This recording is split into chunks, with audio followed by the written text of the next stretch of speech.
вчера, позавчера встречался, разговаривали. Он ходил, да, с гипсом. Ну, не такой большой гипс, да, а такой легкий гипс. Говорит, что проходит терапию. Не все так серьезно, обойдется без операции, но в любом случае неприятно. Он прихрамывал так слегка. Ну и у нас первая схватка на 2 коврах проходит в категории 70 килограммов. Еще раз повторяем, Константин Юрлов представляет команду Иркутской области. И Генрик Аветисян, Армения. Он проходит ноги. И красивый бросок на 4 балла. Да, с захватом головы взял. Что-то похожее на мельницу. И еще накат. 8-0 и 10-0. Неплохо стартовал армянский борец и добился победы со счетом 10-0 буквально за 50 секунд. Неплохая заявка на призовое место, скажем так. Сейчас посмотрим повтор. Вот этот бросок был амплитудный, да, хороший бросок. С захватом головы, заметьте, да. Вот. Это обычно такие броски исполнял в свое время Абдусалам Гадисов. Но тут с внешней стороны он захват был, поэтому не сказать, что это была такая классическая мельница. Но тем не менее было красиво. Так, мы продолжаем. И увидим выступление якутского борца Алексея Вензеля, который выйдет в синем трико, синего угла. Его соперником станет борец из Монголии Ган Эрдене Батарху. Но мне тут специалисты подсказывали, что в команде Монголии сегодня будут выступать титулованные борцы, призеры первенства Азии. Возможно, это один из них. Посмотрим. Посмотрим.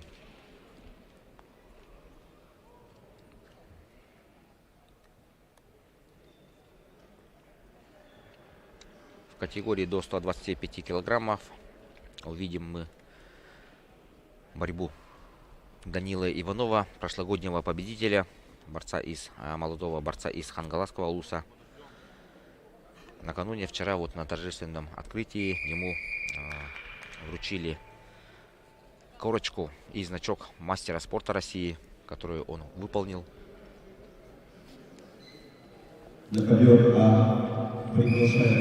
Так, вот перед нами борец из Монголии Ган Эрдене Батарху.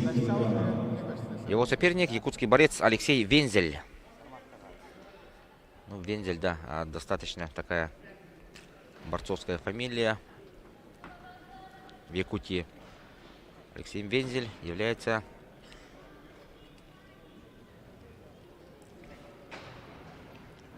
мастером спорта по борьбе хапсагай, если не ошибаюсь. Да, молодой борец.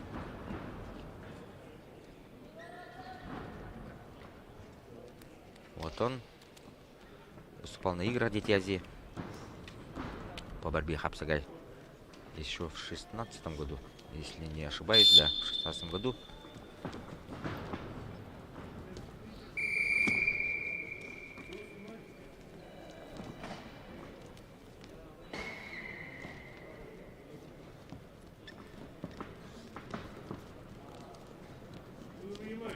Четыре борца заявлено в этом весе. Это у нас проходит квалификация. Квалификация будет после этой пары еще и категории до 61 килограммов, до 79. Финальные схватки по программе второго дня, они стоят в 16:00. Так что они будут транслированы на телеканале НВК Саха.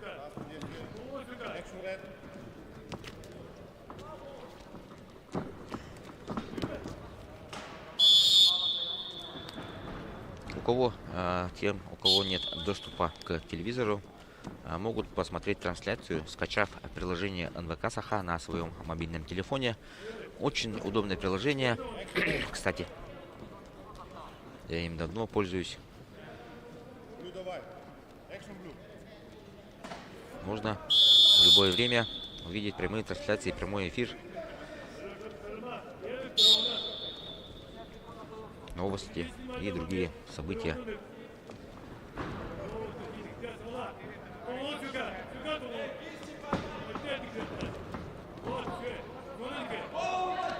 Так, у нас пока идет такая вязкая борьба. 1,5 минуты прошло, и Activity Time включен в пользу борца из Монголии. Ну, Алексей Вензель, как я сказал, он отлично борется в Хапсагае.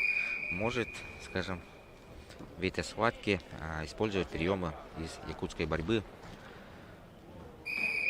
Подсечки. Ну и разные такие приемчики из нашего Хапсагая.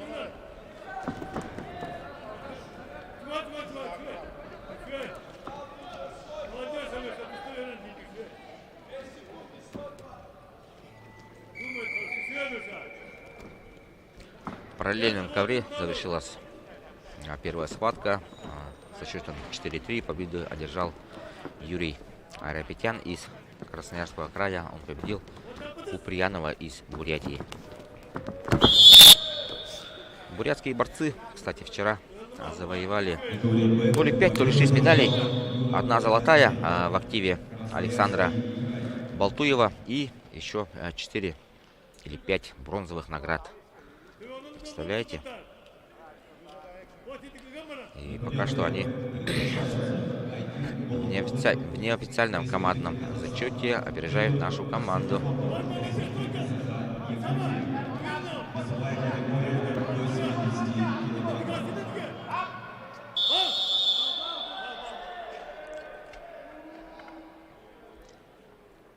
К сожалению, не смог заработать свой балл.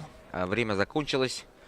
Алексей Вензель, неплохо прошел в ноги, забежал за спину, но не смог повалить третьей точкой соперника. Это смотрим повтор. Это монгол зарабатывает второй балл. И теперь вот Вензель за считанные секунды мог забрать балл и сравнять счет. Но, к сожалению, не хватило времени. Вот буквально полсекунды. Но главное, будем надеяться, что Вензель почувствовал своего борца, соперника, и во втором периоде найдет более правильное решение и выиграет данную схватку.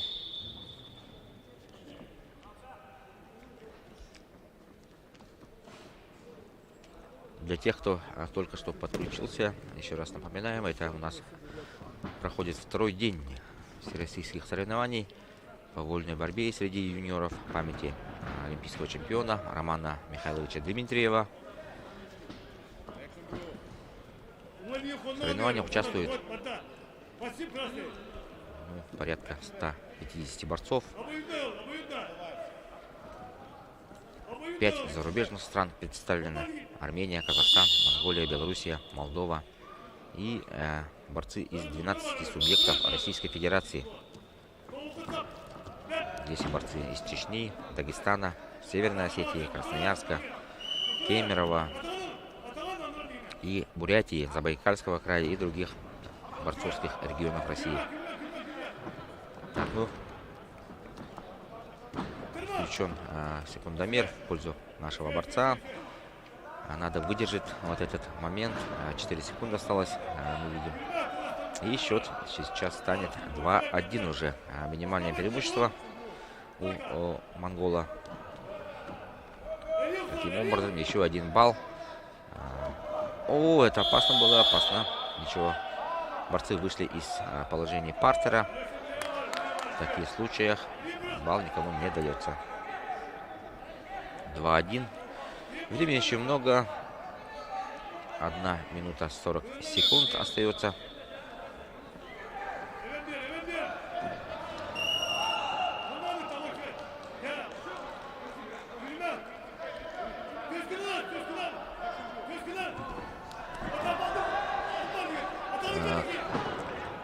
Захват у нашего борца.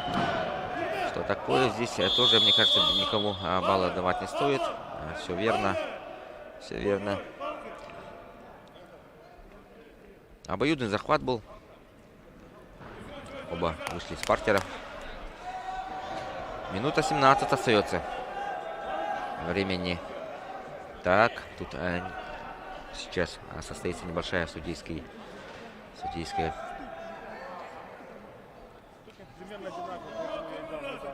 возможно, примут другое решение.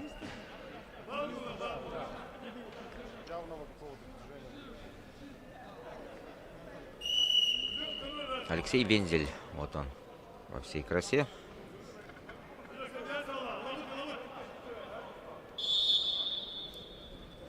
Да. Счет неизменным остался.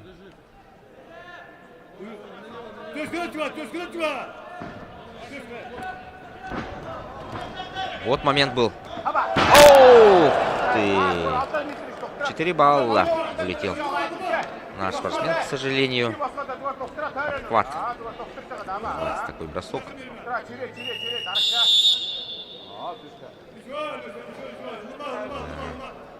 И счет становится 6-1. Отрыв 5 очков. Да еще и 4-бальный бросок там был.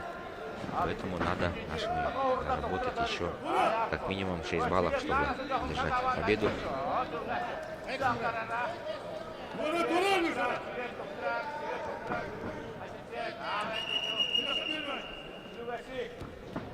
Полминуты остается.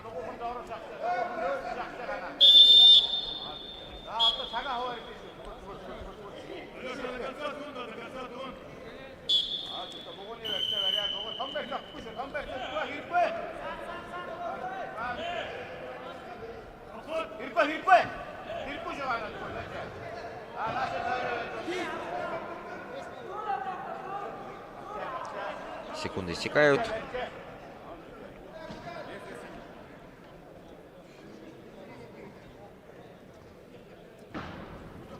И все. К сожалению, Алексей Вензель познает поражение. Дальше следующий круг проходит борец из Монголии.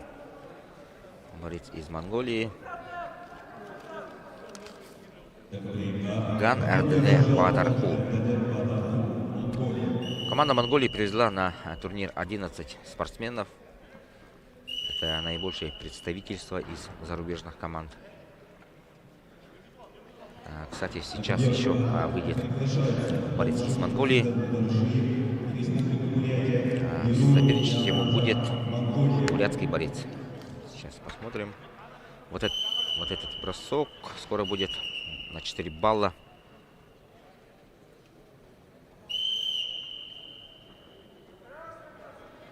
Вот сейчас. Да. К сожалению, красиво, но не в нашу пользу. Да, перед нами болельщики якутские, журналисты и чемпион Европы, чемпион Советского Союза, чемпион игр доброй воли Василий Николаевич Гоголев внимательно следит. Ну и также вот, да, Александр Николаевич Иванов, наш олимпиец, Петр Павлов, известный в мире спортивный журналист. Так, все дружно болеют.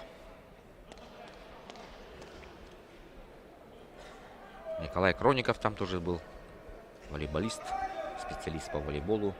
Сам тоже большой поклонник спорта, борьбы. Итак, перед нами третья пара, тоже квалификация, категория 70 килограммов.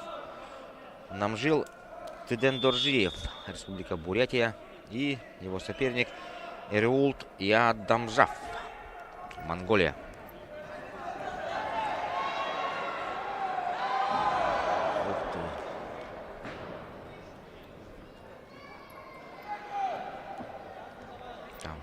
параллельном ковре был красивый бросок.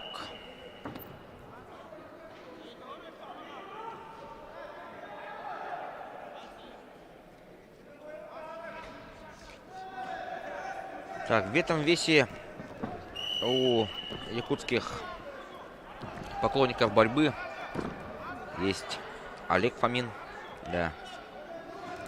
Есть еще другие борцы, но мне кажется, вот на Олега Фомина стоит обратить внимание.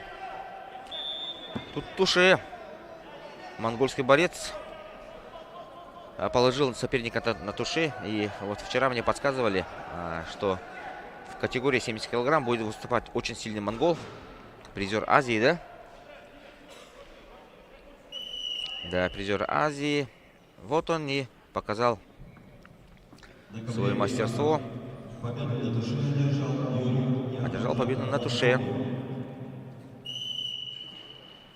Будем считать, что он уже, да, также в числе фаворитов.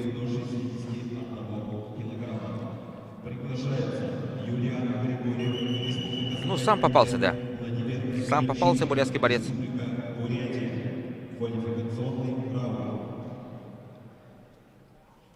Мы идем дальше. У нас сейчас выйдут борцы весовой категории до 61 килограммов. Тоже стадия квалификации.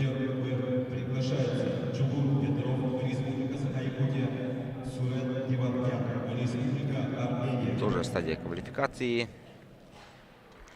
Из красного угла выходит Юлиан Григорьев. Сунтарский улус, Республика Саха. Соперником станет Владимир Ринчинов, Бурятия.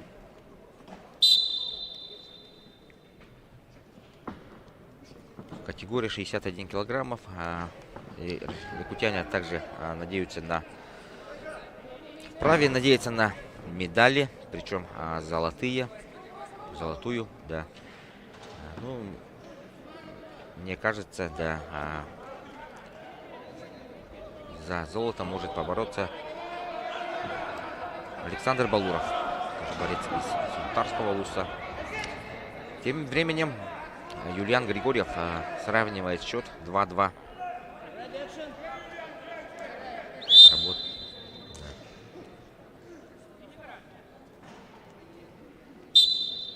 Нет. 2 балла не было. Извиняюсь.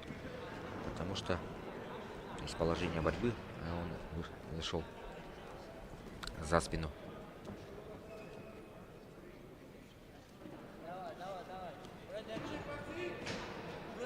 Бурятия привезла на турнир 17 борцов. Наша соседняя республика из Дальнего Востока любит приезжать в Якутию. И наши борцы любят ездить в Бурятию, где проводится тоже много различных турниров, всероссийских и международных. Наши борцы и бурятские борцы. Ух ты, какая мельница, но там балла не было. Любят, да, сотрудничать. Между нами проложен хороший мост дружбы. И соперничество тоже имеет место быть, конечно же. Так, ну, Ринчинов заработал еще 2 балла. Счет стал 1-4. 1-4.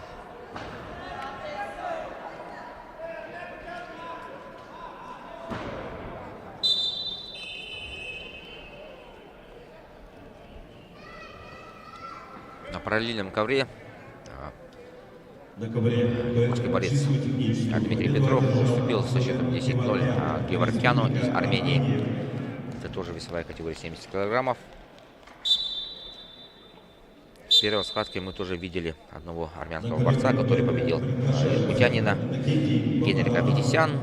Но надо полагать, что в этой категории армянские борцы будут бороться за медали.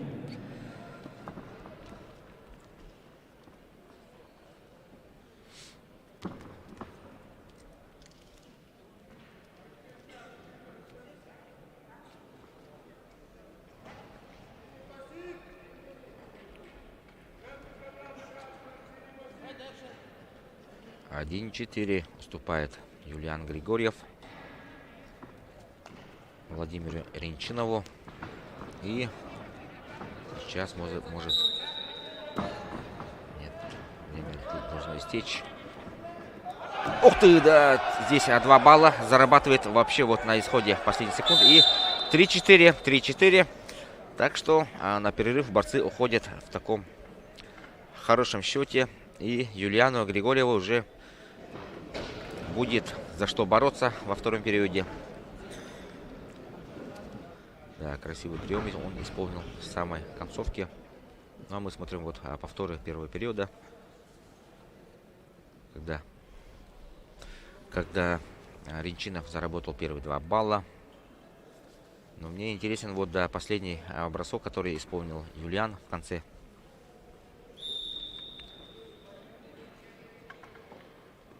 Казалось бы, да, Ренчинов здесь имел преимущество, но контрдействие вот красивое. Такие приемы любил исполнять наш Виктор Рассадин. Не любил, а любит. У нас уже второй период начался, и такое же положение. Ух ты! Да, Юлиан Григорьев может сейчас заработать еще 2 балла. Да, берет. Посадил соперника на 5-ю точку. И 5-4. 5-4 ведет уже Юлиан Григорьев. И у него захват сейчас с крестного захвата. Но получится или нет? Стойка, стойка.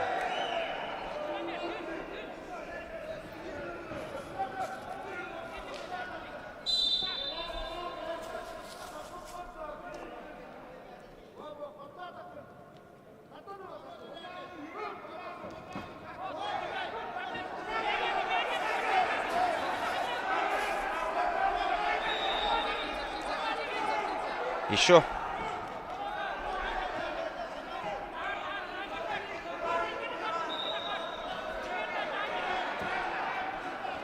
Ух ты, отпустил. Но ничего. Мы пока ведем. Юлиан Григорьев, да. Взять 1 балл хотя бы здесь, мне кажется, но... красиво, да, вот зацепил за ногу. И еще раз может выйти за спину.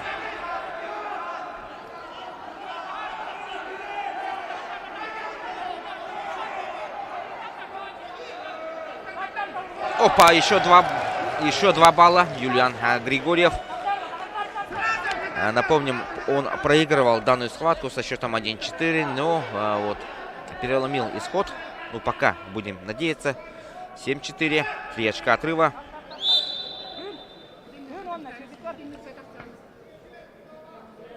Да. Выложился по полной. Вот эти последние 2 минуты второго периода. Осталась минута.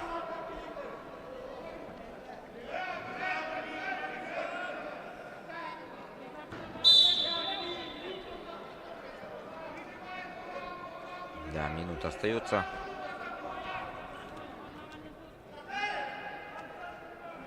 Да, изнурительная борьба. Борцы потратили много энергии. И кому-то из них будет непросто в следующем круге. О, вот эта ошибочка, мне кажется, слишком забежал. Хотя, тут надо выдержать, выстоять. И тогда судьи могут вынести стойку. Но захват у нашего тоже видим. Интересная борьба. 15 секунд остается.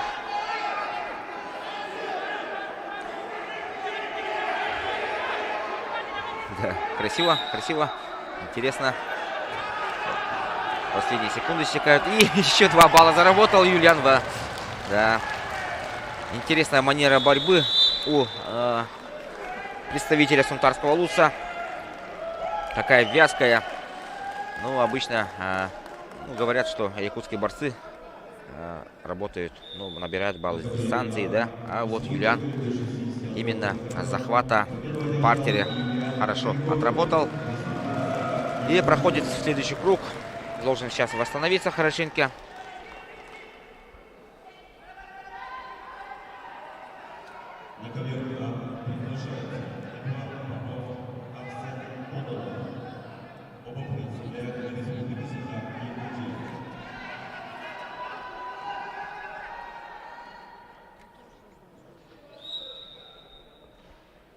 Да, вот он. В этих положениях, оказывается, Юлиан чувствует себя очень хорошо.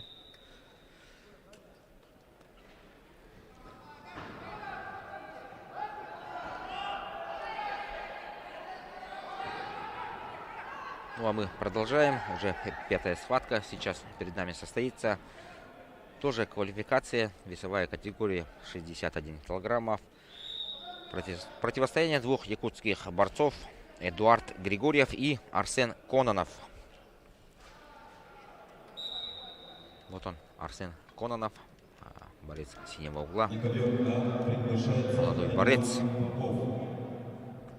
Только вышел в юниоры, мне кажется, да?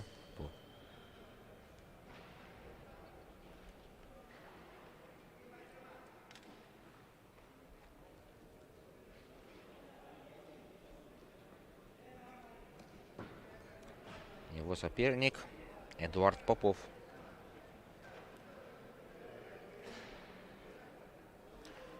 Да, Эдуард Попов совсем молодой борец. Кстати, я его помню по выступлению на играх Дети Азии во Владивостоке. Ему всего 16 лет. Или даже 15. На играх Дети Азии он занял 5-е место. Боролся в полуфинале. Боролся за 3-е место, к сожалению, где уступил. Но показал такую яркую борьбу, атакующую. И посмотрим, что сейчас будет. Он представляет Мегина-Кангаласский улус, если я не ошибаюсь. А Арсен Кононов — воспитанник Чурапчинской школы борьбы.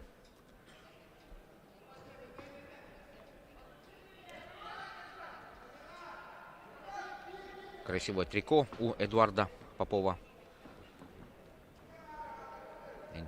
Сделанное по индивидуальному дизайну, да, мне кажется, от Iron Collection.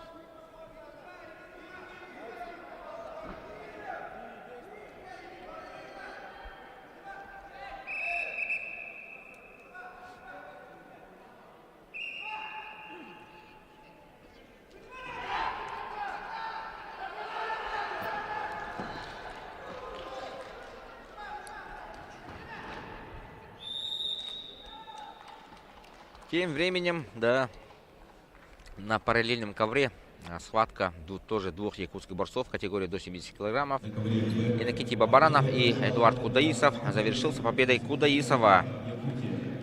Я думал, что там Бабаранов выиграет, но все-таки он был, ну, наверное, более титулованным, да, в юношеских турнирах, да, имел много побед, но Кудаисов победил его. Тоже якутский борец. А у нас пока по нолям. По нолям.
Один 0 за счет активности заработал Эдуард Попов.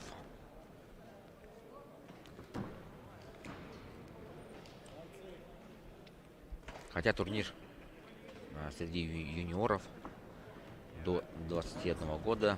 Здесь могут выступить и юноши, коим является и Эдуард Попов.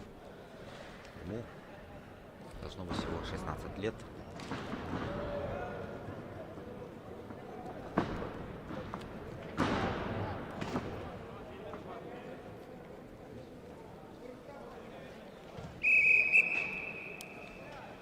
Да, первый период. Немного скучная борьба, к сожалению.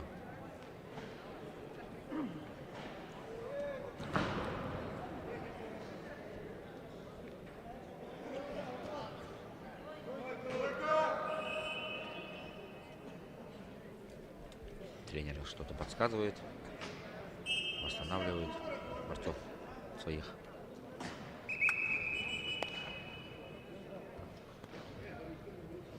Да, и вот последнее наставление Юрия Афанасьева. Кто-то да подсказал.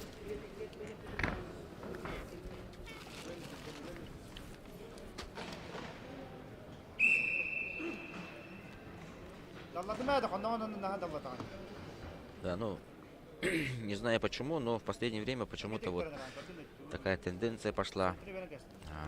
Раньше на трибунах было больше народу, все-таки это надо признать. Не знаю почему, вот это надо вот выяснить, да, какой-то опрос провести, может быть. 2 балла зарабатывает Кононов. 1 дали. 2-2 все-таки. Так вот, да, зрителей, ну, раньше было очень много, да. Вот центральные трибуны по-любому битком заполнялись. Даже на чемпионатах республики, здесь, которые проходили, было втрое, даже несколько раз больше народу. Ну а в последнее время, ну вот с началом пандемии, да, или не знаю, с чем это связано, но возможно вот в этом виноваты, да, прямые трансляции, возможно, это как один из вариантов, я говорю. Многим, наверное, удобно смотреть по телевизору, по телефону, да, на ютубе, на приложении НВК Саха, на инстаграме, да, тоже проводится много прямых эфиров. И вот, да, ну вот это надо с привлечением болельщиков на трибуну, надо как-то поработать, мне кажется, Министерство спорта. Все-таки соревнования без болельщиков — это совсем другая атмосфера. Ну, вчера в финалах было достаточно. Центральные трибуны были, ну, наполовину полны, скажем так, с оптимизмом, если смотреть.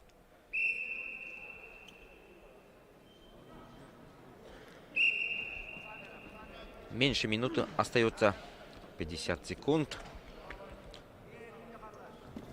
Кононов впереди. Арсен.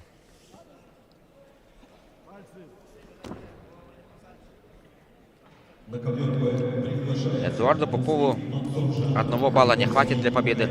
Нужно как минимум 2.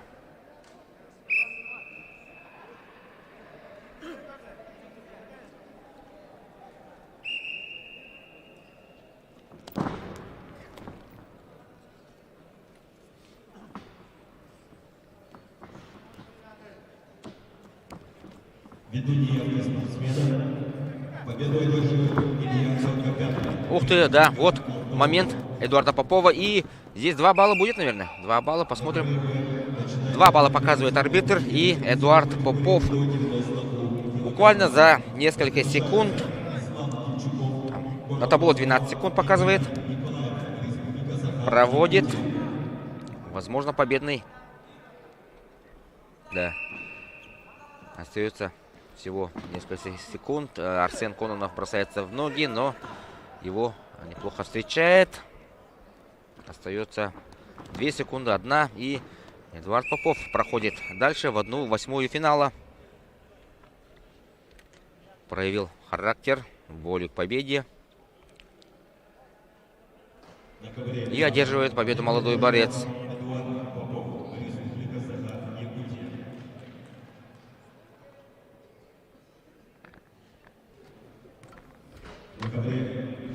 Начинается квалификационный поединок весовой категории до 79 килограммов. Приглашается Евгений Кондаков. Так, у нас завершилась квалификация в категории до 61 килограмма. Теперь в борьбу вступает еще одна квалификация, категория 79 килограммов. Евгений Кондаков и Нанзат Багасан. Евгений Кондаков, борец из республики Саха-Якутия, соперник монгол. На ковер приглашаются Ислам Кинчуков, город Москва, Виталий Николаев, республика Саха-Якутия.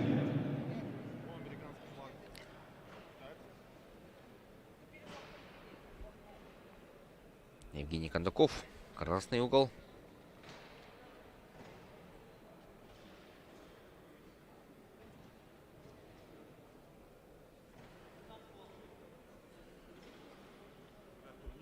Соперник из Монголии. Ну, ему сказали, что надо поменять спортивную экипировку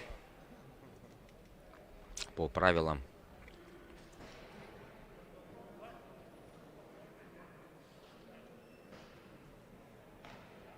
На ковер приглашается Ислам Кинчуков, город Москва. Да, крепко сбитый паренек. Чуть масчитул в глазах, как говорят по-якутски, таких борцов такого телосложения. Загорелый, смуглый.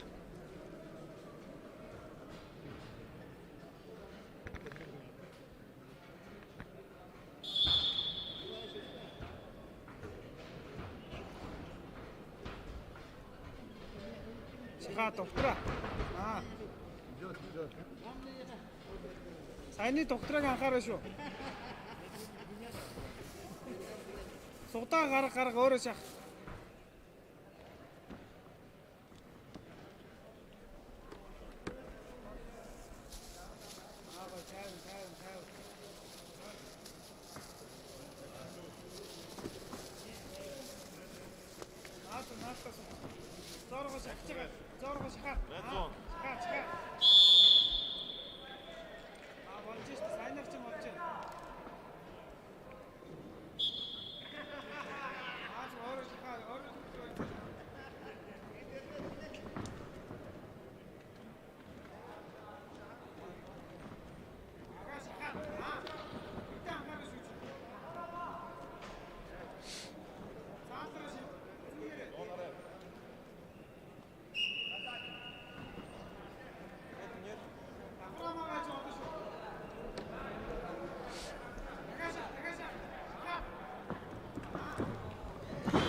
Будет 2 балла.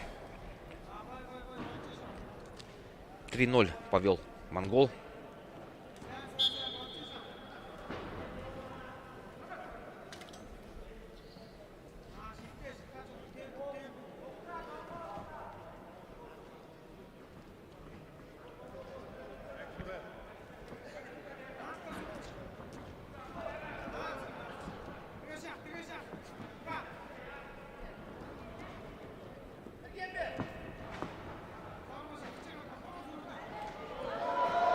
В опасном положении, отдал захват.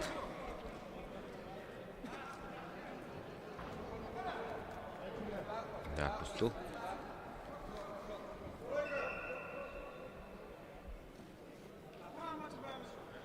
Да, после этой схватки на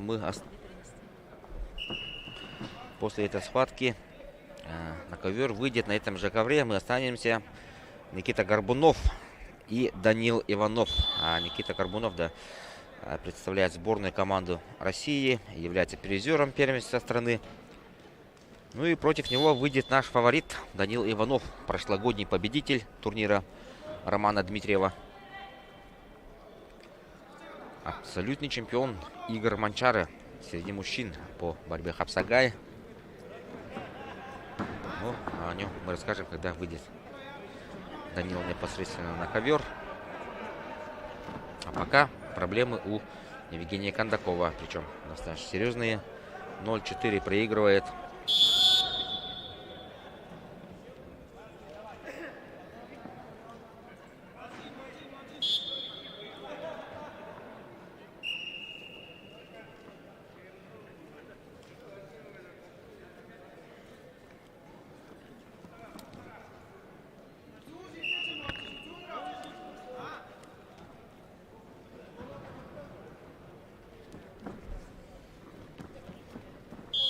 Да, что-то надо придумать, что-то надо предпринять Евгению Кондакову.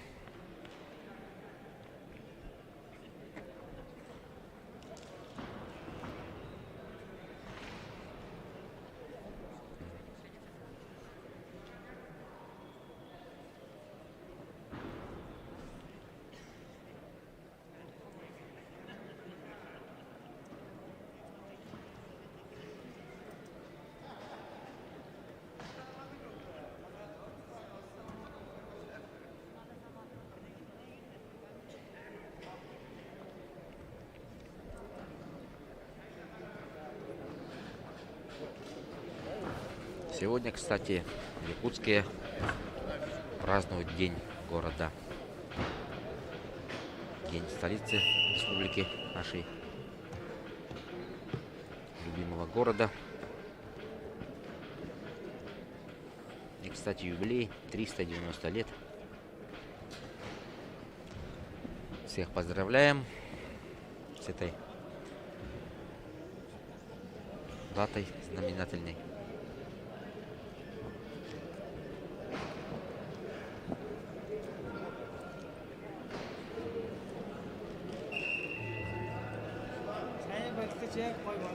Да, тут Евгению Кондакову требуется помощь врачей. Да, вроде бы, мне кажется, там рассечение чуть-чуть глубокое. Да. И бинтом сейчас мотают голову. 0-4 пока проигрывает Евгений.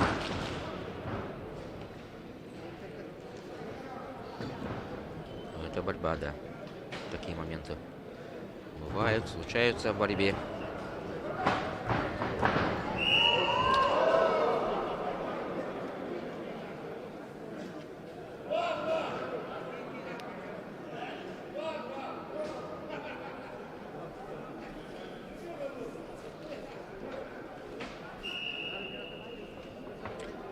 Наверное, неудобно бороться.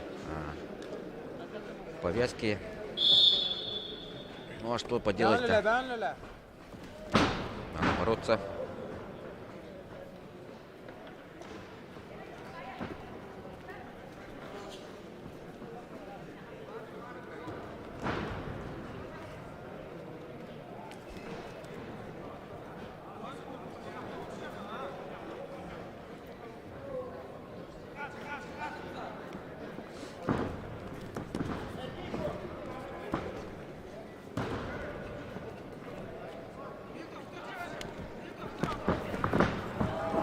Рискнул сейчас Евгений Кондаков и попался на накрывание. Туше. Да, ну, в принципе, ну, неправильно, но в целом он пошел на риск, ва-банк, как говорится. Ошибся, но главное, он хотел как лучше. И за это тоже надо его наградить. Начинается первый круг весовой категории до 125 килограммов. 125 килограммов сейчас.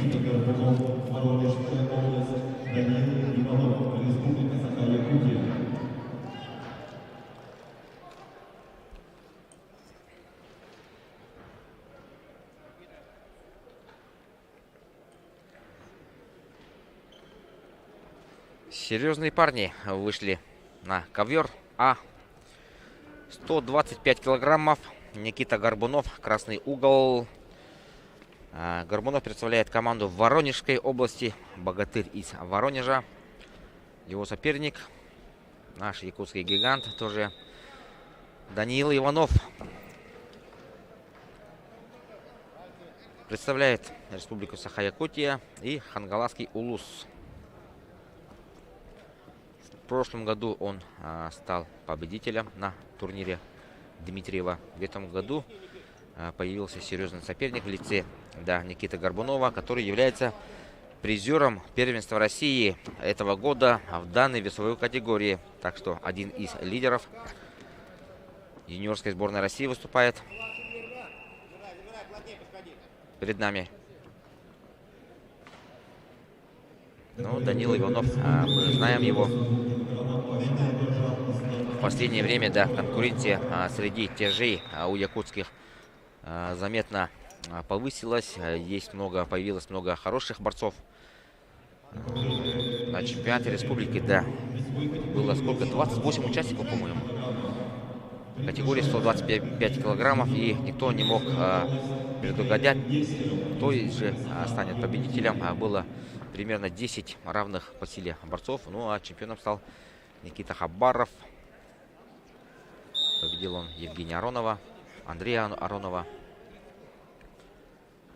Данил Иванов тоже входит в эту когорту сильнейших тяжей Якутии. Довольно техничный борец, но становился призером первенства России по юношам, да. А потом что-то пошло не так, и вот последние результаты его не совсем радуют нас. Посмотрим, как случится в этот раз. Будем надеяться.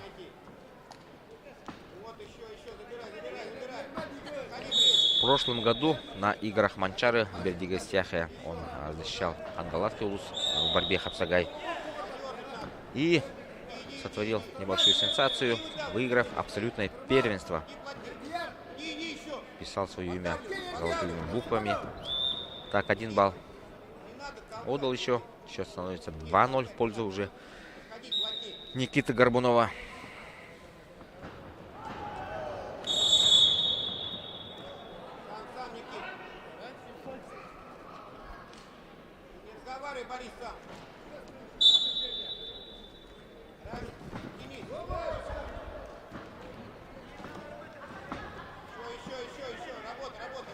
Есть свои коронные приемчики у Данила. Так что можно, мне кажется, надеяться на положительный исход в этой схватке.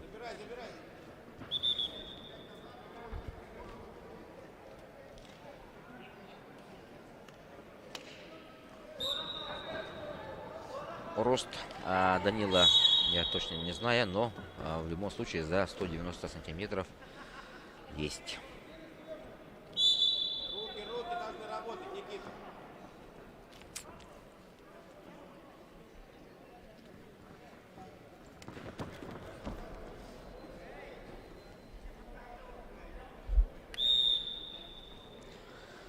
Первый период завершился 2-0 в пользу Никиты Горбунова, борца из Воронежа.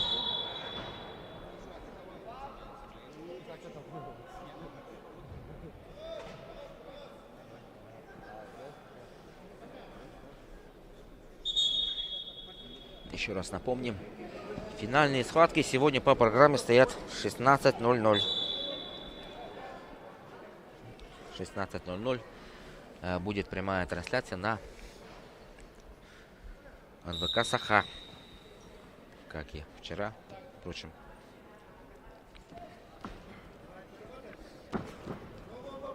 Попытка прохода в ноги от Данила. Да, ух ты, тут, да, судья, мне кажется, тут поспешил, но, да, признаться надо, что Данил Иванов чуть-чуть заступил за ковер, но чуть-чуть не считается, да, все-таки признаемся. Хотя момент был очень хороший, Данил Иванов уже там забегал за спину. 3-0, но мы увидели, что Данил может, да, может побороться на равных, может что-то придумать. Что-то здесь надо придумать из Хапсагая, подсечки. Ищет захват.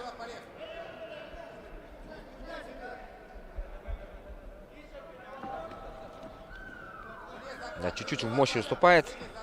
Видим, что вот эти два последних балла Никита Горбунов набирал выталкиванием за ковер, что означает, что мощь И физические данные здесь играют какую-то роль. И 2 балла отдает, к сожалению, Данил Иванов. 5-0 становится у нас счет. Да, в этом весе всего 4 участника. Категория 125 килограммов. Есть еще Михаил Зинов, представляющий Кемерово. И якутский борец Михаил Нестеров. Он на параллельном ковре проигрывает Зинову 7-0.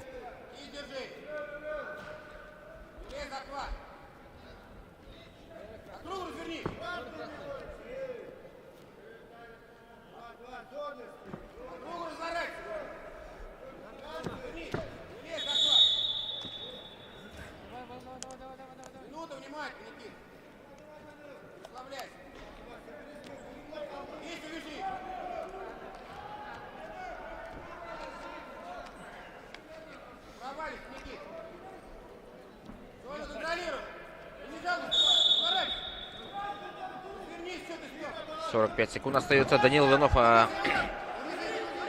проходит ноги, но отпустил. Время сейчас идет, играет в пользу Горбунова.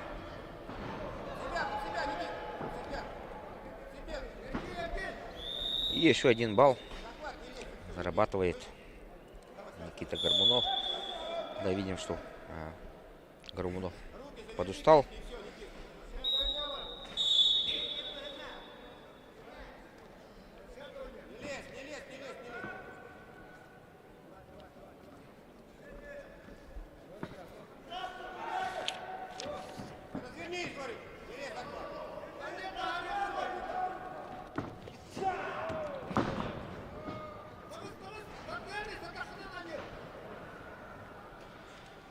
Еще 2 балла. И победу одерживает Никита Горбунов. Воронеж.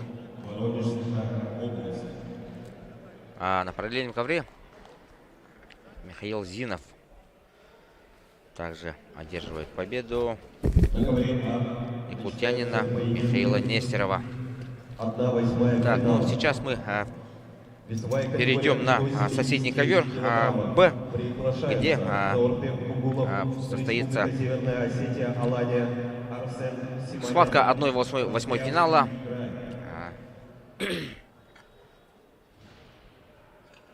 Юрий Айрапетян против Олега Фомина.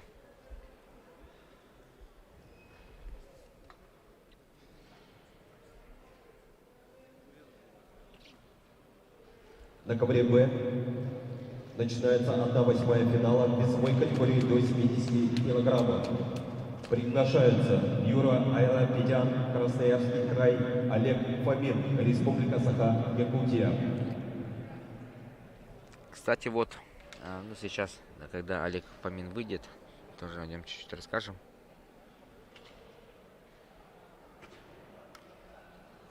Фаворитом в этом весе можно, наверное, считать в отсутствии Станислава Свинобоева, Заурбека Бугулова, финалиста первенства России.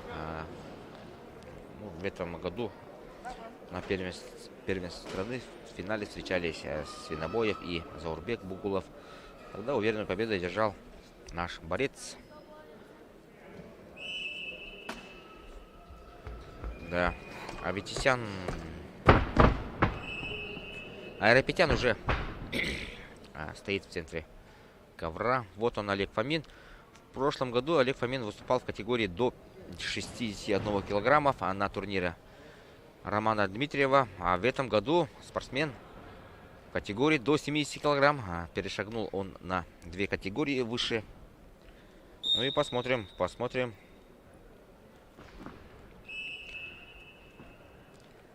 Представляет Чурапчу. Да, уроженец Чураптинского улуса. Тренер Иннокентий Посельский.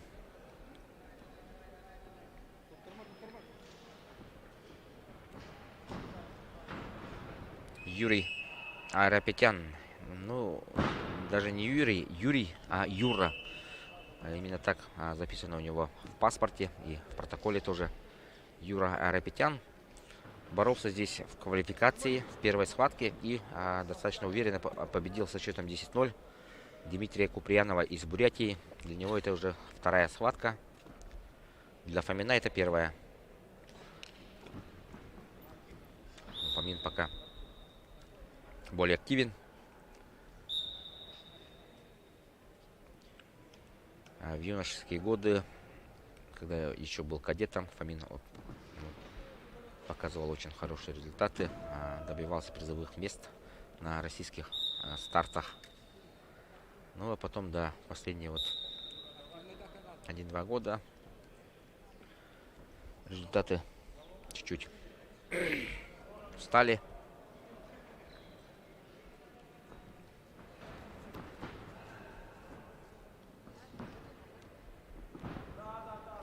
Да, может он побороться за медали, Олег Фомин. Хотя и соперник вот в 1/8 финала у него серьезный.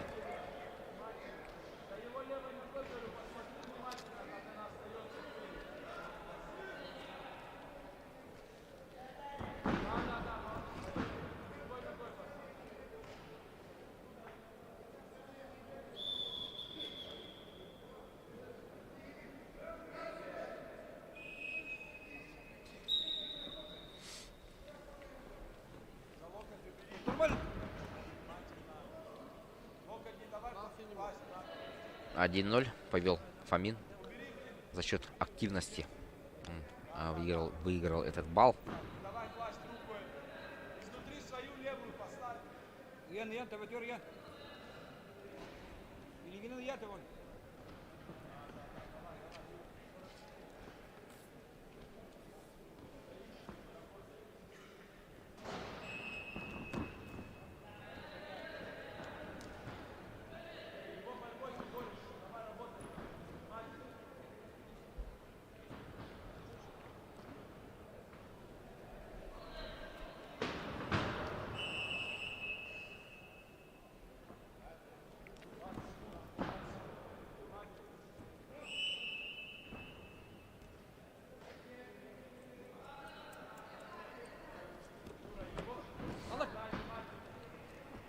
Да, ну истекает время первого периода почти.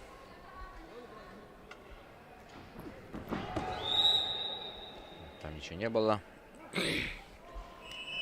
И борцы уходят на перерыв. 1-0 в пользу Олега Фомина.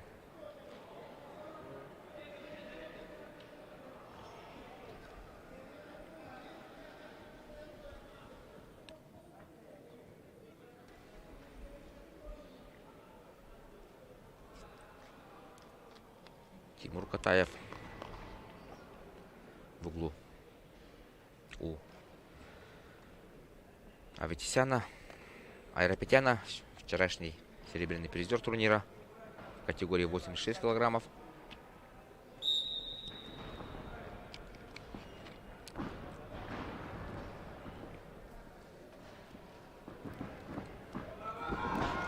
Да, и хороший перевод, и Олег зарабатывает 2 балла.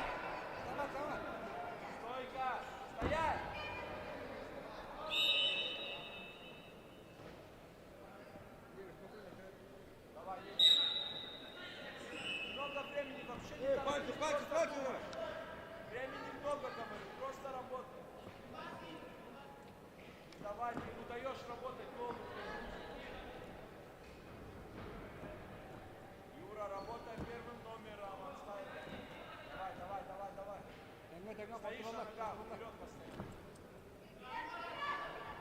3-0. 3-0.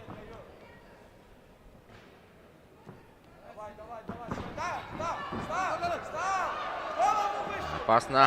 Отдали ногу, но Олег защищается. И не отдал балла. Неплохо. Да, красиво было. Ничего не скажешь.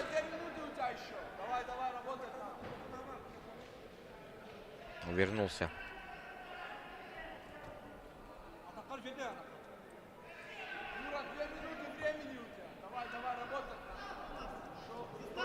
Юра Арапетян.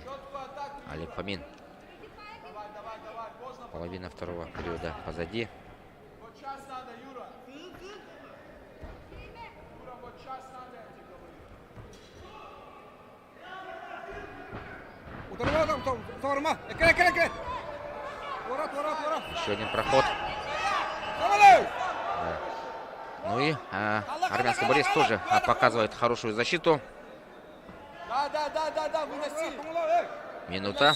Здесь На ковре весовой стойка. категории до 70 килограммов победу одержал Заурбек Бугулов. Выложиться надо, давай. Республика Северная Осетия, Алания.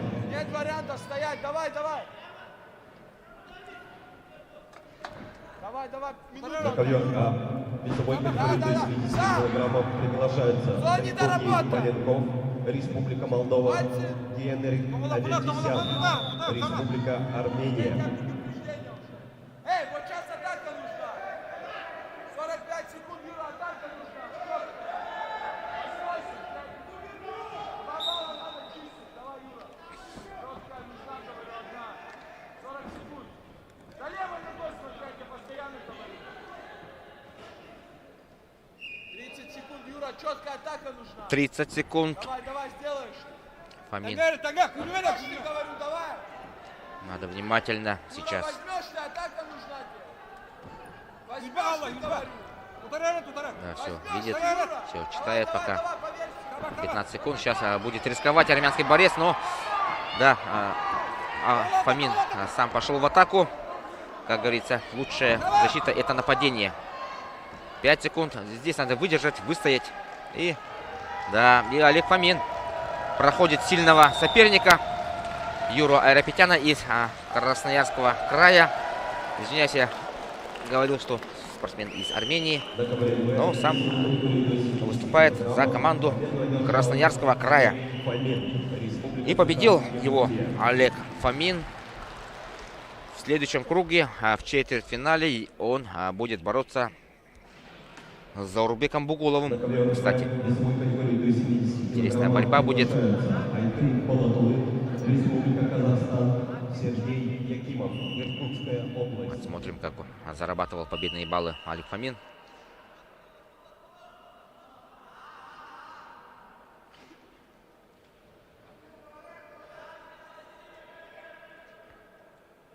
Да. Там балла не было.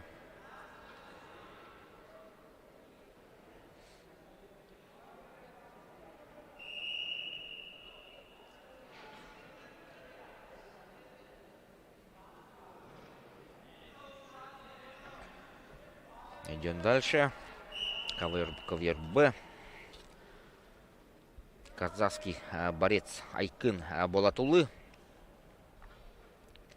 И его соперник Сергей Якимов, Иркутская область.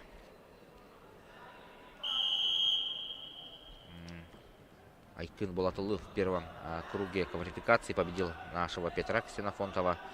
Для Сергея Якимова это будет первая схватка на турнире. Ну, посмотрим. Категория 70 килограммов. Это стадия 1/8 финала. Борьба за выход в четвертьфинал.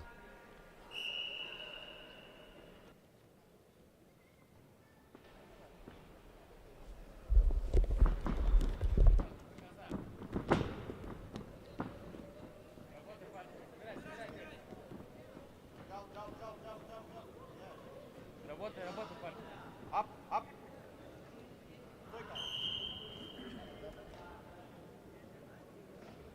Все так же спокойно живо.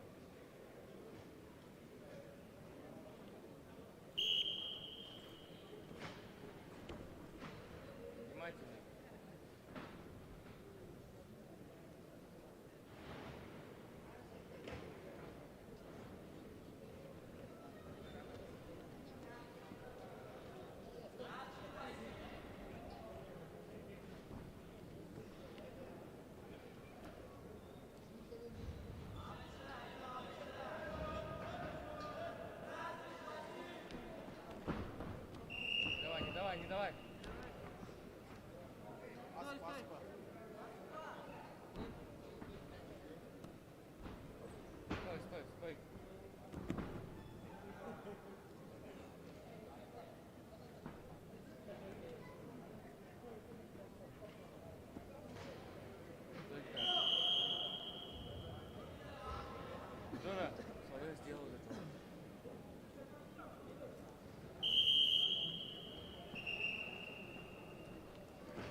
Стойка.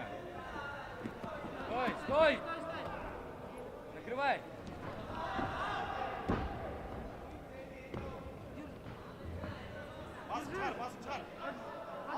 Подбей. Ложи, ложи. Высади. Выседай, выседай. Чуть на него. Ложи, ложи, чуть на него, чуть-чуть на него. Выше. Выше, ложи.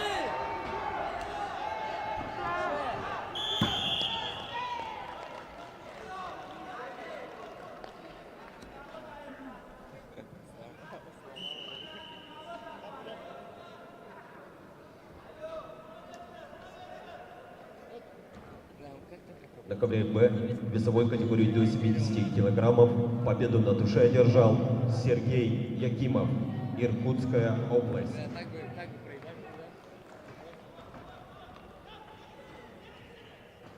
да? На ковер Б приглашаются Сурен Геворкян, Республика Армения, Андрей Румянцев, Республика Саха-Якутия.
На ковре А весовой категории до 70 килограммов чистую техническую победу одержал Генрик Аветисян, Республика Армения. На ковер А приглашаются Ростислав Королев, Кемеровская область, Канертене, Бананху, Монголия.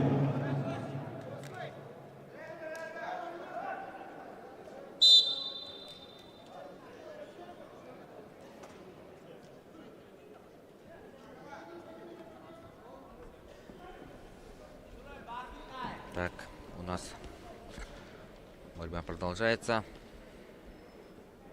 Сурен Геворкян, Армения, и наш Андрей Румянцев, Республика Саха-Якутия. Румянцев пока ведет 1-0. Да, и отличная возможность, да, хороший перевод. И еще зарабатывает 2 балла, 3-0. Неплохо.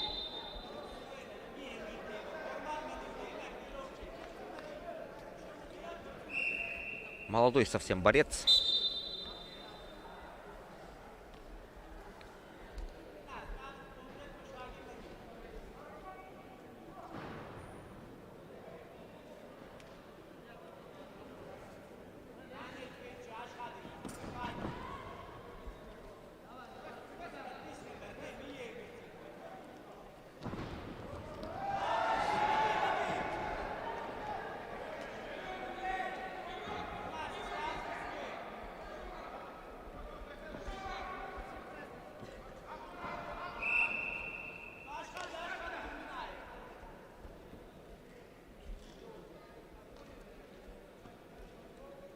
Но пока выжидает, да, Андрей Румянцев. Он ведет и предлагает сопернику раскрыться, открыться.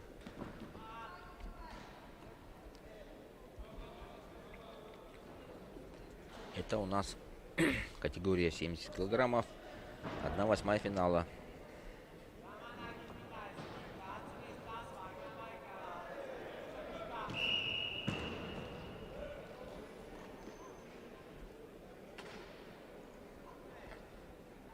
Победитель этой пары выйдет на ковре Королева. До 70 килограммов чистую техническую победу одержал Ростислав Королев. Кемеровская Ростислав область. Королев в параллельном ковре одержал победу и будет ждать победителя На ковер пары приглашается в четвертьфинале. Игорь Купхоев, Республика Бурятия, Гаюн Якобжах, Монголия.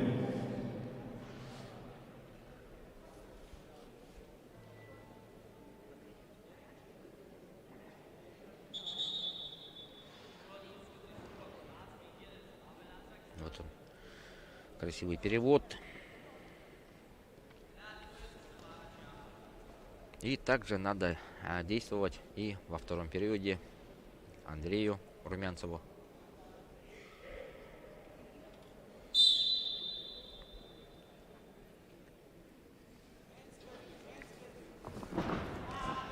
Попытка прохода в ноги. Здесь надо... Ух ты! Что здесь? 1 балл Андрею. Боковой судья показывает 4 балла. Тут же летит челлендж от армянской стороны угла. И посмотрим сейчас повтор. Да, ну, опытный арбитр из Монголии, судья олимпийской категории, дал 1 балл нашему борцу. Да, ну, бросок исполнял в любом случае Андрей Румянцев. Хотя и чуть-чуть там небольшое накрывание было. Тем не менее, да. Вот, да, в продолжении он. Ну, мне кажется, тут 4 балла это будет слишком, если объективно, да. Ну, 1 балл точно должен быть. Хотя посмотрим. Челлендж выиграл. Неполноценный прием, 2 балла синему. Да. Ну, нормально. Челлендж выиграли армянская сторона. 4 балла нету, но 2 балла нашему Андрею Румянцеву присуждается за неполноценный бросок. В принципе, очень даже такое хорошее судейство, объективное. Да, ну на трибунах видим в основном люди старшего поколения, да?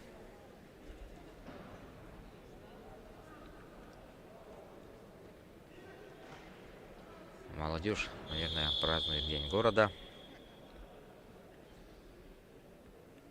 Наверное. Итак, мы продолжаем. 5-0 ведет Андрей Румянцев. Чувствует себя хорошо, Андрей. Видим на красной зоне. В данном случае хороший перевод. И еще 2 балла здесь надо брать железно. Дает арбитр 2 балла. И 7-0. Да, ну, Андрея Румянцева я вижу впервые. Честно признаться. И впечатлен его борьбой. Такой неплохой парень у нас есть, оказывается. Андрей Румянцев пока показывает очень хорошую и содержательную борьбу. Светлая голова.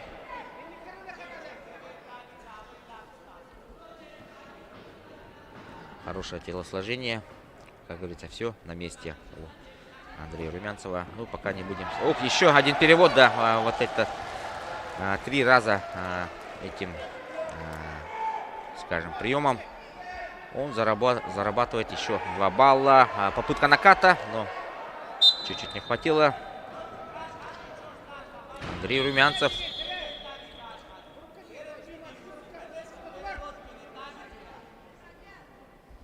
Красивые кадры.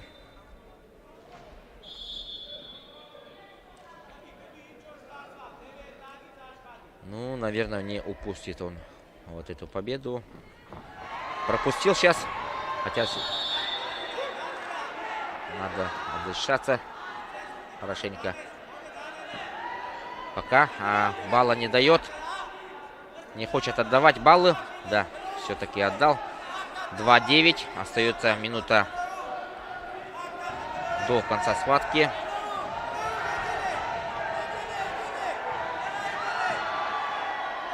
Так, накрывание. Накрывание, да. Еще 2 балла нашему. И опасное положение здесь. Счет становится 2-11. И еще 2 балла, мне кажется, надо было отдавать. И еще 2 балла. И туше.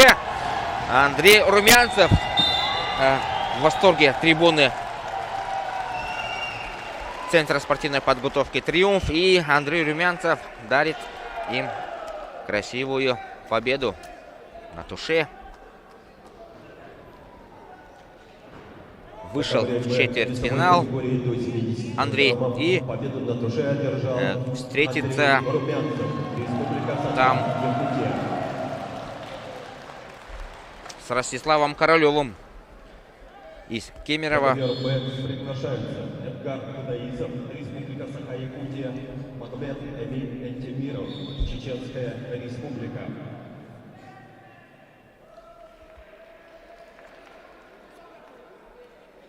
Порадовал нас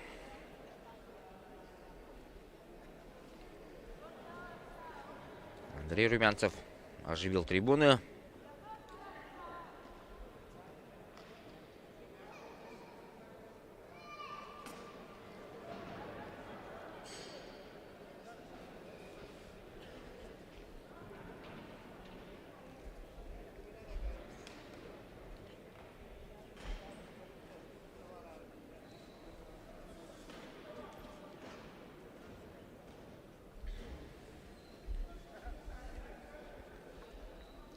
Так, следующая пара. 1/8 финала. 70 килограммов. Эдгар Кудаисов, Республика Саха-Якутия. Его соперник, серьезный парень, Магомед Эмиль Энтемиров, Чеченская Республика.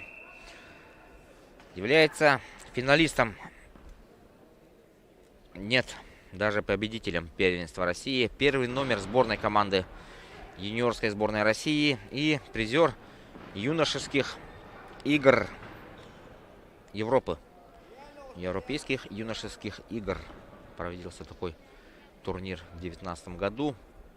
И тогда Магомед Эмиль Энтемиров был призером.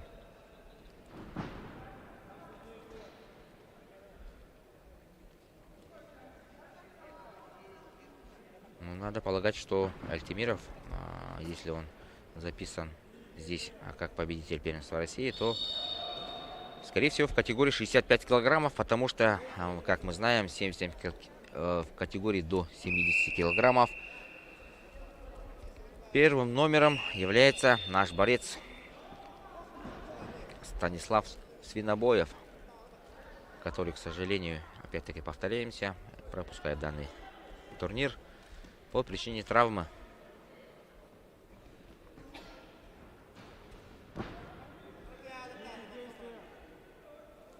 Эдгар Кудаисов на стадии квалификации победил Иннокентия Бабаранова. Там была результативная борьба со счетом 9-7.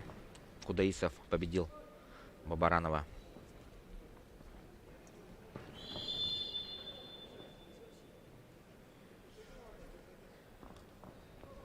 На ковре в весовой категории до 70 килограммов победу одержал Игорь Купхоев, Республика Бурятия. Кудаисов. Попытка прохода в ноги. Да, и пока показывают неплохую борьбу против первого номера сборной команды России. Начинаются поединки весовой И пока категории до 2 минуты у нас уже 61 позади килограмма. первого периода. И Приглашаются получше Багдасан выглядит Гархулек, Эдгар Монголия, Кудаисов. Семен Болгаров, Республика За счет Саха, активности Якутия. 1/8 финала. на табло уже идет секундомер. Да, здесь я прекрасно почувствовал. Показал хорошую защиту. 5 секунд, 4. И сейчас счет станет 1-0 в пользу нашего борца. Да, 1-0.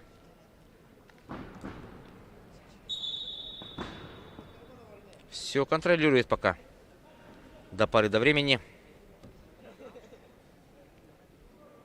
Дай бог. Так и пойдет.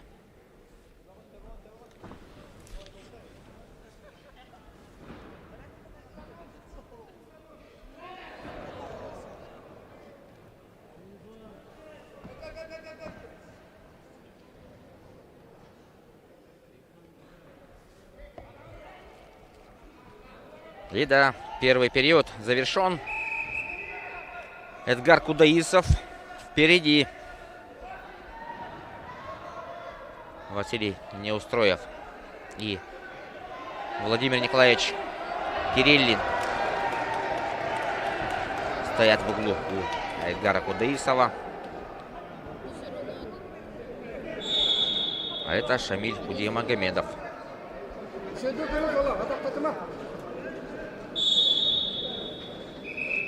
Василий Неустроев является старшим тренером сборной команды среди юниоров. А Владимир Кириллин был долгое время главным тренером мужской сборной команды республики. При Кириллине наши борцы выступали очень хорошо, но не то что, но да, он возглавлял команду при Викторе Лебедеве. Регулярно борцы наши привозили медали из чемпионатов России, из турниров Ивана Ярыгина.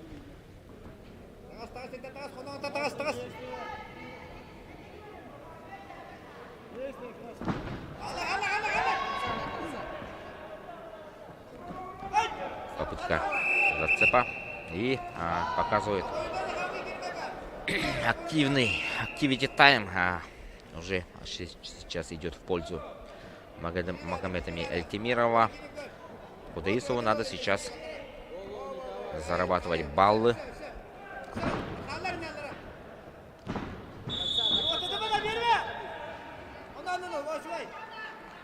Да, неплохо чувствую себя. На ковре Положение победу захвата. на душе одержал Багдасан Гархулек, Эдгар Кудаисов. Монголия.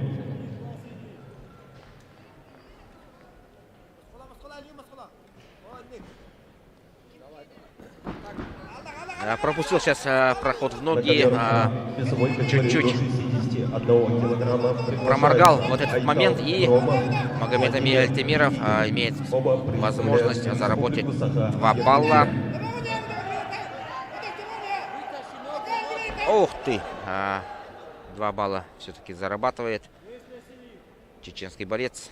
И счет становится 1-3 в пользу Эльтемирова. Стойка. Так, ну, Кудаисову нужны 2 балла. Один хороший проход, чтобы одержать победу у первого номера сборной России. Пока мы видим, у него могут появиться такие возможности. Да.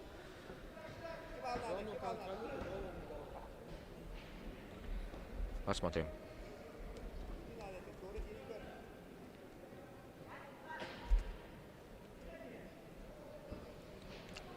Победитель данной пары выйдет на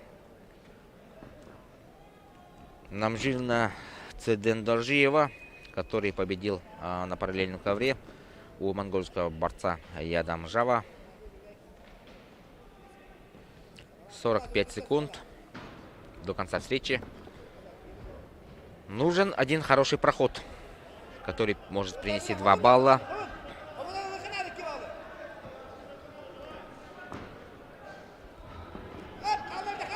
Да, опять пропустил.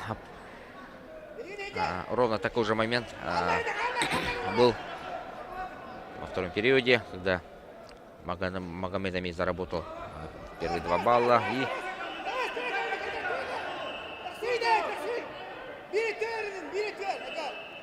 стойка. Тут 2 балла дали Эльтемирову. 1-5. И, к сожалению, Эдгар Кудаисов уступает. Хотя он дал хорошее сопротивление титулованному борцу Магомеду Эльтемирову. На ковре Б весовой категории до 70 килограммов победу одержал Магомед Эмиль Эльтемиров, Чеченская Республика.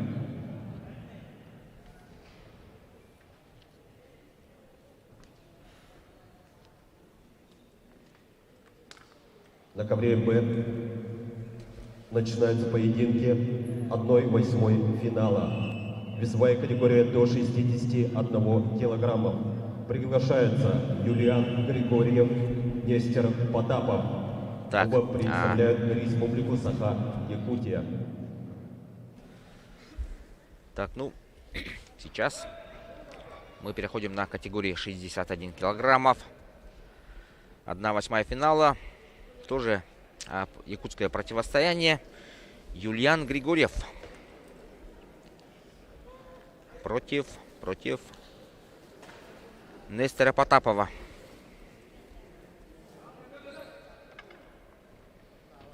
Юлиана Григорьева мы видели в квалификации.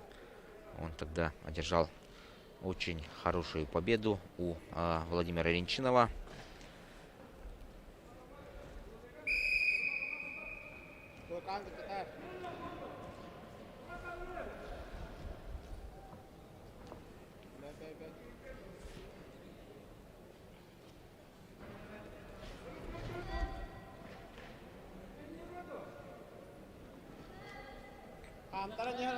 Нестер Потапов синий угол в синем трико, и Юлиан Григорьев борется в красном трико.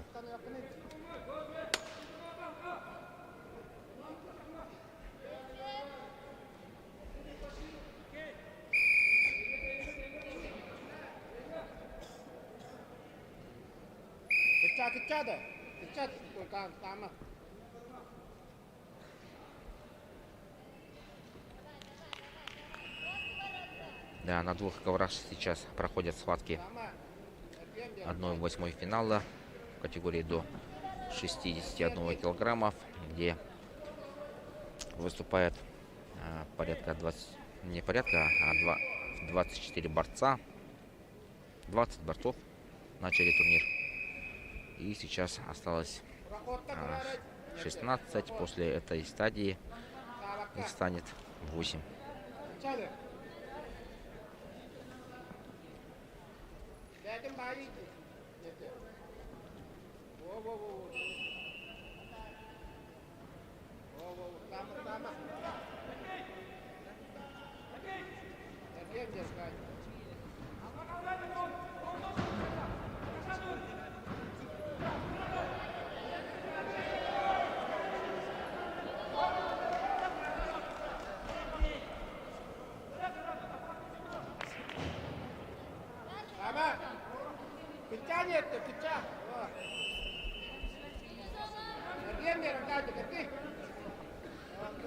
(1-0). Пока ведет Григорьев.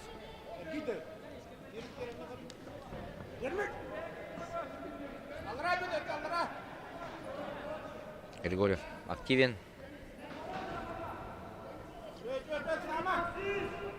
Гоняет соперника вокруг ковра. И зарабатывает, да, таким. Сразу идет на скрестный захват. Еще 2 балла. Еще 2 балла. И здесь, наверное, поединок завершится. Еще 1 балл по-любому будет. Ну, скрестный захват — это почти что болевой прием, можно так сказать. На ковре Б весовой категории И до 60 Юлиан Григорьев одерживает вторую свою победу, записывает свой актив. 11-0 уже. Пока что идет очень-очень хорошо. Юлиан Григорьев. Смотрим, как начинал он эту атаку. На ковер Хороший перевод. категории до 60 Загнал. килограммов приглашается Борис Баршуев, Иркутская область, Зенемедер, Ямбасурен, Монголия.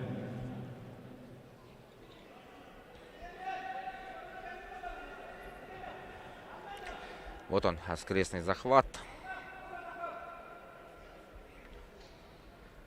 От этого захвата убежать очень всегда сложно. Так, мы переносимся на ковер А, где проходит также схватка между якутскими борцами. Выступает Айтал Громов и Владимир Пенигин. Два якутских борца. А пока ведет схватку Пенигин с таким звучной фамилией. Да, Пенигин.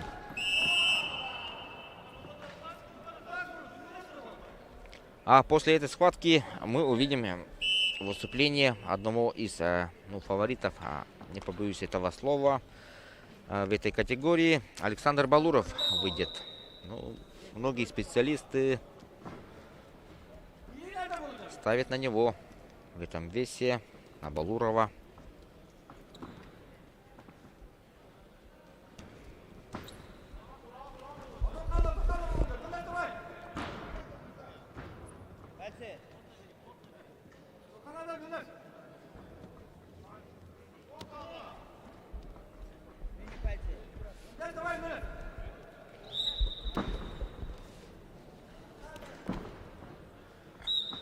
Так, 3-3. Громов вышел вперед у нас. И последние секунды надо Пенигину.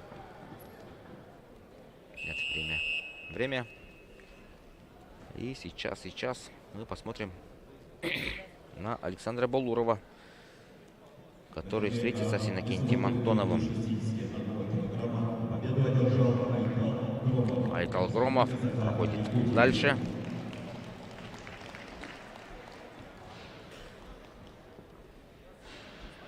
На ковер А категории до 60 килограммов приглашается Александр Балуров и Иннокентий Антонов.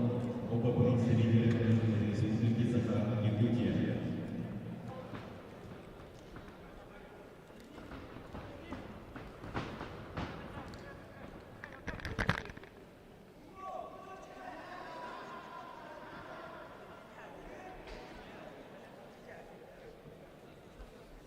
Борцы готовятся выйти на ковер.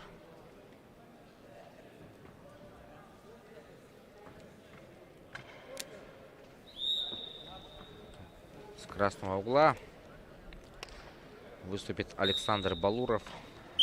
Тоже один из ярких воспитанников Сунтарской школы борьбы. Занимается в одном зале с Львом Павловым.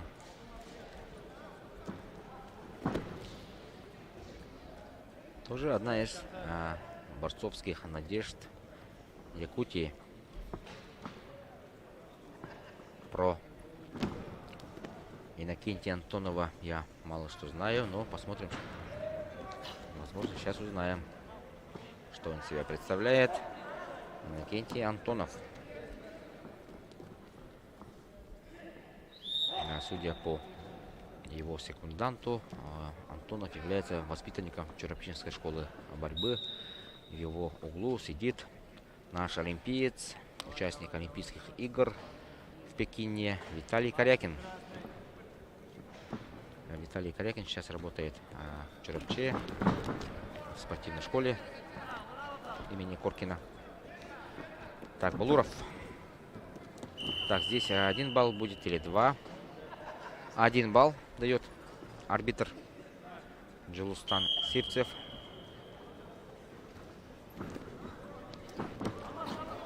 Ух ты! Красиво.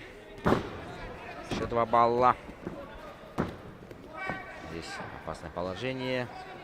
Ну, пока 3-0. Посмотрим работу в партере. Активен. Да, ну будет стойка.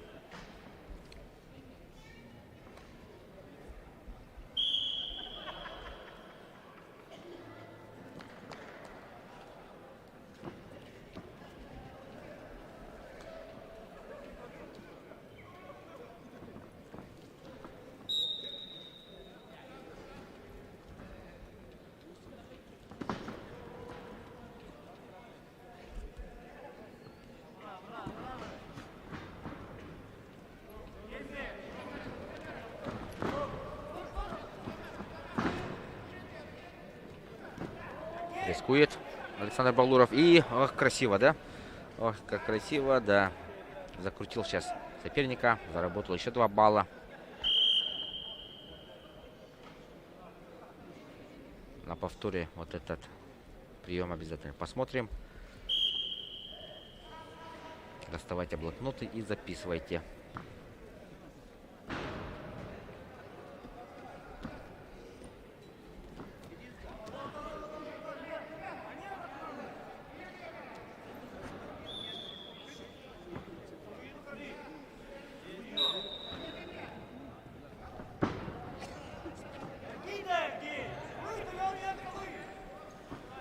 Балуров еще прошел. Надо сейчас забрать свои 2 балла и уйти на перерыв при счете уже 7-0.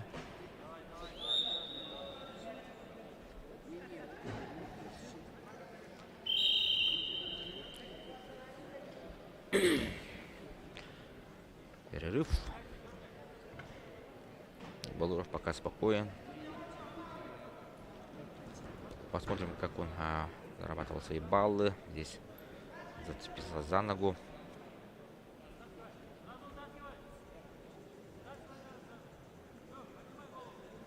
Здесь было 1 балл. Хорошая мельница. Да.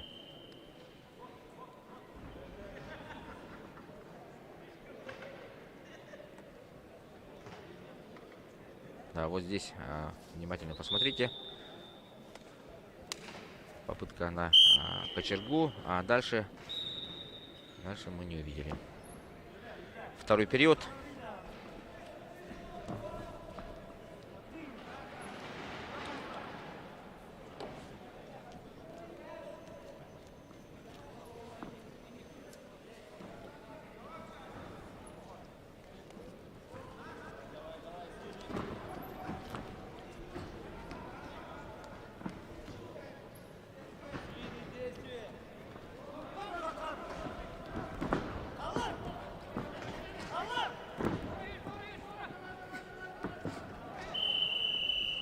Попытка провести еще одну мельницу не увенчалась успехом, но зато заработал 1 балл.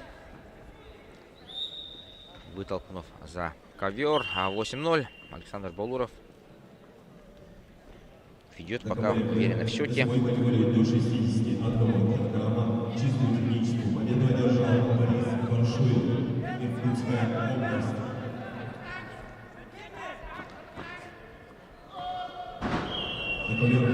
4 балла. И досрочная победа со счетом 12-0. Александр Балуров начал очень перспективно. Смотрим. На ковре чистую техническую победу одержал Александр Балуров, Республика Саха-Якутия. Здесь попытка взять на мельницу. А затем будет 4-бальный бросок.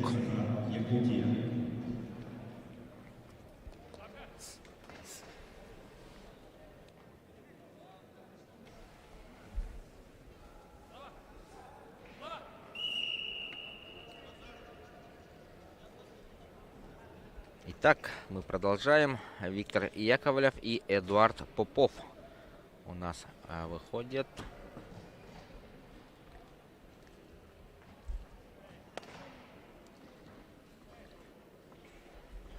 Победитель данной встречи выйдет на как раз таки Александра Балурова на стадии 1/4 финала.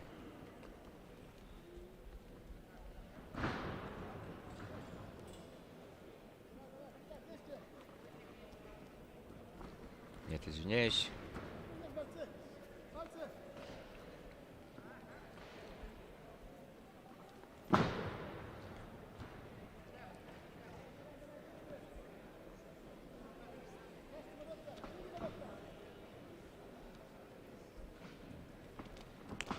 Соревнования у нас сегодня пройдут без остановки, без перерыва, имею в виду полуфинальные схватки сразу сходу уже пройдут. Хороший проход и хороший накат сходу. 4-0.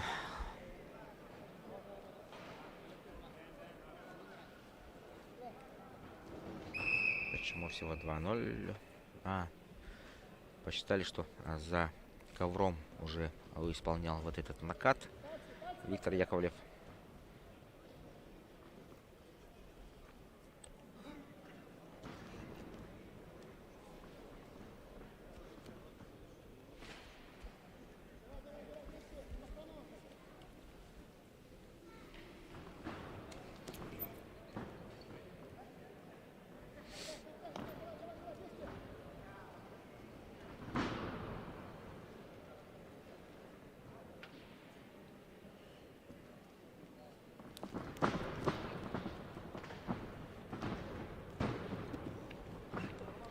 Виктор Яковлев. Опасное положение. 4-0 ведет. И... ну, отпустил здесь, да. Там ничего не было. 4-0 ведет Виктор.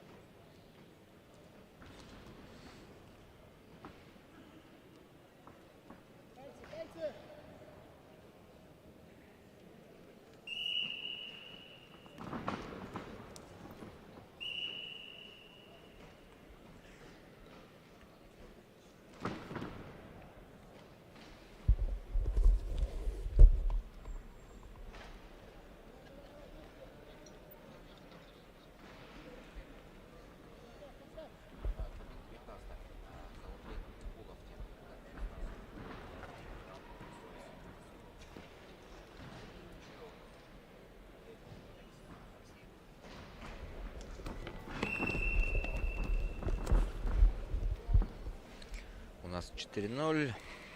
Схватку ведет Виктор Яковлев.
Яковлев активен.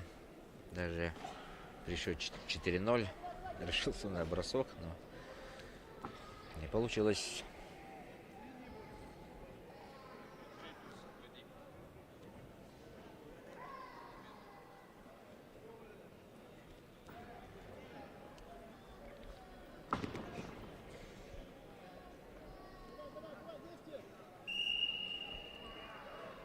Так, ну, Эдуарду Попову надо что-то предпринять здесь. Время-то идет. Надо выложиться.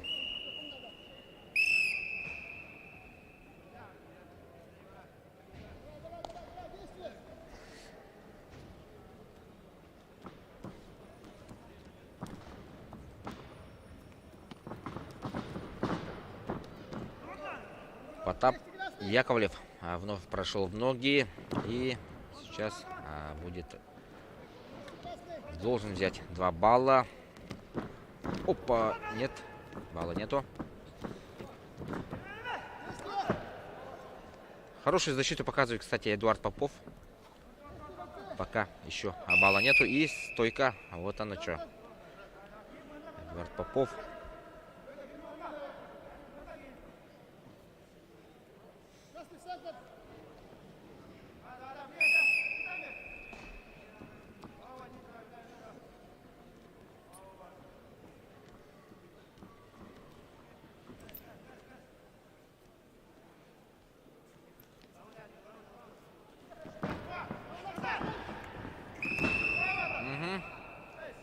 Один балл.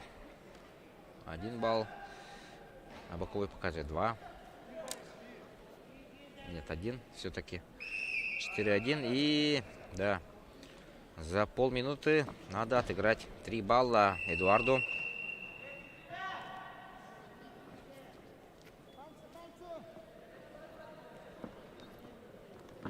На КВН весовой категории до 61 килограмма победу одержал Давид Церенжанов, Республика Бурятия.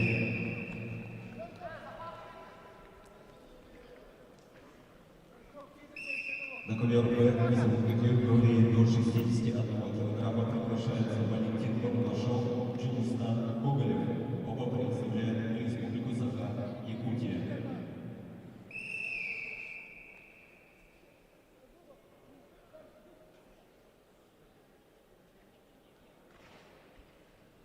На ковре А весовой 8-1.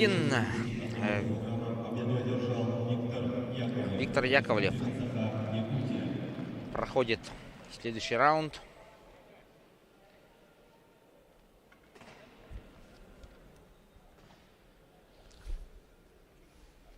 На ковре А начинается 1/4 финала весовой категории до 79 килограммов. Приглашаются Арсений Жуев, Республика Северная Осетия, Алания, Илья Богопятый, Республика Молдова.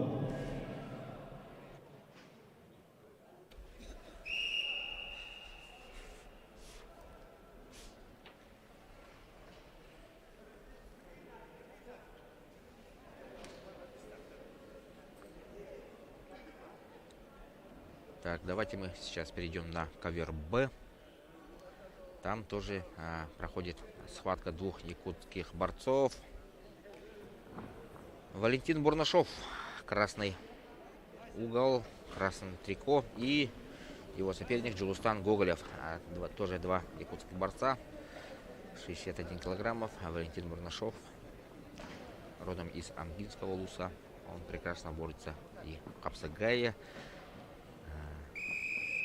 2 года назад становился победителем престижного турнира Хангалас Хапсагая в Покровске, где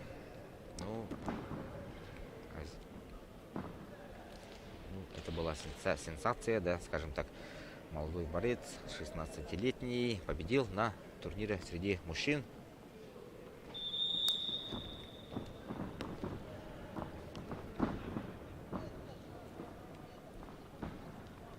И неплохо борется, кстати, Валентин Бурнашов. Участвует всегда на соревнованиях. Принимает активное участие.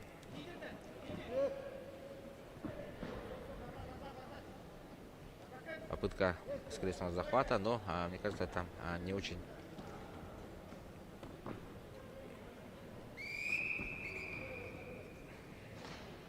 стойка.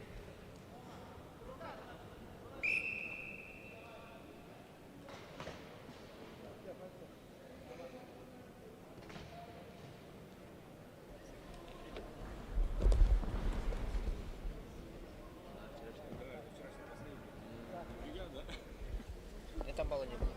Не было балла.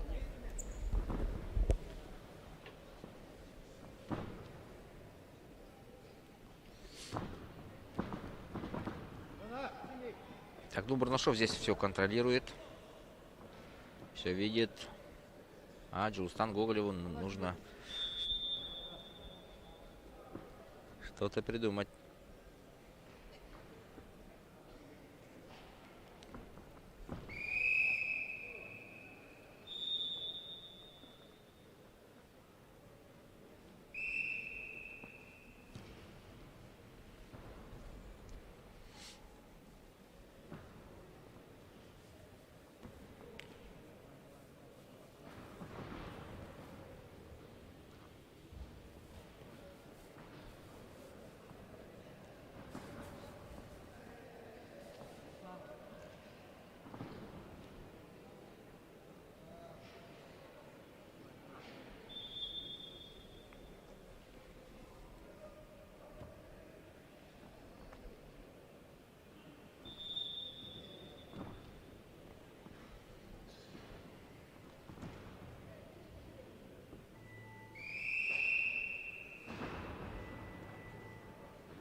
Вот здесь была попытка провести На прием ковре крест.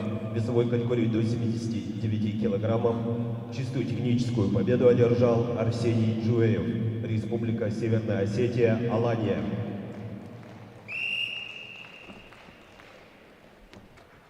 На ковер весовой категории до 79 килограммов приглашаются Аюр Жикжитов, Республика Бурятия, Артур Говоров, Республика Саха, Якутия.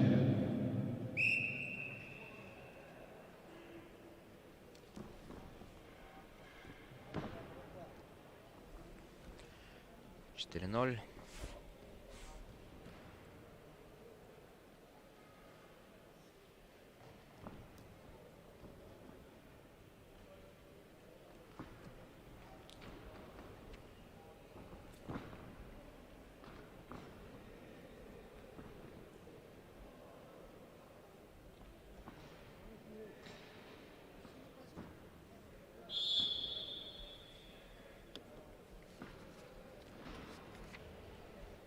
Так, ну в 70 килограммов скоро состоятся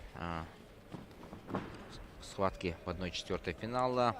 И, пожалуй, там самое интересное противостояние пройдет между Олегом Фоминым и Заурбеком Бугуловым. Оба борца провели хорошие схватки в 1/8 финала и встретятся в 1/4.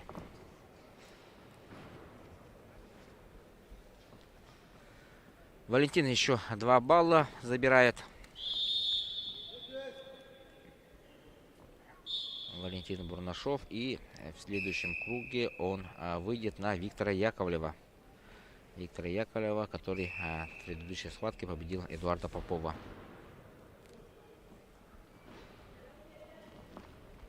А Александру Болурову в 1/4 финала будет противостоять бурятский борец.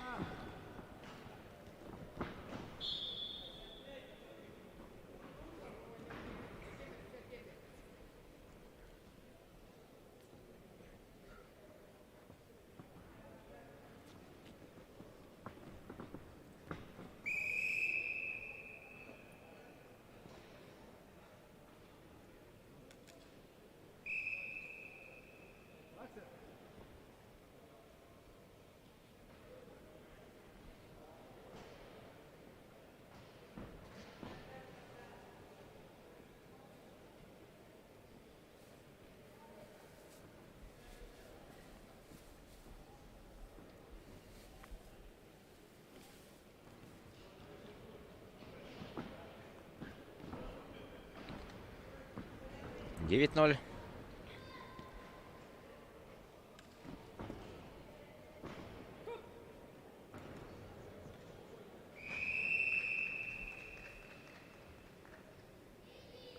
На На ковре Б весовой категории до 61 килограмма чистую техническую победу одержал Валентин Бурнушов. Бурнушов. Чистая Республика победа Саха, по очкам Якутия. 10-0.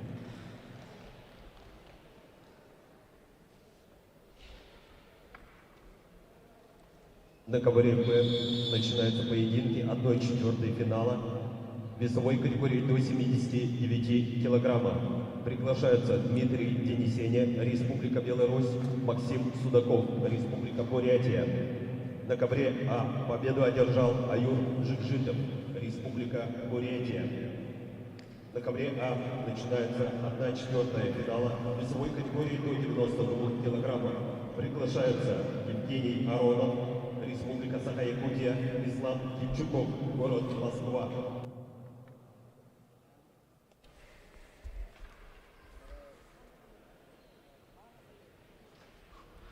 Так, ну, интересные кадры. Сын Романа Дмитриева, Роман Романович, дочь Анна. А вчера на открытии присутствовали все дети. Ну, сейчас они уже взрослые люди Романа Михайловича.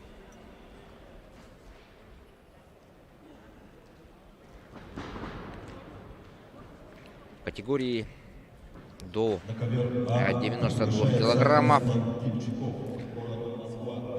Сейчас мы посмотрим с вами поединок 1/4 финала. Борьба за выход в полуфинал. Евгений Аронов, Республика Саха-Якутия, и представитель Москвы, тоже 92 килограмма.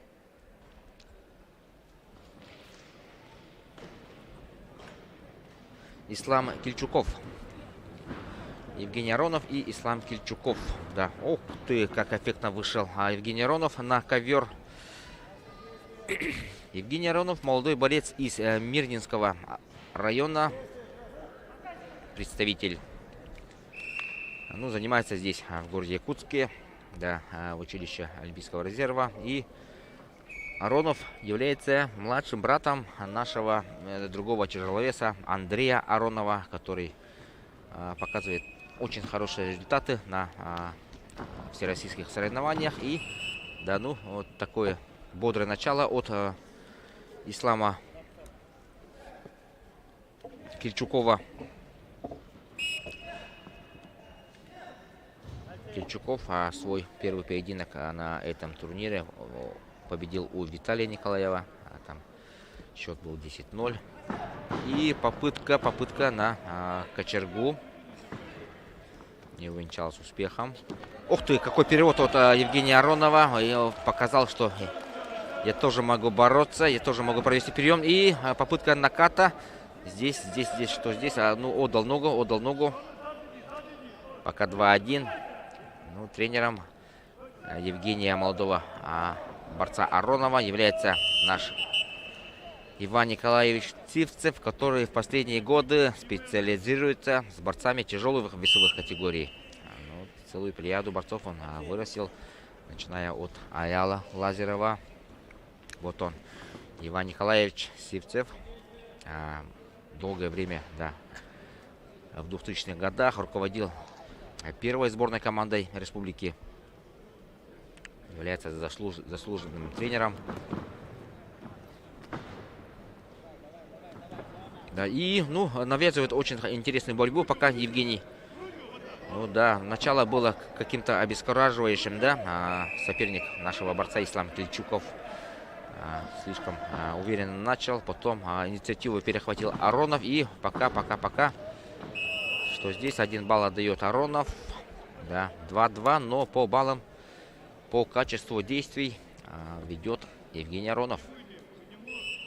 Интересную схватку мы с вами наблюдаем.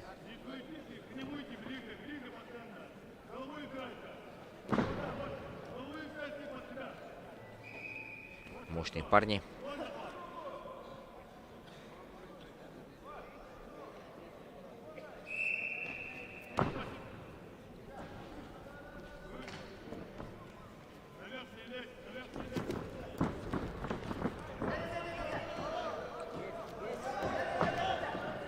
Попытка перевода, но Отдал захват. И сейчас еще 1 балл зарабатывает Ислам Кельчуков.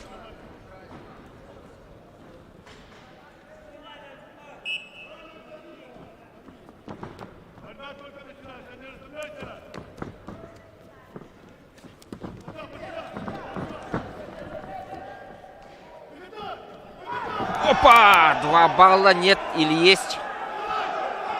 Да, судья показывает, что балла не было. И, к сожалению, Аронов еще отдает 2 балла. Что там было? Иван Николаевич Сивцев не стал бросать кубик красный. Счет 2-5. 2-5 в пользу москвича. Сразу в ноги бросается.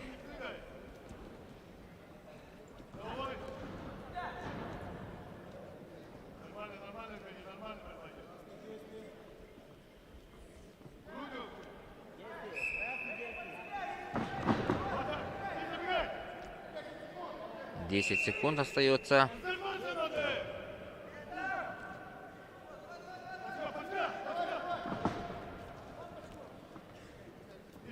Итак, первый период завершается. 2-5. Но у Аронова будут моменты во второй половине. Я в этом практически уверен. Ну, показывал хорошие движения, хорошие. Да, так начался первый период. А потом Евгений таким красивым переводом заработал 2 балла. Были еще у него моменты, но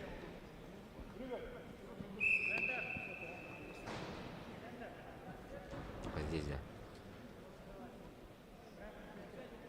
упустил такую возможность выйти вперед. И тут же отдал сам 2 балла, к сожалению.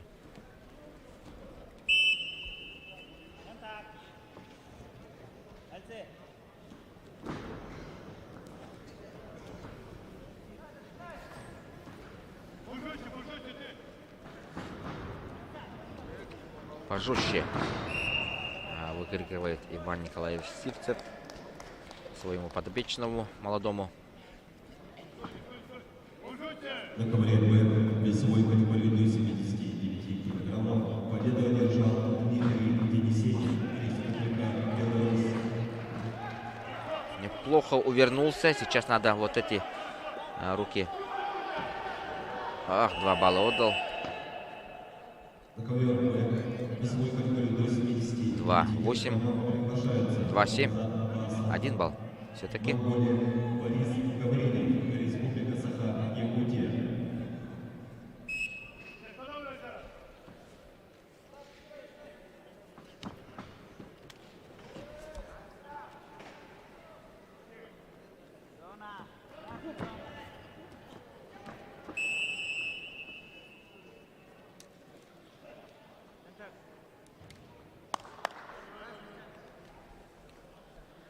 Еще 1 балл.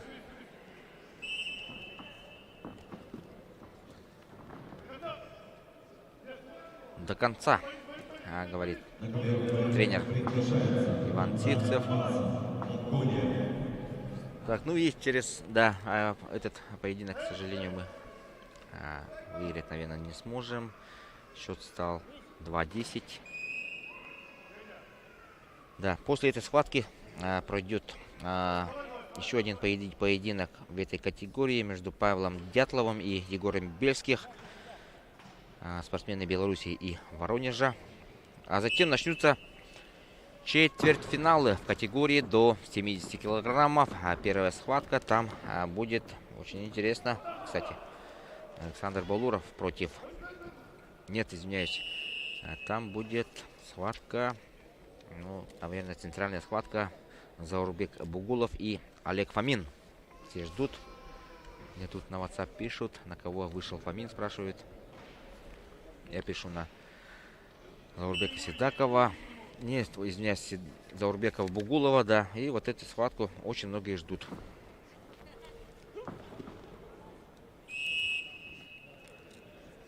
Да, срочная победа Ислама Кельчукова. На ковре А весовой категории до 92 килограммов с явным техническим преимуществом победу одержал Ислам Кипчуков, город Москва.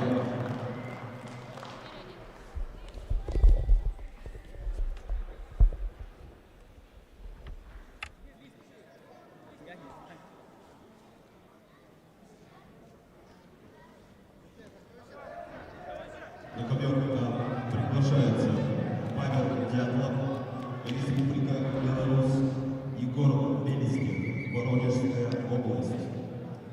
Весовая категория до 92 килограммов, 1/4 финала.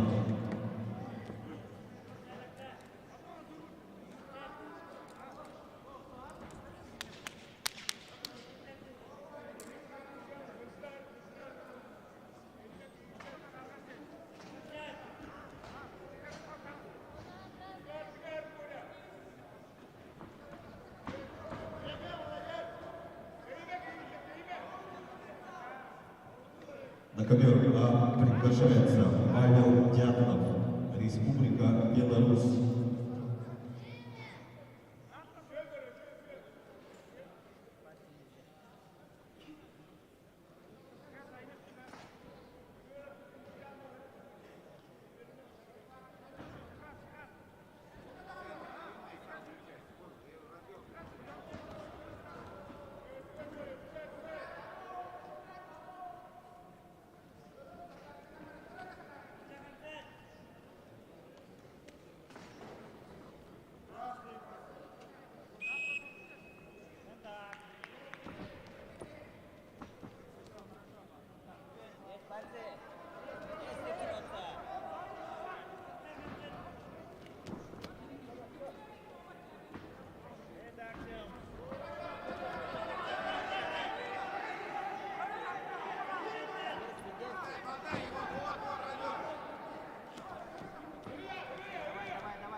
На ковре весовой категории до 92 килограммов чистую техническую победу одержал Егор Бельский, Воронежская область.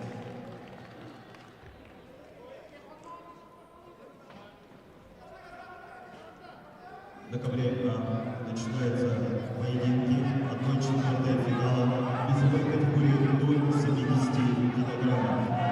Приглашаются Заморский Кугулов, Республика Северная Осетия, Алания, Олег Фомин, Республика Саха, Якутия.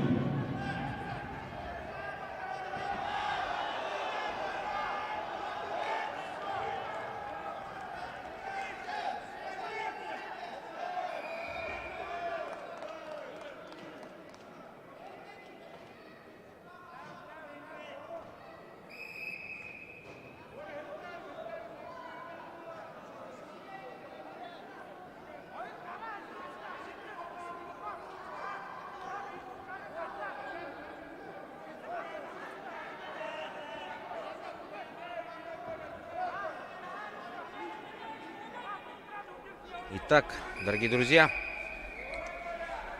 центральная схватка 1/4 финала категории 50. Категории 70 килограммов. Олег Фомин с синего угла выходит. И против него серебряный призер первенства России Заурбек Бугулов, Северная Осетия, Алания, представитель сборной команды России.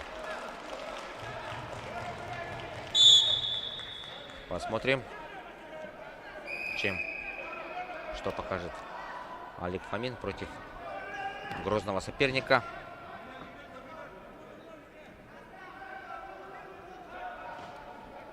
Да, ну, здесь явный фаворит, скорее всего, Бугулов. Фамилия у него почти якутская, да?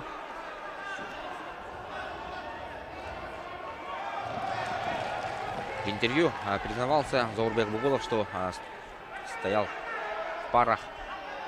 в парах и занимается в одном зале с олимпийским чемпионом Заурбеком Седаковым.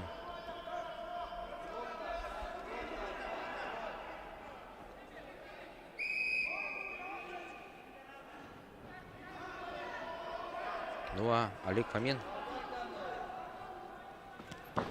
решил выступить в категории до 70 килограммов. Хотя в прошлом году, год назад, он боролся в категории до 61 килограмма.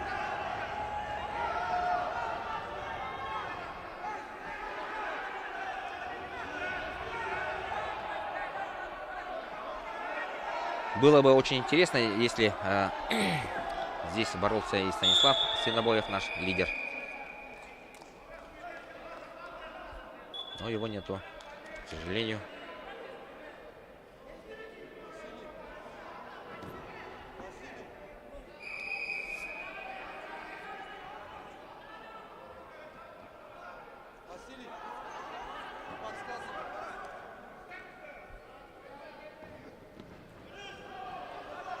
Полуфиналы совсем скоро начнутся.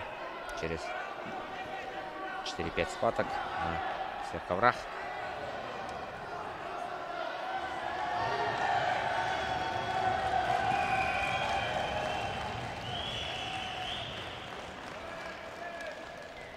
(1-0) Бугулов за счет такой активности заработал балл. Попытка прохода в ноги от Фомина.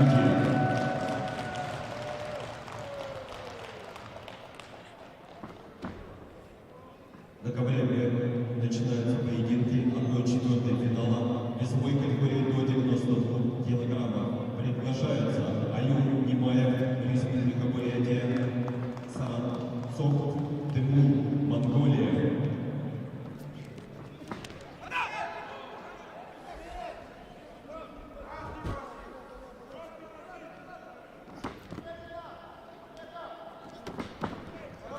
Да, дает ногу, к сожалению. Ох, и прекрасно, казалось бы, отзащищался, но не совсем удачно. 3-0 Бугулов.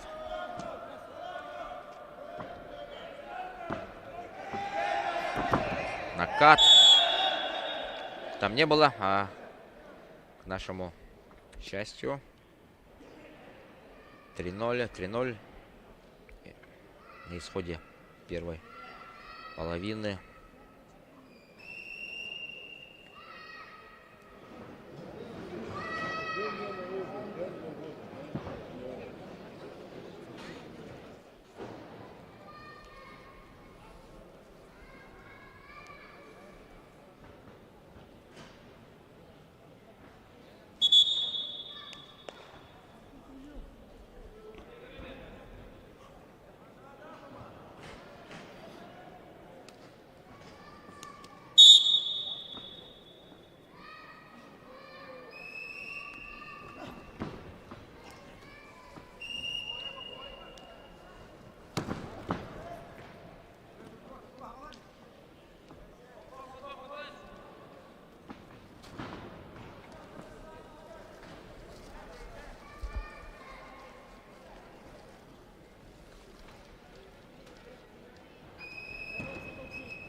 Снова берет за ногу Бугулов.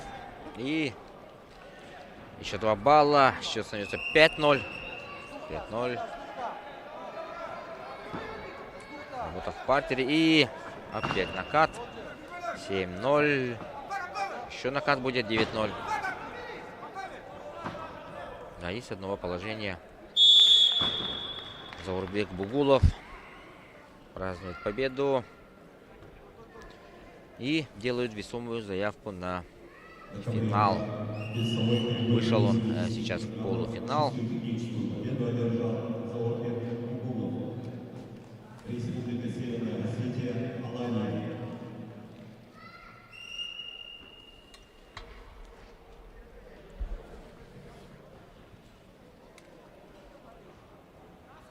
На ковер приглашается Ростислав Королев, Кемеровская область, Андрей Румянцев, Республика Саха. Еще одна интересная пара сейчас будет. 1/4 финала.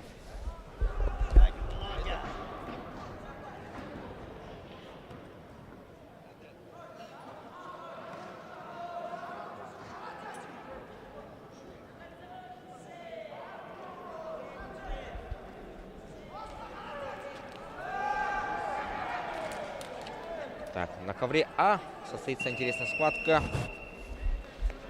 Вот он, наш борец Андрей Румянцев, который в первой схватке показал очень яркую борьбу. И его соперник Ростислав Королев.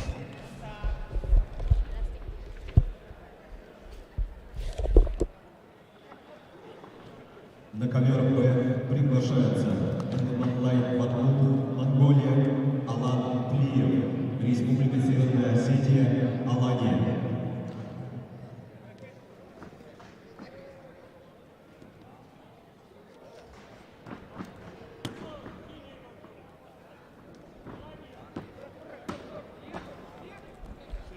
Ух ты, как резво начал Ростислав Королев. И ух ты, 10-0. Буквально за 40 секунд он одерживает победу. К сожалению, для Румянцева Андрея и наших болельщиков вот эта схватка завершилась очень скоротечно. Мы такого, конечно же, не ожидали.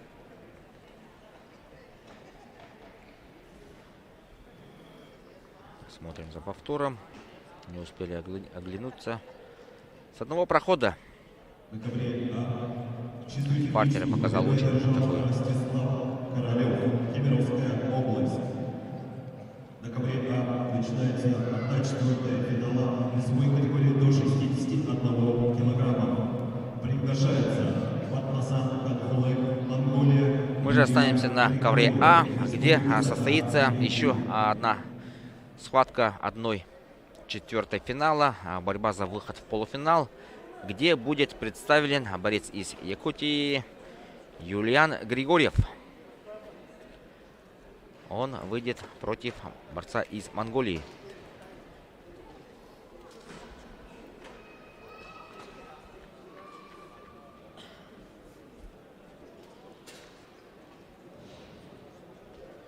Юлиан Григорьев уже одержал 2 победы.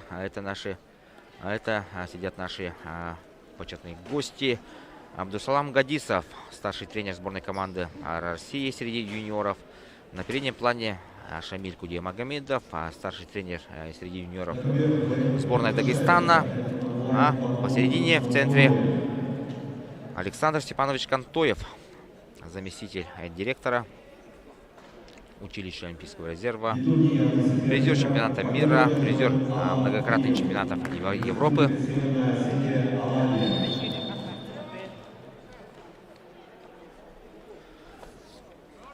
Так, болеем за Юлиана Григорьева. 2 схватки он уже одержал. Показывал очень такую качественную борьбу, содержательную. Его соперник монгол.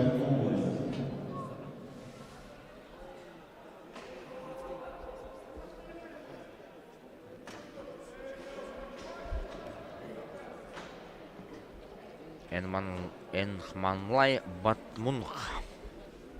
А нет. Ганхолек. Батнасан Ганхолек.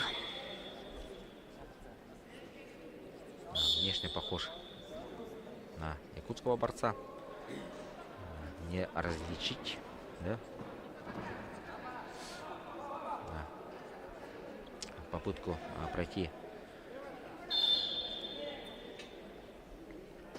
Остановил Юлиан.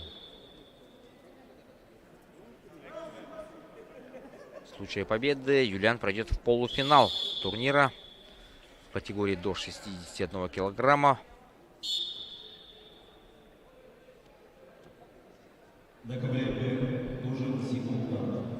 Пропустил проход.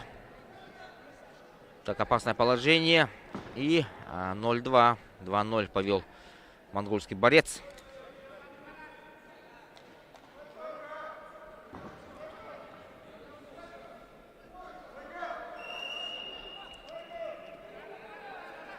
Так, ну, отдал руку. Опасно. Слишком долго сейчас, да, в партере. Надо было заранее объявить стойку. 2-0, монгол впереди. Но Юлиан Григорьев, мы знаем, как он хорошо борется из положения захвата, партера. Умудряется выходить из сложных положений. Так что будем наблюдать за этой схваткой очень внимательно.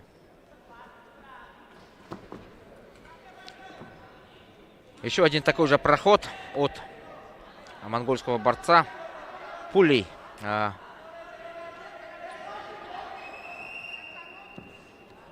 прошел в ноги. Так, ну и все-таки заработал еще 2 балла. 4-0 ведет Ганхолек. Гол в партере пока не столь успешно. И 4-0. Стойка. Юлиану Григорьеву надо что-то придумать. Хотя бы вот эти вот проходы молниеносные отразить.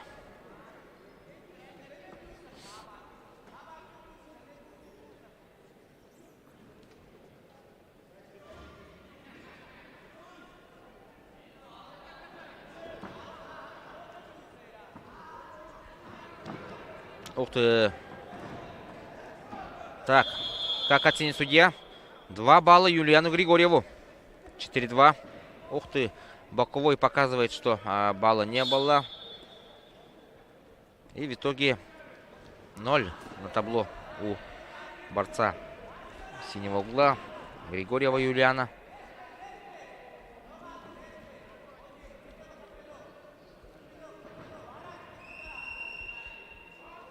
Итак, первый период завершился со счетом 4-0 в пользу монгольского борца Ганхолек. И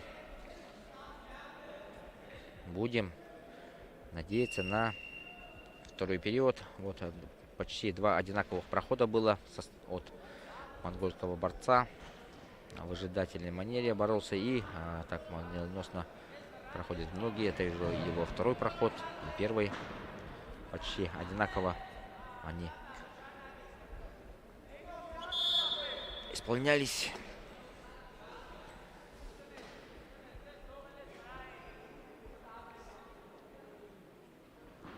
Вот здесь мы просили 2 балла. Но ничего не было. Это надо признать тоже. Юлиан попытался пройти в ноги.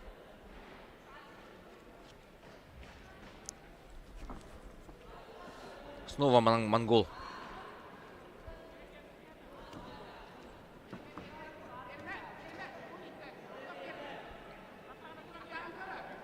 На одну и ту же ошибку. И какой переворот. Там не было.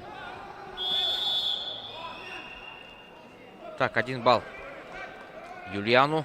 1-4. И потихонечку начинает включаться в борьбу якутский борец.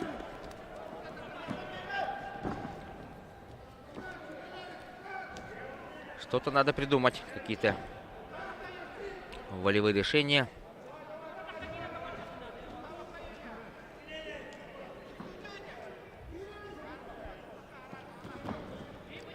Еще одна попытка. Зацепился за ногу. И вот это уже борьба Юлиана. Отсюда он может...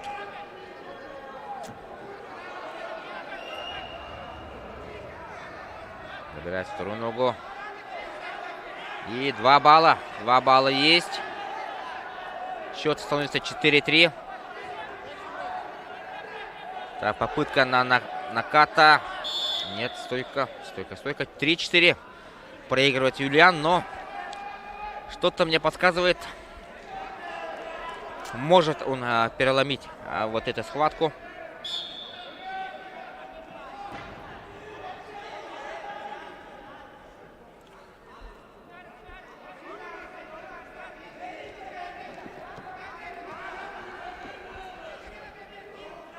Но не стоит забывать и о собственной защите. Не надо слишком увлекаться. Оп, какой перевод. 2 балла пока нету, но да, есть 2 балла. И Юлиан Григорьев выходит вперед. Впервые в этой встрече. 4-5. Юлиан Григорьев.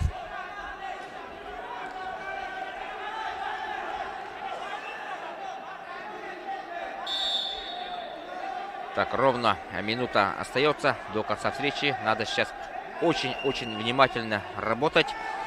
Да, и встречный проход в ноги. Отсюда надо еще свои баллы взять. Монгольский борец защищается. Баллов пока нету. Очень внимательно, аккуратно надо действовать. Ух ты! 2 балла берет в своей излюбленной манере Юлиан Григорьев. И 7-4. Повел уже. Отрыв 4 балла. 3 балла. Да. Еще раз напомним. По ходу этой встречи. Первый период был еще даже 0-4. 0-4. Первый период был. А во втором периоде пока Юлиан забрал 7 безответных баллов. И до конца за 25 секунд мы ведем. Надо сейчас очень внимательно работать в защите. Встречать соперника.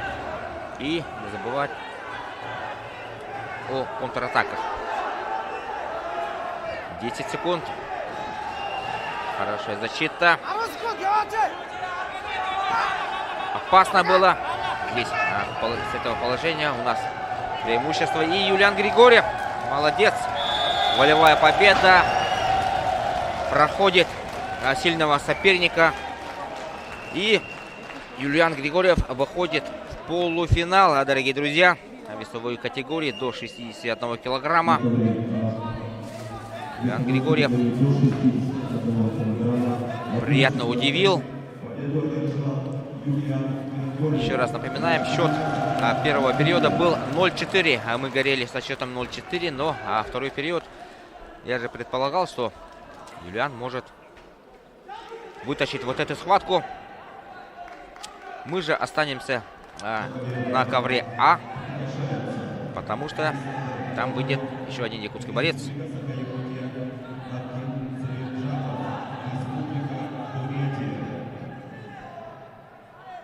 Здесь пока счет 4-1. Смотрим. Да. В вязкой борьбе Юлиан чувствует себя как рыба в воде. Хорошая рифма получилась у нас. Да. И отсюда тоже вот хороший. Почувствовал момент.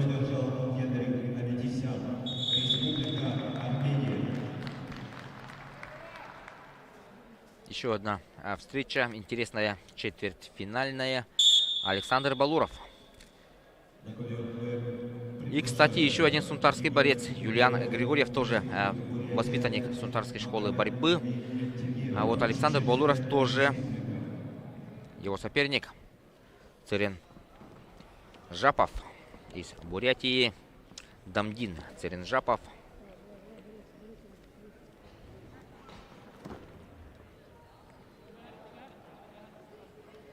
Ну, здесь надо уточниться, что Юлиан Григорьев и Александр Балуров находятся по разные части турнирной сетки. И теоретически они могут встретиться только в финале. Ну, а мы пока не будем думать забегать вперед. Надо Балурову еще вот эту схватку выиграть у Церенжапова. Соперник крепкий, серьезный. В предыдущих схватках показывал. Ух ты, тут руку отдали. Опасный момент у Балурова. Но, к счастью для нас, он вытащил руку. 0-2. Пока.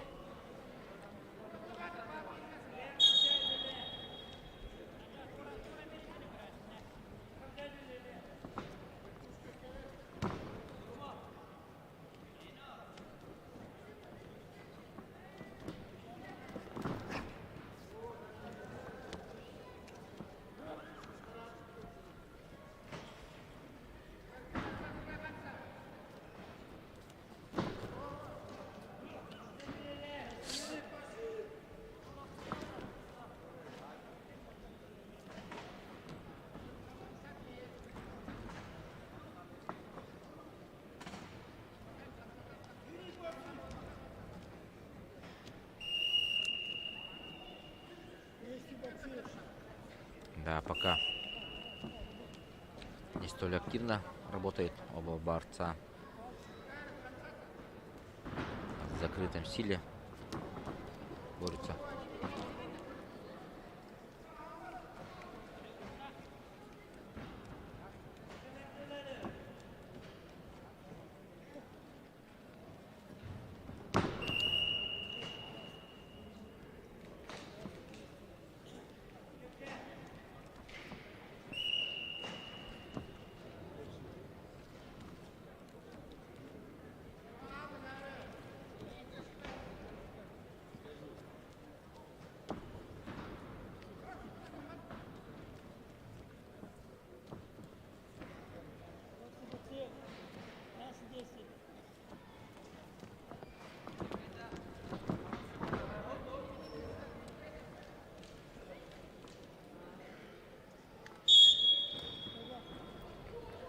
И первый период завершается 0-2.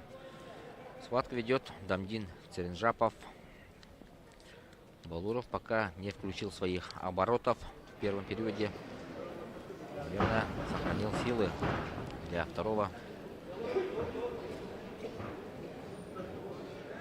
Опытные наставники команды Сунтарского Луса Семен Павлов и Николай Романович Данилов дают последнее наставление.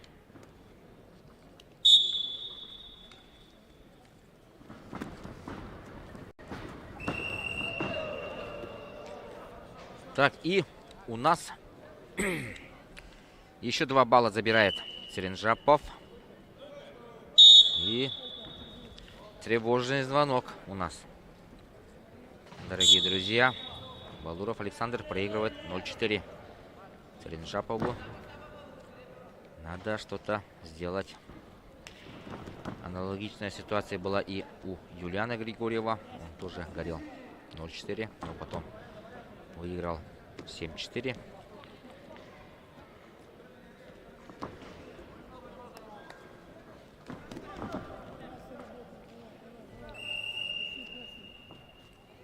Пока что ничего не получается у Балурова. Попытки. Очень грамотно встречает бурятский борец. И еще... Опа! Тут пистолет. Но 4 балла. На 4 балла летит Балуров. И положение туше опасное. Хотя тут мостик красивый. 0-8 горим.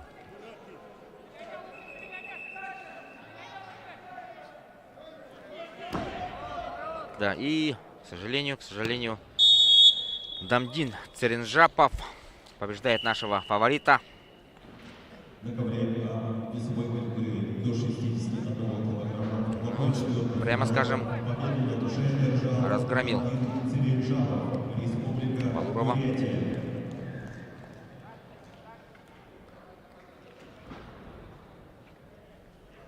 Это самое начало второго периода. А здесь уже был бросок на 4 балла. Хотел исполнить пистолет Балуров, но попался на Контрприем. Кемеровская область.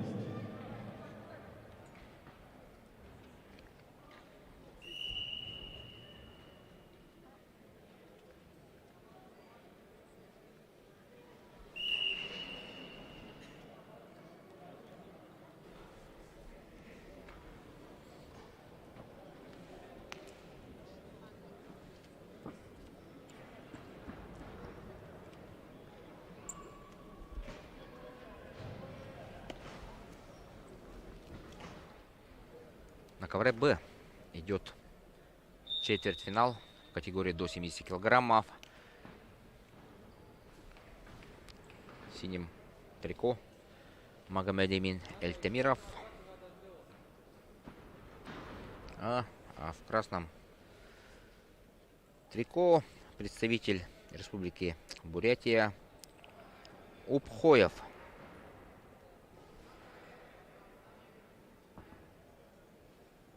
Игорь Упхоев пока проигрывает, но счет 2-2. По последнему действию ведет схватку Эльтемиров.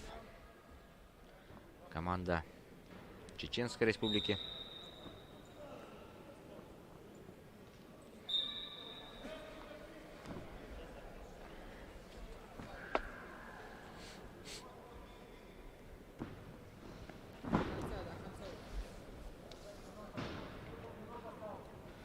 Ну и постепенно мы приближаемся к полуфиналам. Буквально через пару схваток состоятся поединки за выход в финал, за путевки в финал. Ждать осталось совсем немного.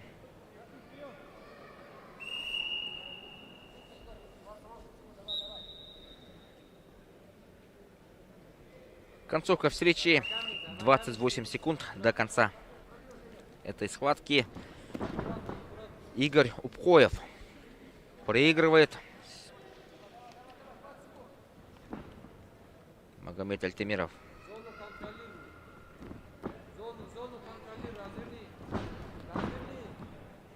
Держится.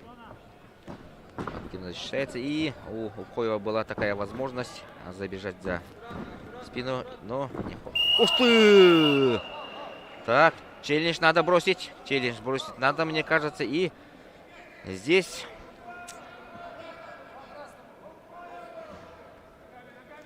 дали арбитры 2 балла Игорю Упхоеву. И, возможно, здесь случится такая небольшая сенсация.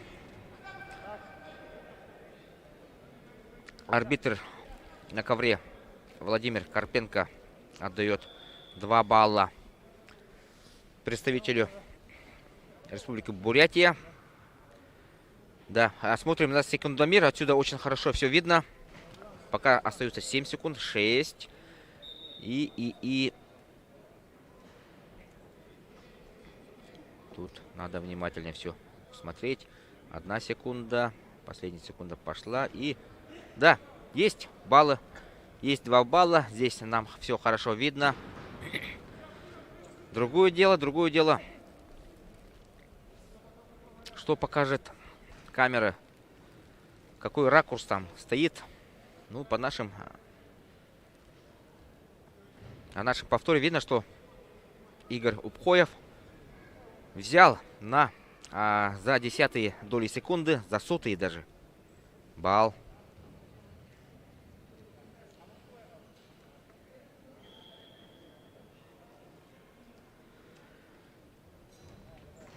Проявил настоящую волю к победе. Челлендж проигран. Челлендж проигран. И Игорь Упхоев, да, выходит в полуфинал. Побеждает Эльтемирова. Победу одержал Игорь Упхоев, Республика Победителя Бурятия. первенства России в категории до 65 килограммов. И На ковре Б начинается 1/4 финала весовой категории до 61 килограмма. Приглашается Айтал Громов, Республика Саха-Якутия. так, мы же останемся на ковре Б, потому что здесь даже также пройдет очередной четвертьфинал в категории до 61 килограмма. На ковер приглашается Айтал Агромов, Республика Саха-Якутия, и представитель Иркутской области Баршуев.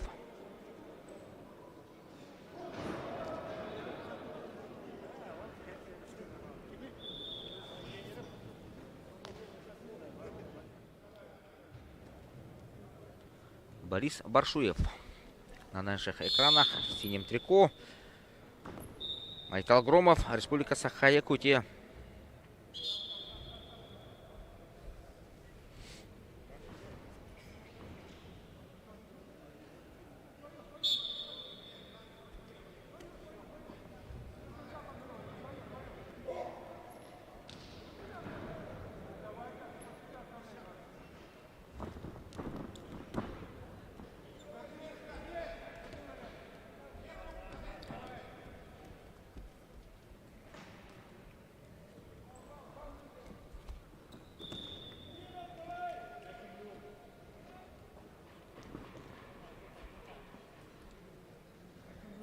Да, пока активен бурятский борец.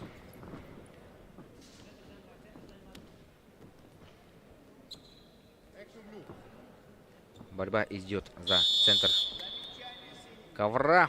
И первое устное предупреждение дается Борису Баршуеву.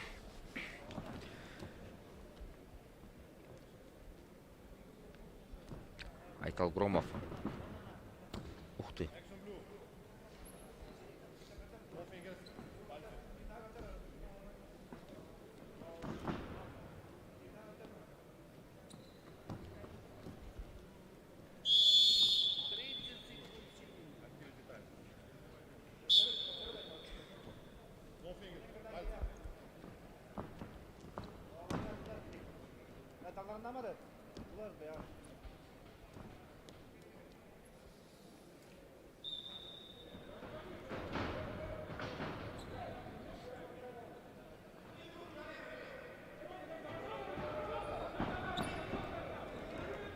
Да, забежал за спину Айтал и выиграл 2 балла. Попытка наката. Там нету, не было. Или что? Свисток молчит. Да, чуть-чуть не хватило, чтобы исполнить переворот. Но, тем не менее, 3-0. 3-0 пока ведем. Айтал Громов.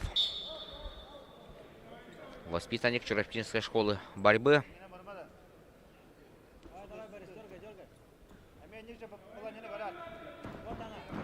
Ох ты. Да, отдал все-таки 2 балла.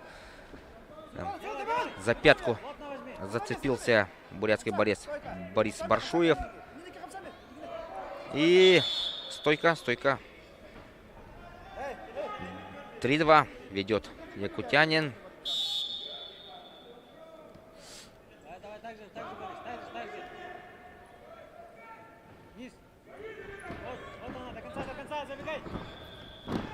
Да, почувствовал эту атаку, прочитал. Айтал.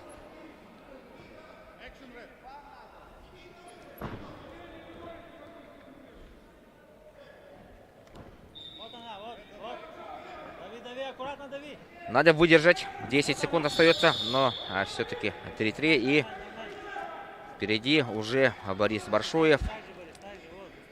До конца первой 3 минутки оставалось буквально 8-9 секунд. И Баршуев вынес за ковер.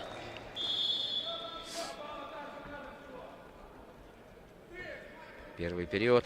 Смотрим, что было в первом периоде.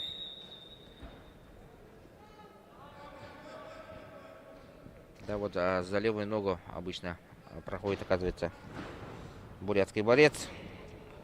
У него таких несколько попыток было, одна из которых увенчалась успехом.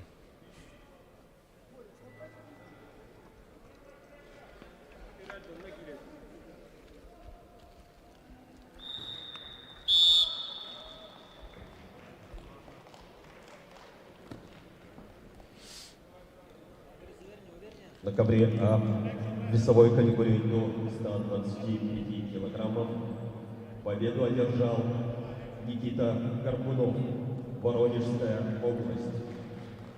Увереннее, Борис. Борис, давай, давай. Стоять, вот. Делай атаку. Вот, вот она. Делай, делай. Вот так. Вот. Вот, пошел, пошел. Дожимай, дожимай. Аккуратно дожимай, дожимай.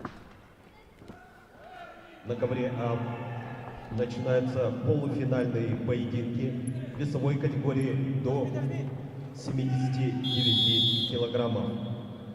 Так, здесь 1 балл дают Арсений Джоев, Республика Борису Северная Баршуеву. Осетия, Алания, Дмитрий Денисеня, Республика Беларусь. Также дожимай, дожимай, Борис, устану. Давай, давай, давай. Работай, работай. Вот, вот, вот, вот. Вот она. До конца. Вытаскивай. Вот так. Вытаскивай, вытаскивай. Так, Громов Вот хорошо. находится в опасном положении. Давай, на него. Второй зашибни тоже. Второй. Вот так. И отдает еще 2 балла. 3-6. Проигрывает. Почувствовал сейчас соперника Борис Баршуев и как-то легко вот эти баллы берет.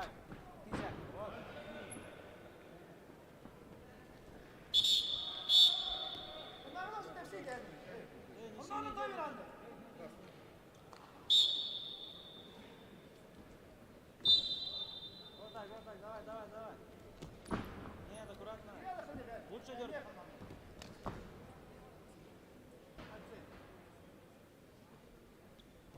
Вот, вот. Торопись. Дожимай, дожимай, дожимай, дожимай. Бал, бал. Да. Минута остается. Айталу нужно начинать уже атаку.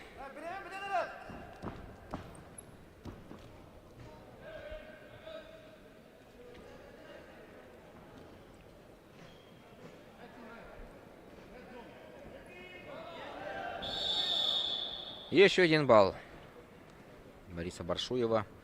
Счет становится 3-7 в пользу борца из Иркутска.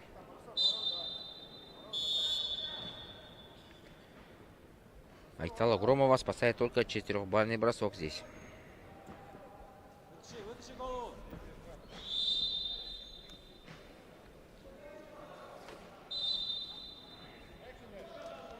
Кстати, Баршуев в полуфинале встретится с нашим Юлианом Григорьевым.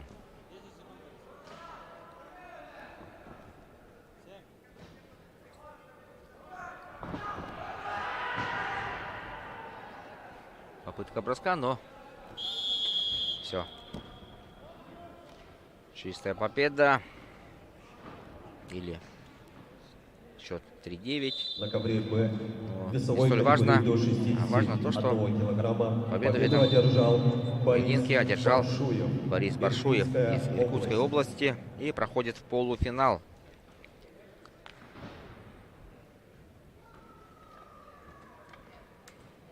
На ковер Б весовой категории до 61 В килограмма. полуфинале Борис Баршуев встретится с Юлианом Григорьевым. Виктор Яковлев. А теперь Валентин на этом же Бурнашов. ковре Оба состоится другая представляют Республику четвертьфинальная Саха-Якутия. пара.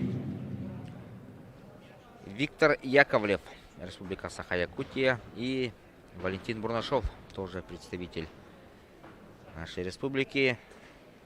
Один из них выйдет в полуфинал, где встретится с Дамдином Церенжаповым, который одолел ранее Александра Балурова.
Так, ну а пока можно нам...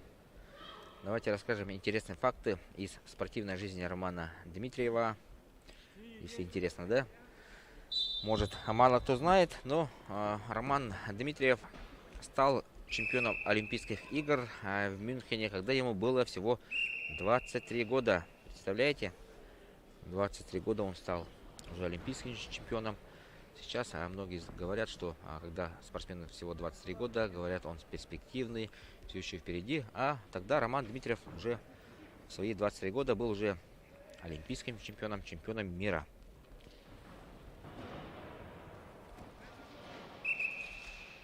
Тренерами первого олимпионика нашего были Николай Габышев, Дмитрий Петрович Коркин. Позже, уже в Москве, когда Сергей Преображенский и Томас Барба затем. Кстати, Роман Дмитриев является единственным советским борцом, выигравшим Олимпиаду в категории до 48 килограммов. Кстати, наилегчайший вес тогда был 48, и эта категория просуществовала с 69 года по 97 годы. В принципе, вот столько Олимпиад было, и лишь наш якутский борец из состава Советского Союза занимал первое место. А после него ни одному борцу из СССР и России не довелось повторить успех нашего спортсмена. Кстати, Роман Дмитриев тоже является первым чемпионом Европы в категории до 48 килограммов. Чемпионом Европы Роман стал еще когда ему было всего 20 лет, в 69 году, а затем стал, через год после триумфа на Олимпиаде, он стал чемпионом мира в 73 году в Аргентине, в городе Мар-дель-Плата. Роман Дмитриев также 4 раза выигрывал знаменитый тбилисский международный турнир, которого поклонники и любители борьбы называли малым чемпионатом мира. Также на турнире в Грузии Роман дважды занимал вторые места. Помимо этого, Роман становился призером, даже победителем крупных международных турниров в Турции, в Иране, Болгарии и Венгрии. Всего же на чемпионатах мира Роман Дмитриев боролся 5 раз. В 1973 году был чемпионом, как мы сказали, а в 1969 становился серебряным призером. Дважды брал бронзовые медали, это в 70-м и 74-м годах. И однажды занял 5-е место. Также многие не знают, что Роман Дмитриев дважды становился победителем Спартакиады народов СССР. Это соревнования проходили раз в 4 года. В Москве он побеждал в 1971 году и в 1979 году с разницей в 8 лет. И однажды был серебряным призером на Спартакиаде, который проходил в Киеве. Роман Дмитриев также является 6-кратным чемпионом СССР. 4 раза становился призером, выступал в категориях 48 килограммов и 52. На ковре А полуфинальном поединке вот весовой такие категории до 79 килограммов победу одержал достижения имеет наш прославленный олимпийский чемпион. Да, также мы упустили его победу на чемпионате Европы в 1969 году. Еще в 1981 году он брал бронзовую медаль. Уступил он тогда болгарскому борцу Арсену Мехмедову. Боролся Роман Дмитриев в составе сборной команды СССР и на Кубках мира. 5 раз боролся, представлял команду СССР, Советского Союза в 73-м, 4-м, 77-м, 79-м и 80-х годах. Из них дважды становился обладателем Кубка в личном зачете и дважды в командном зачете брал золотые медали. В те годы Кубки мира командные проходили неизменно в американском городе Толедо.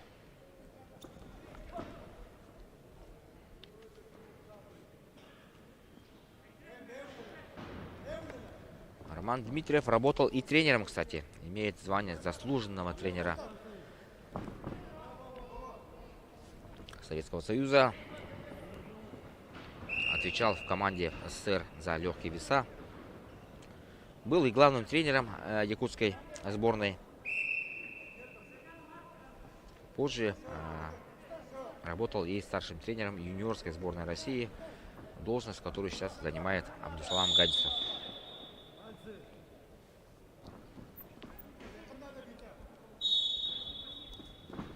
Так, ну а пока у нас идет последняя минута, 50 секунд остается. Схватку ведет Валентин Бурнашов. 4-2. Виктор Яковлев и Валентин Бурнашов. 40 секунд остается.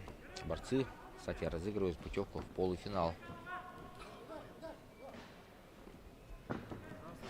После данной встречи состоится второй круг весовой категории до 125 килограммов между якутскими борцами Данилом Ивановым и Михаилом Нестеровым. Оба спортсмена проиграли свои первые схватки в первом круге и теперь, возможно, разыграют серебряную или бронзовую медали.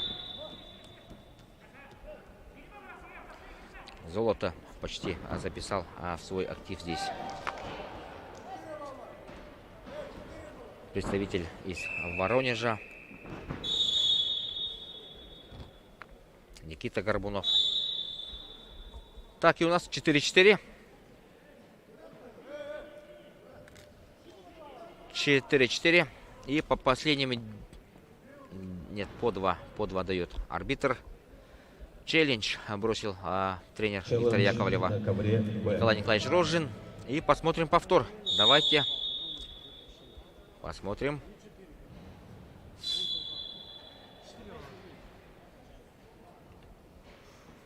Попытка поймать на вертушку. Да.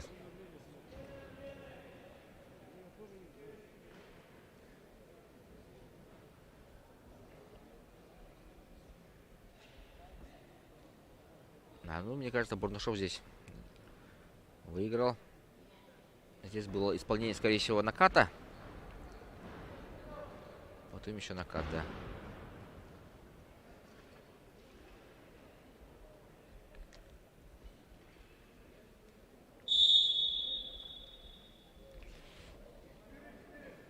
Ну, не будем вмешиваться в работу судейской коллегии.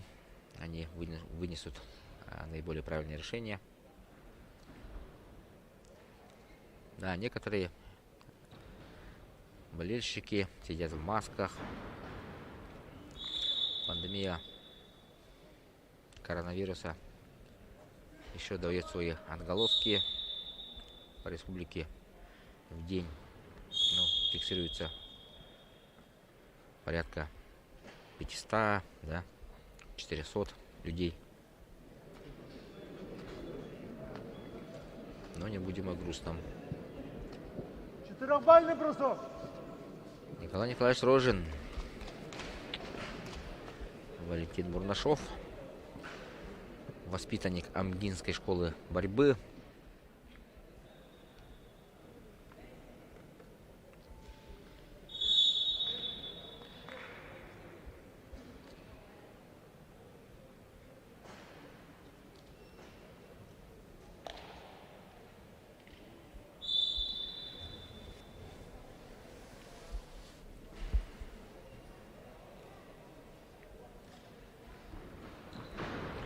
Томительное ожидание.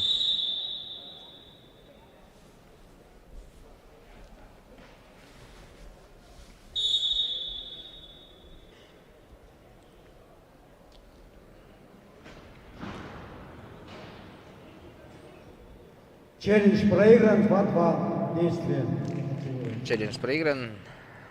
2-2. И победу со счетом 4-7 одерживает Валентин Бурнашов, который выходит в полуфинал от нашего турнира. полуфинал. Валентин Бурнашов встретится в схватке за выход в финал с Дамдином Церенжаповым. Начинается второй круг весовой категории 125 килограммов. Так, сейчас мы посмотрим с вами Данил Иванов. второй круг Нестеров. весовой категории до 125 килограммов. Схватка двух якутских богатырей Даниила Иванова и Михаила Нестерова.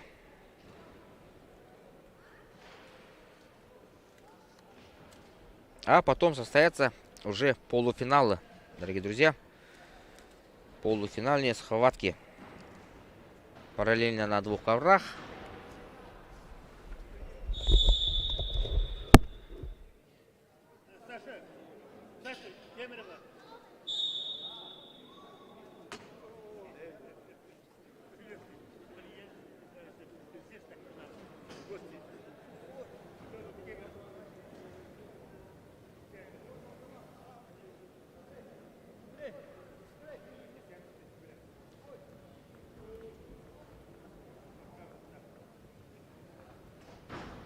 На ковер Б приглашается боковой судья.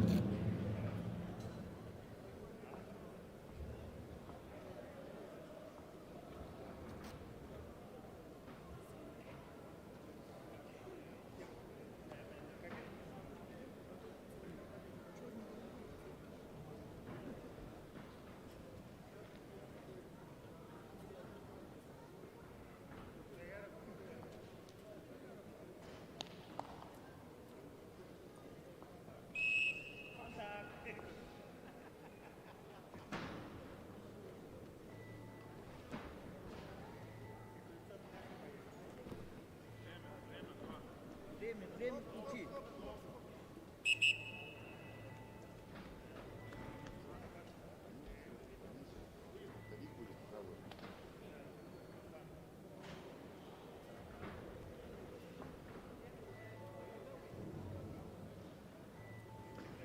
Шесть надо делать, шесть.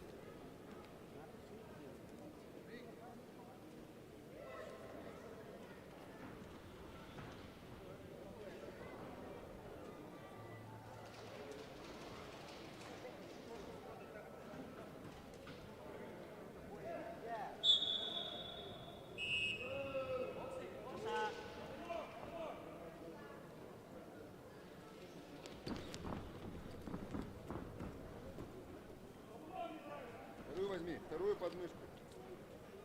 Ты назад отходишь.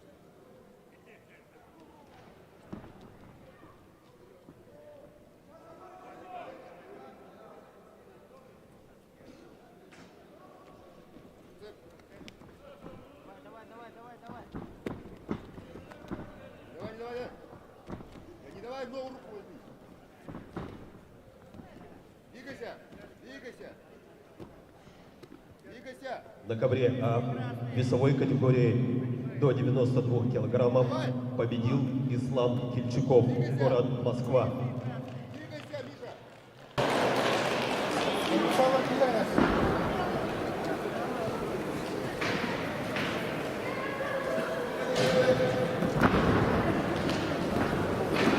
На ковре А начинается полуфинальный поединок весовой категории до 70 килограммов.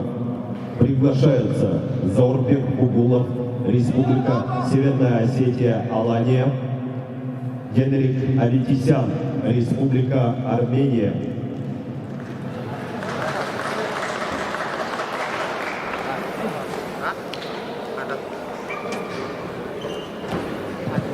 На ковре Б победу одержал Даниил Иванов, Республика Саха-Якутия.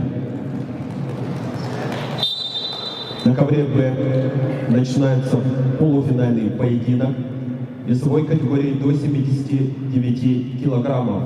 Приглашаются Аюр Жикжитов, Республика Бурятия, Борис Гаврилев, Республика Саха-Якутия. Вот товарища.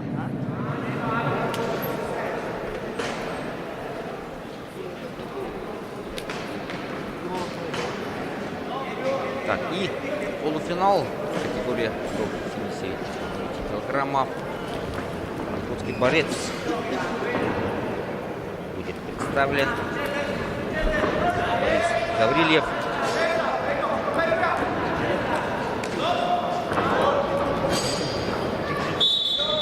Его соперник, представитель сборной команды Бурятии Жикжитов.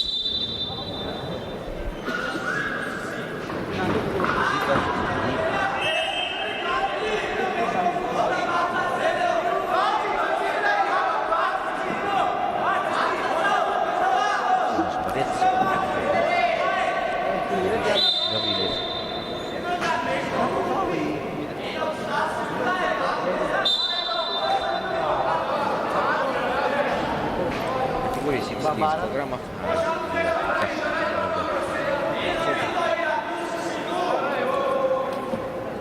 10 спортсменов.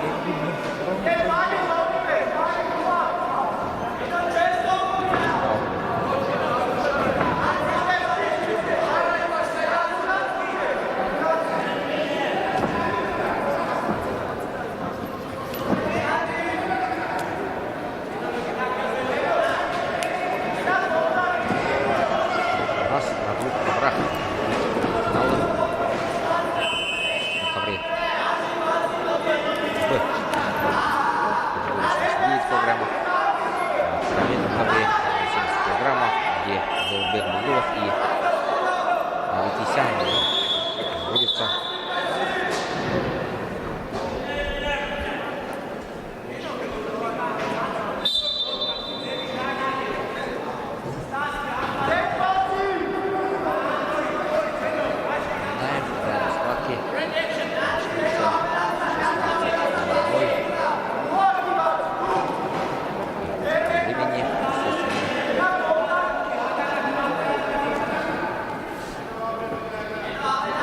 Интересные полуфиналы пройдут в категории до 61 килограмма, где будет представлен парах якутские борцы против бурятской ковра.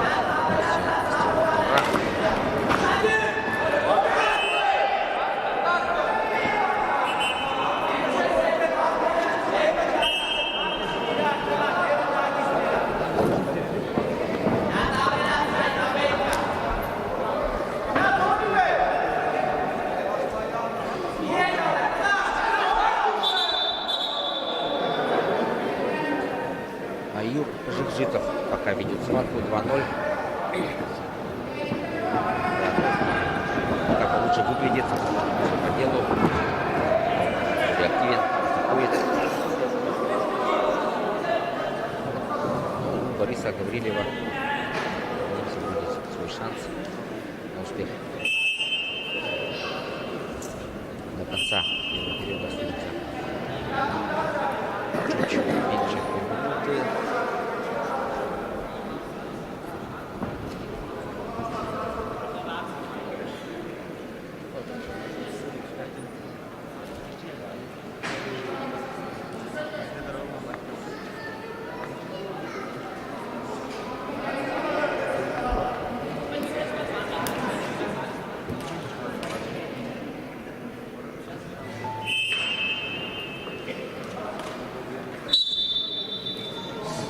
Первый период завершен.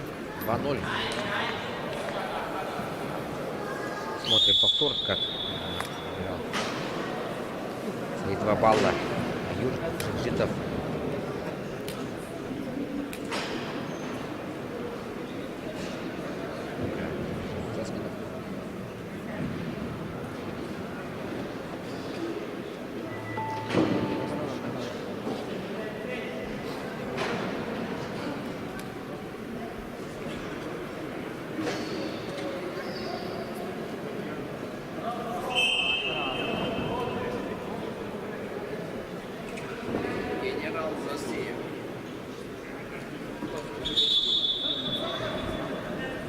Кстати, ровно через неделю, да, чуть меньше, через 5 дней, в Белграде стартует чемпионат мира. Он проходит, да, чемпионат мира. Сперва по греко-римской борьбе, потом по женской этой борьбе. И, наконец, вольники вступят в борьбу.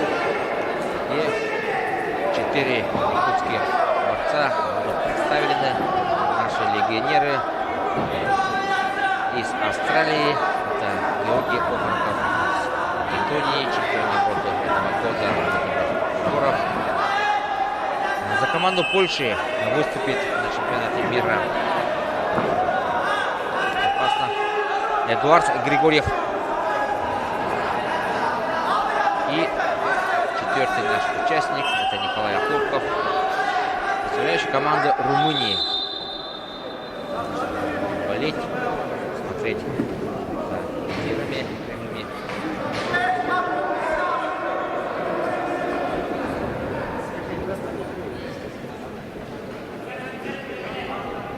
Также на следующей неделе состоится первенство России среди борцов до 23 лет.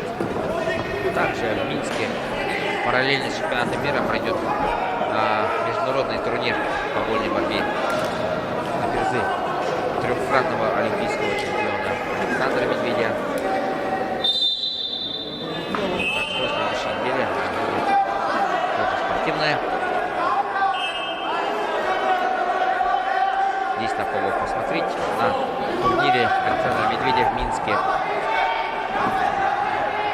Выступят все три наших белорусских легионера. Андрей Бекренев, 61 килограммов, 65 килограммов Южин Скрябин и 57 килограммов Ариан Тютрин. А также поедет и на турнир поедут и наши якутские борцы. Нежгун Сергин, капитан сборной в категории до 57 килограммов, Харислав Григорьев, Петр Копылов, призер чемпионата России. Извиняюсь, призер спартакиады сильнейших. И еще ряд борцов. Итак, у нас остается 20 секунд. Надо Борису Гаврилеву провести один решающий рывок, проход.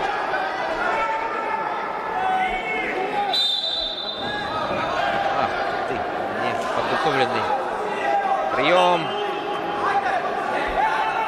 Там был срыв. И еще остается 8 секунд. Отделять его от финала. Борис, давай, Борис.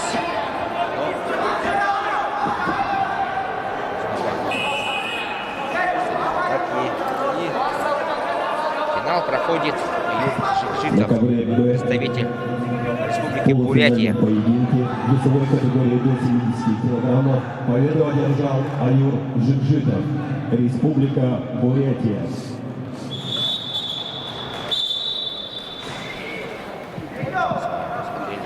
На ковре Б начинается полуфинальный поединок весовой категории до 92 килограммов. Сейчас на ковре Б состоится еще один полуфинал. Алан Плиев, Республика Северная Осетия, Алания. Воронежа и Северной Осетии. Бельских и Алан Плиев.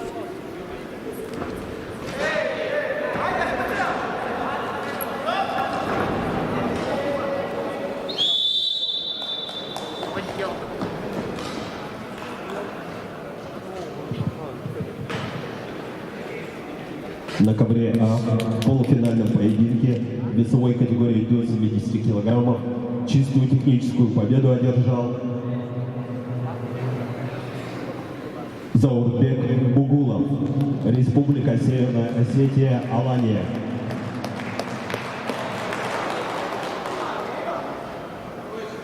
Так, давайте мы перейдем сейчас на ковер. Предлагаю на ковер А, где состоится полуфинал с участием якутского борца. Юлиан Григорьев встретится с Баршуевым. Да. Приглашается Юлиан Григорьев. Я предлагаю перейти на ковер А. Борис Спасибо Баршуев, Иркутская нашему область. режиссеру. Юлиан Григорьев провел 3 победные схватки за сегодня. И первый будет полуфинал. Схватка за полуфинал. профессионал. Соперник серьезный.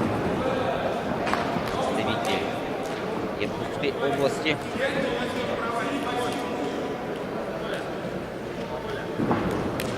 Борис Варшуин.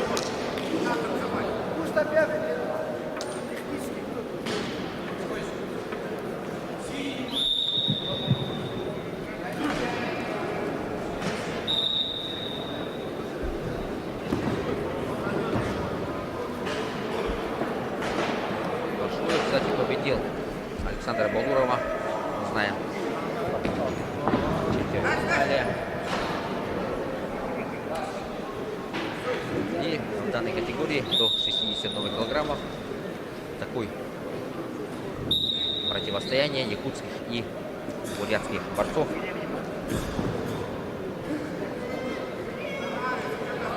При каком-то стечении обстоятельств может случиться и якутский финал, и даже бурятский финал. Посмотрим наших борцов. Вот он, Юлиан Григорьев, воспитанник Сунтарской школы борьбы. Показывает интересную борьбу.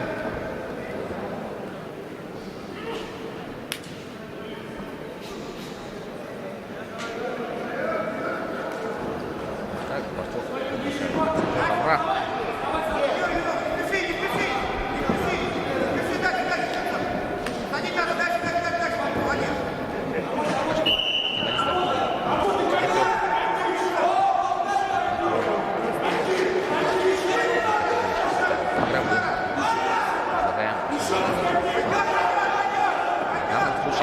Юлиана Григорьева.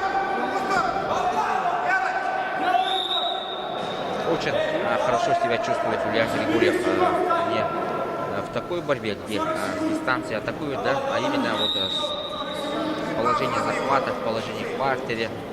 Может даже выйти, может даже отдать ногу и оттуда каким-то образом выйти,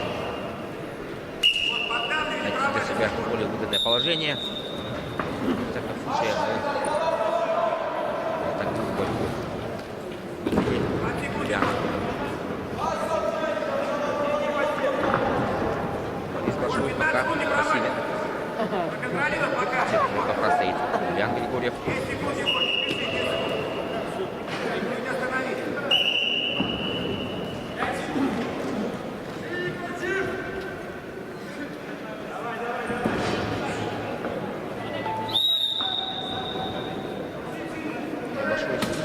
Выиграл не Балурова, а Натала Громова. Александр Балуров уступил Громову. В полуфинале встретится с Валентином Бурнашовым.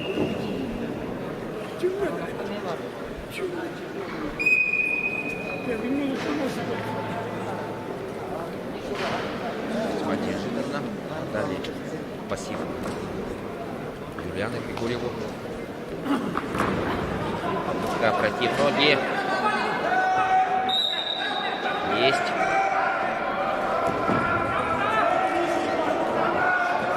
Надо забрать отсюда балл. Время еще есть. Время есть. Вот эта борьба уже Юлиана отсюда.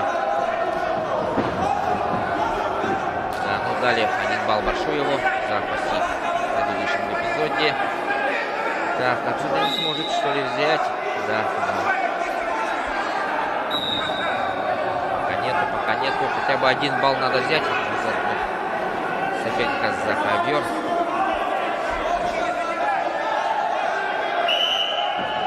И стойка. Да, потратил здесь много энергии Юлиан.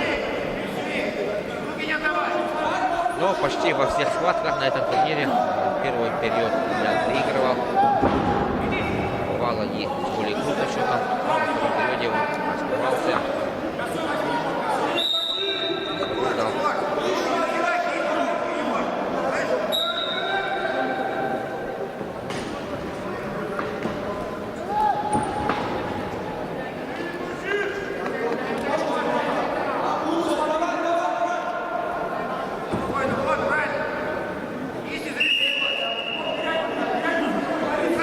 0-1.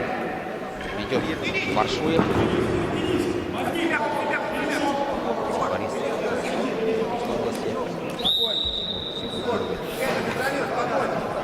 Александр. Вчерашний категории до 74 килограммов.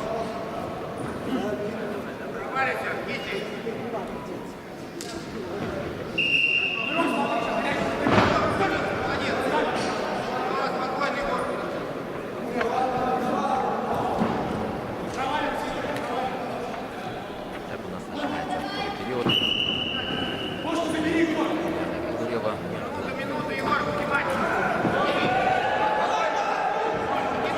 Начал очень активно второй период. Баршуев.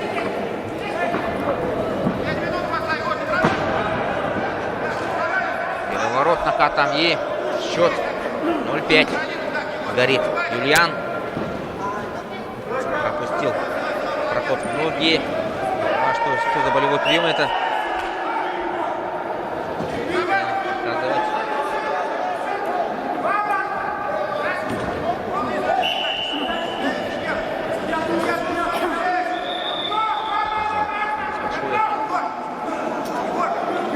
Так, ну, знаешь манеру борьбы Юлиана Григорьева, мы не отчаиваемся и верим до конца.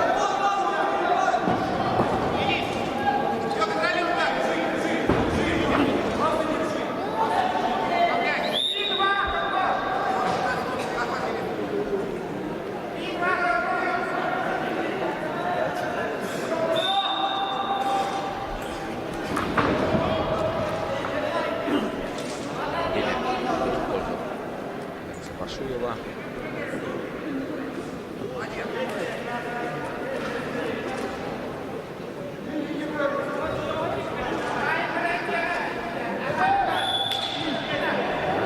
Пока не может найти ключ к успеху. Отдал руку. Сейчас без завязки пока получше В выглядит. полуфинальном Казахстанский борец поединке весовой категории до 92 схватил килограммов. за голову. Это 20, время истекает. И хотя бы 1 балл, да, 1 балл будет. Нет, балл не дается, к сожалению, для Юлиана. Победу одержал Егор Бельских, Воронежская область. Тем не менее, еще один представитель Воронежа выходит в финал турнира. Егор Бельских, который до 90 килограммов победил Алана Плиева. На ковре Северной Осетии, Алании. полуфинальный поединок весовой категории до 70 Последняя килограммов. минута пошла, пока Приглашается Ростислав Королев, Кемеровская область. Борис Баршуев все контролирует. Республика Бурятия. Юлиану надо что-то придумать.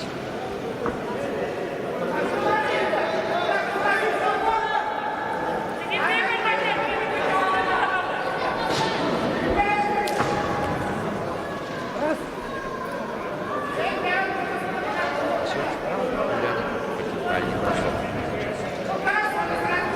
Время.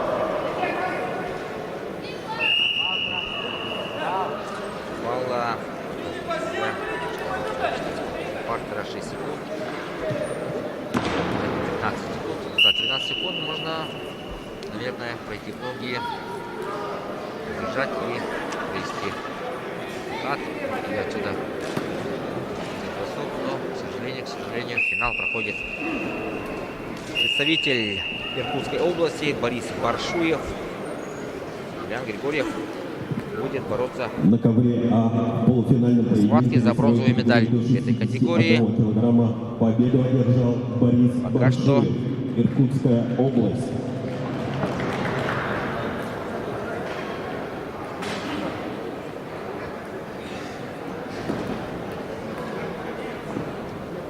Так, сегодня будет где после этой схватки пройдет второй полуфинал в категории до 61 килограмма. Еще одно противостояние якутского борца и вятского спортсмена Галина Царинджапова. А пока у нас полуфинал в категории до 70 килограммов. Ростислав Королев и Игорь Коев. Королев пока впереди, 4-0. Коев, кстати, победил сломанного борца. Был фаворитом соревнований.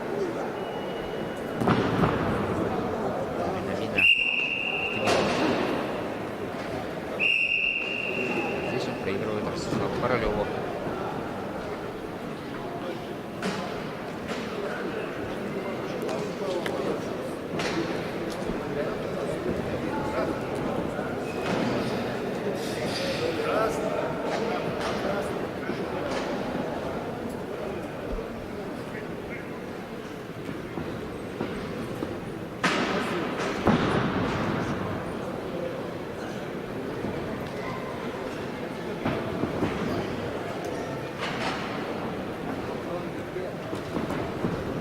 Скоро начнется чемпионат схватки. После полуфинала в категории 65 килограммов, второго полуфинала нашел Валентин Давидов Шаповым. Перерыв. И вернемся в 16:00 уже на финале Касаха.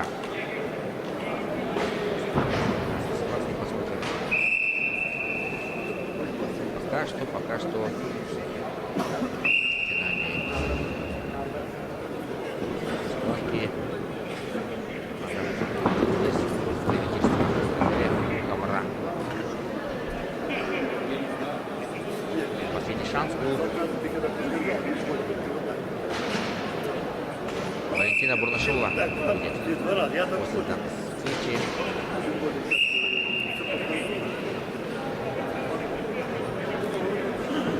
Соперник у него будет серьезный.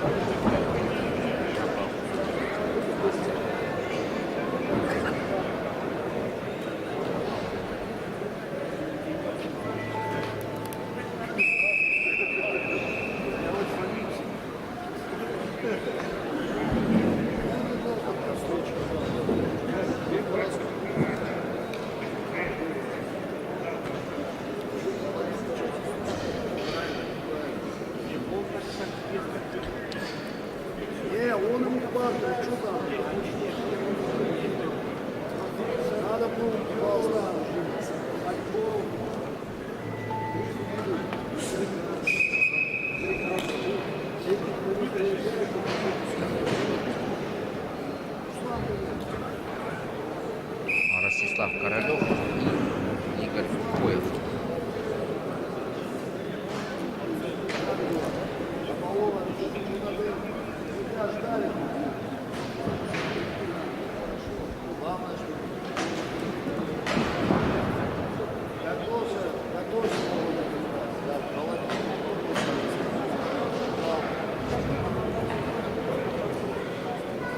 Начало ноября.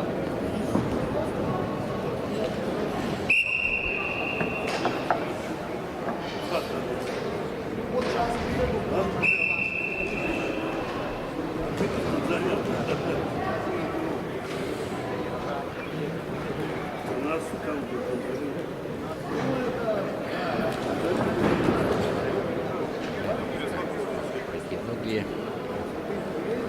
Королева. Представители Кемерово.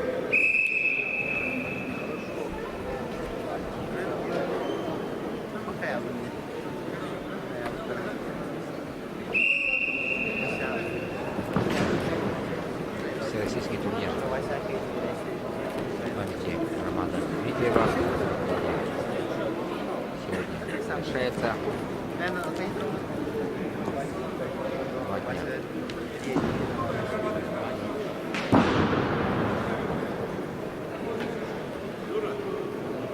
В конце октября также здесь в ковре спорткомплексе пройдет турнир памяти нашего командного тренера Дмитрия Петровича Начинаются Коркина. утешительные поединки в весовой категории Но до уже среди 92 мужчин. килограммов. Приглашается Виталий Николаев. Турнир Евгений Романа Дмитриева Аронов. среди юниоров, а Оба представителя соревнования из Республики памяти Саха-Якутия. Дмитрия Коркина, они среди мужчин. Также, насколько я знаю, в сентябре, да, в сентябре ожидается проведение якутского турнира памяти Александра Козлова. Всероссийский турнир.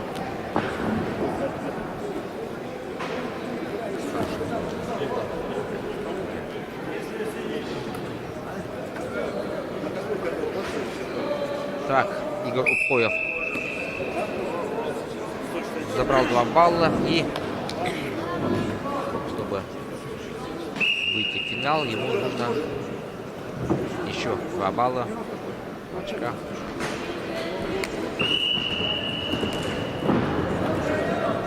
Будет яростно бороться за путевку в финал.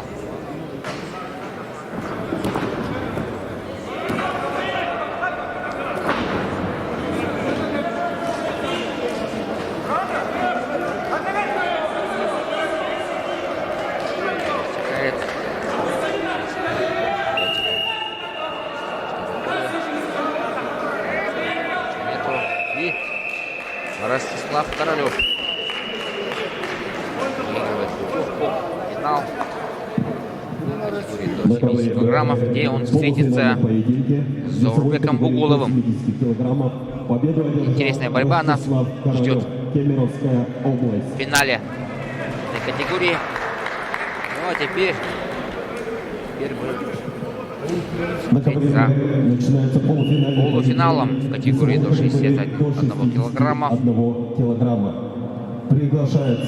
На ковер приглашаются Дамдин Церенджапов, Республика Бурятия, и Валентин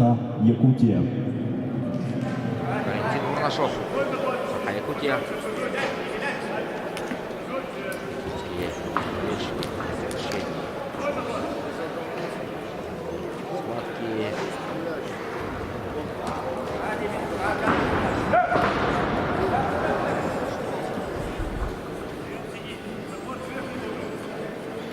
Бурнашов.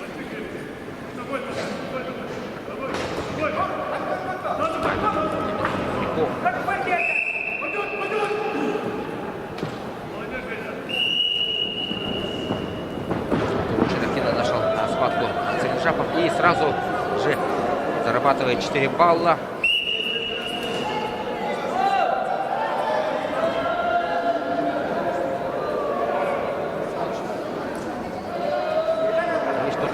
На рычаг Милза. Еще 2 балла. 6-0. Большие проблемы у Валентина Бурнашова. Не ожидал он такой развязки в самом начале схватки. За 30 секунд уже у нас 3-0. 6-0. Надеюсь, Дамдин Церенджапов настроен очень серьезно.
Финал в этом весе будет бурятским.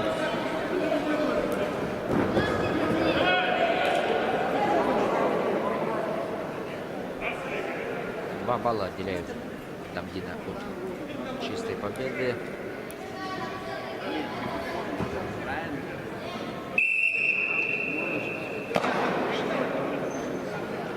1 балл. Теренжапову за заключенный прием.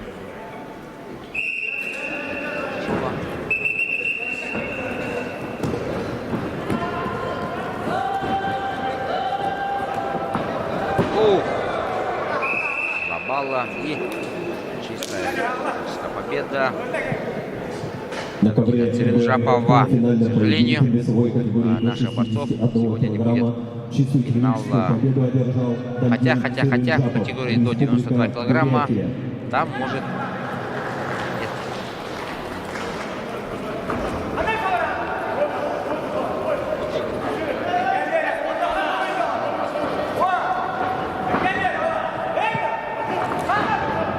И, дорогие друзья, вернемся к эфиру 16:00.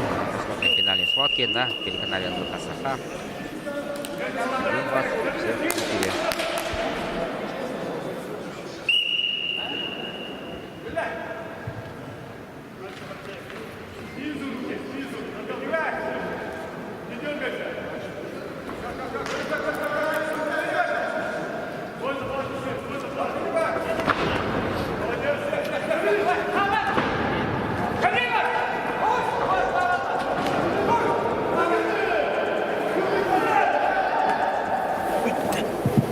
На ковре Б начинаются утешительные поединки в весовой категории до 61 килограмма. Приглашаются Занеманет Бембасурен, Монголия, Айтал Громов, Республика Саха, Якутия.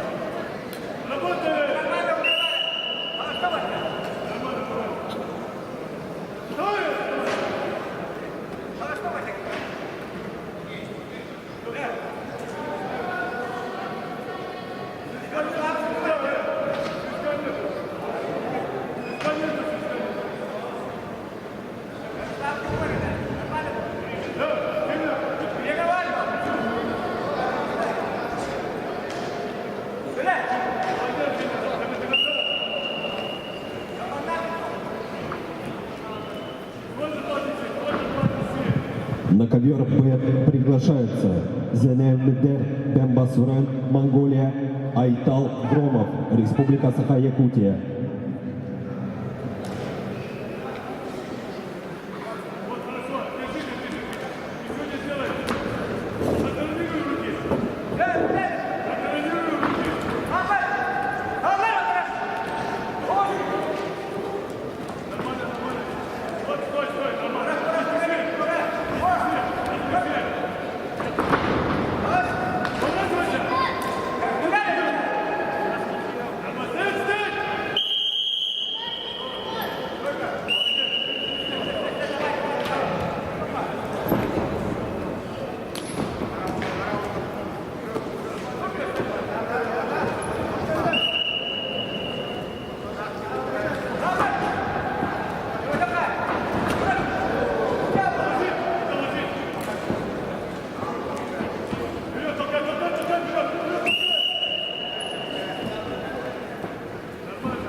На ковре А весовой категории до 92 килограммов победу одержал Евгений Аронов, Республика Саха, Якутия.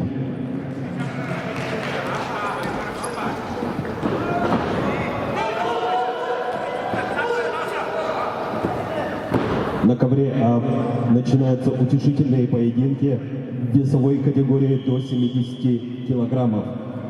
Приглашаются Арсен Симонян, Красноярский край, Олег Фомин, Республика Саха-Якутия.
На ковре Б весовой категории до 61 килограмма победу одержал Айтал Громов, Республика Саха-Якутия.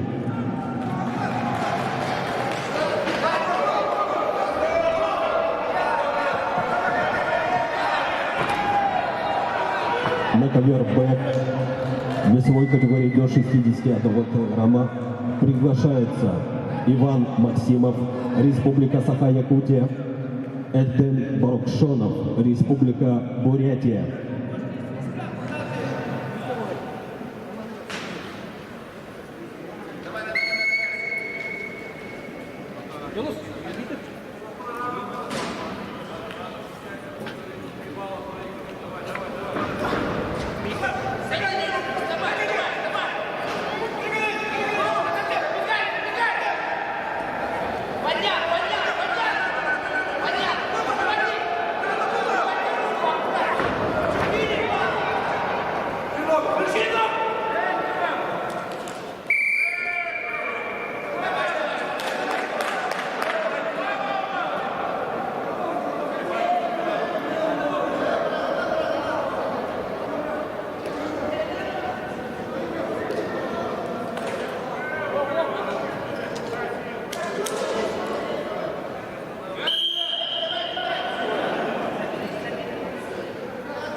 На ковре Б весовой категории до 61 килограмма чистую техническую победу одержал Эрдем Баракшонов, Республика Бурятия.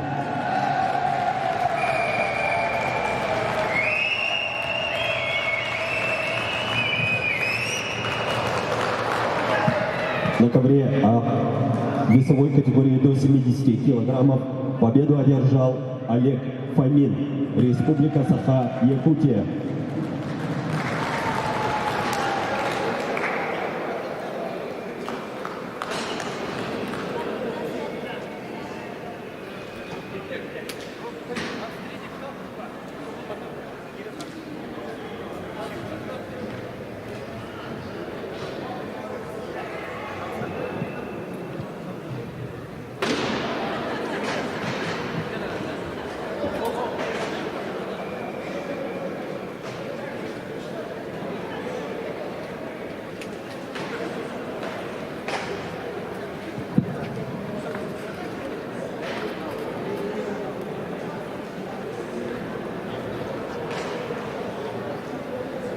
На ковер А весовой категории до 70 килограммов приглашаются Ган Эрдене Батарху, Монголия, Андрей Румянцев, Республика Саха-Якутия.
На ковре А весовой категории до 70 килограммов победу одержал Канердене Баатарху, Монголия.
На ковре Б Эльдем Барушонов из Республики Бурятия провел свой бой предыдущий всего лишь 7 минут назад. По регламенту ждут 15 минут, 20 минут.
На ковре Б начинается утешительный поединок весовой категории до 61 килограмма.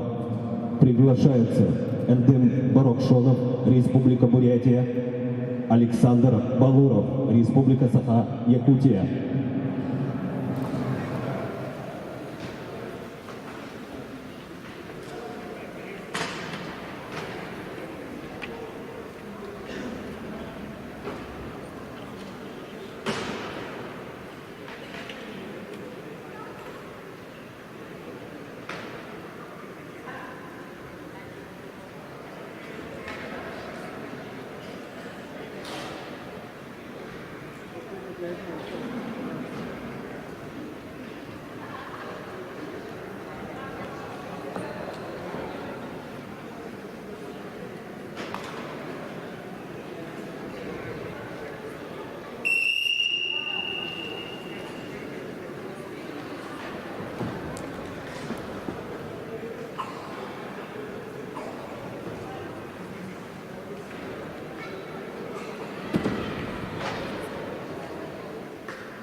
На ковре Б весовой категории до 61 килограмма победу одержал Александр Балуров, Республика Саха, Якутия.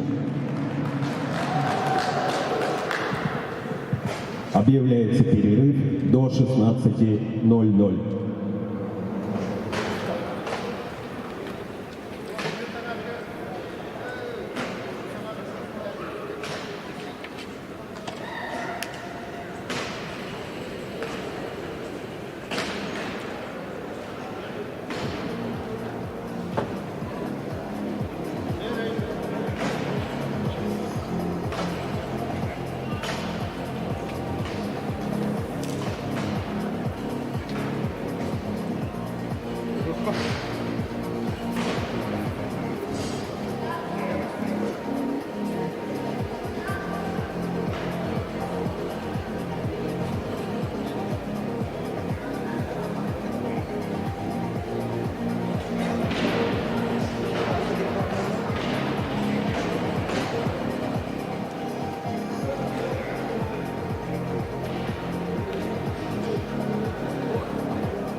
to Cloud9 and just now over their sixth record, which went to OAI and Razum with their beautiful track called Echoes of Silence.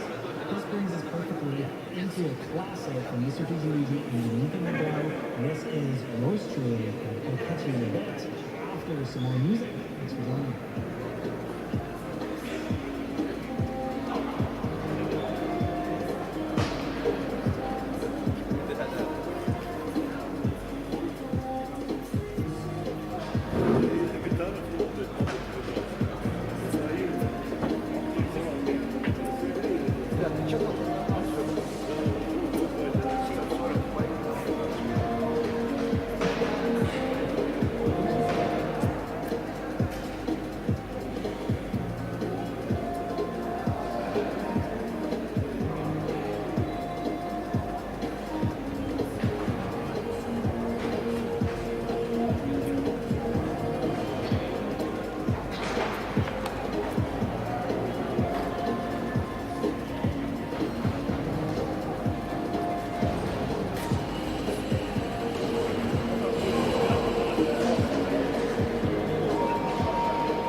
platform and keep us figured anyway. Hey guys, what's up? This is Grant, and I'm back after a super long time of not releasing this time This song, honestly, we put so much effort into it. It's hilarious to look back on it, but I think it really paid off. This song is very different than what either of us usually make. We think that's what makes it super fun. And yeah, you can follow me on Twitter and Instagram at Grant Songs. And shout out to my friend Ellis for being such a crazy, talented, amazing collaborator. You are about to listen to our new song, Dead Man Walking, on Monster Cat's Call of the Wild.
Yankees last week, and Pablo Ruiz got his throne. And just before that, we heard Kill Switch by Justin O and Microphone, which followed the Gold feature of the night by Grant and Ellis of Dead Man Walking. And speaking of Grant and Ellis, both of them will be joining us next month on the Mix Down podcast as special guests, talking with Josh about that record and both of their journeys in music. I'm excited to hear such great conversations, so head over to monstercat.com/mixdown to follow the show and stay up to date. We'll catch you in a bit.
2-3.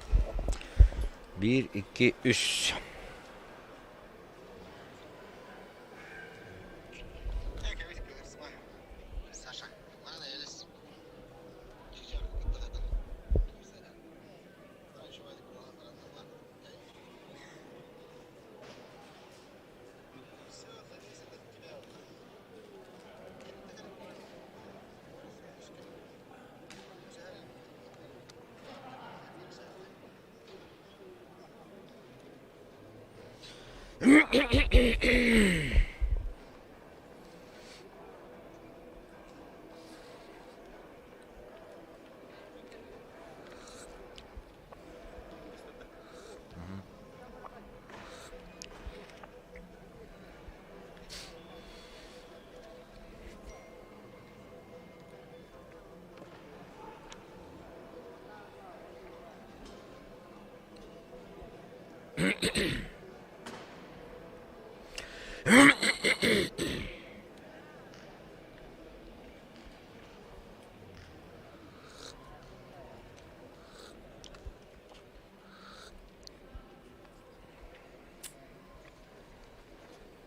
Добрый день, уважаемые любители конной борьбы, гости, Раз, два, три. участники соревнований. Продолжается второй соревновательный финальный день всероссийских соревнований по вольной борьбе, посвященной Добрый вечер, дорогие телезрители, дорогие любители спорта, в частности вольной борьбы. Мы выходим в прямой трансляции на НВК «Саха», спорткомплекс «Триумф». И сегодня у нас второй день всероссийских соревнований по вольной борьбе в памяти нашего прославленного борца, олимпийского чемпиона Романа Михайловича Дмитриева. Сегодня с утра борьбу начали борцы в 5 весовых категориях: 61, 70, 79, 92 и 125 килограммов. Сейчас увидим финальные поединки в этих весовых категориях. Ну, на наших телеэкранах это маскот турнира, талисман, снежный барс. Очень веселый.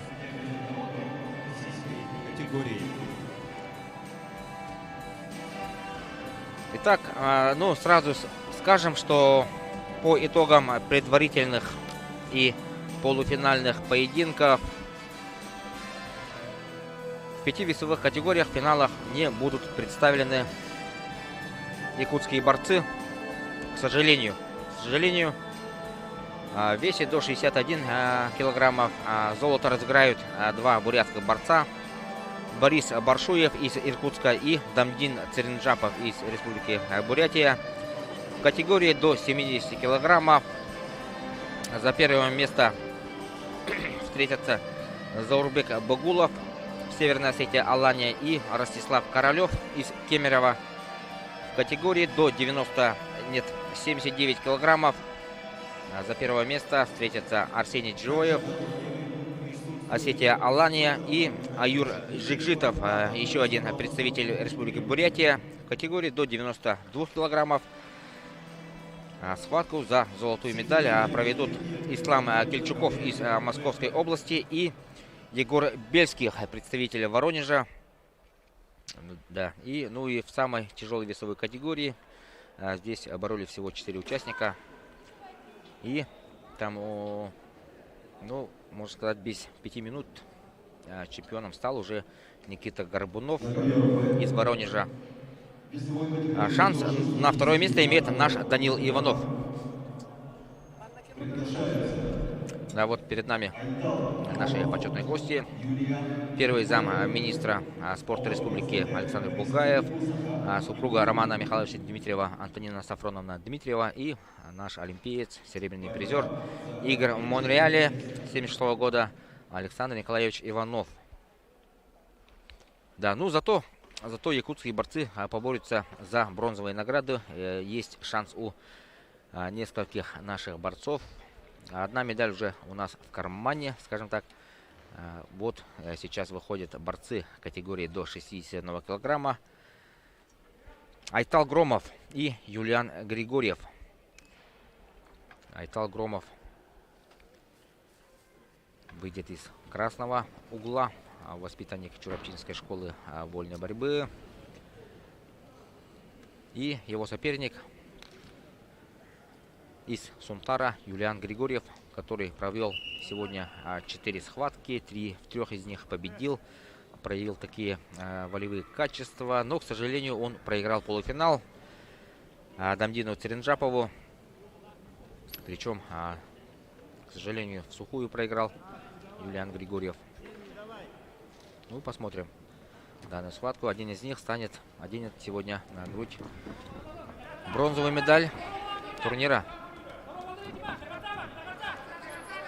Мы очень надеялись в этом весе на Александра Балурова, тоже воспитанника Сунтарской школы борьбы. Он считался нашим фаворитом, но, к сожалению, в 1/4 финала он проиграл Борису Баршуеву. Так, в атаке сейчас Юлиан Григорьев хочет набрать.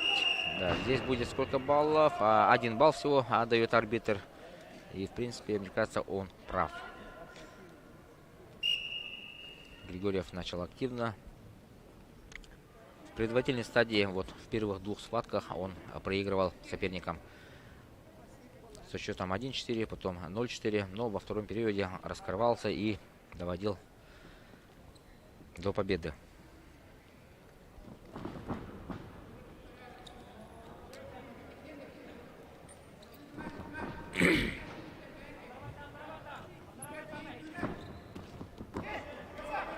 Итак, проход в ноги от Айтала Громова. Отсюда он может набрать 2 балла для себя. Ищет моменты. Но Григорьев тоже чувствует себя неплохо в данной ситуации, особенно в партере. И уже ситуация меняется кардинальным образом. И 0-3.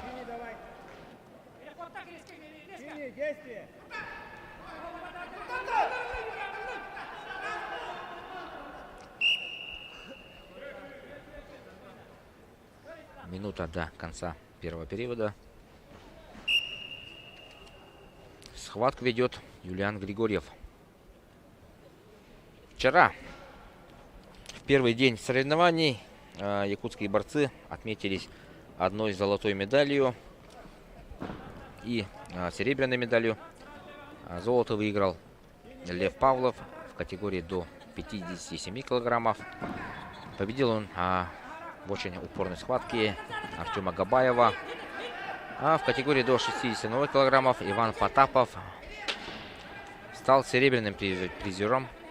Иван Потапов. Еще один переворот. И 5-0.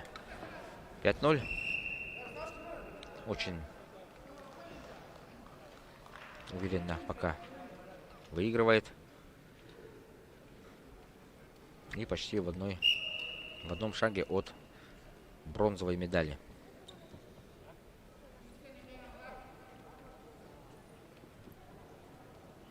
Здесь выступают 2 якутских борца, поэтому кому-то импонировать, за кого-то болеть смысла для комментатора нету. Скрылся захват, но время закончилось. И 7-0. 7-0. Юлиан Григорьев. Посмотрим сейчас повторы, как набирал свои баллы победные Юлиан.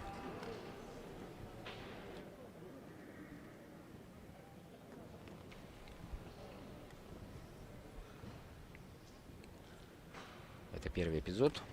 Здесь он взял всего 1 балл. А вот здесь отлично получилась у него контратака. Посмотрим сейчас. Хороший момент был. Поучительный, скажем так. Отсюда он вышел, ускользнул и оказался за спиной соперника. Второй период. Юлиан Григорьев начал ее активно. Видно, что хочет завершить схватку до истечения основного времени. 3 минут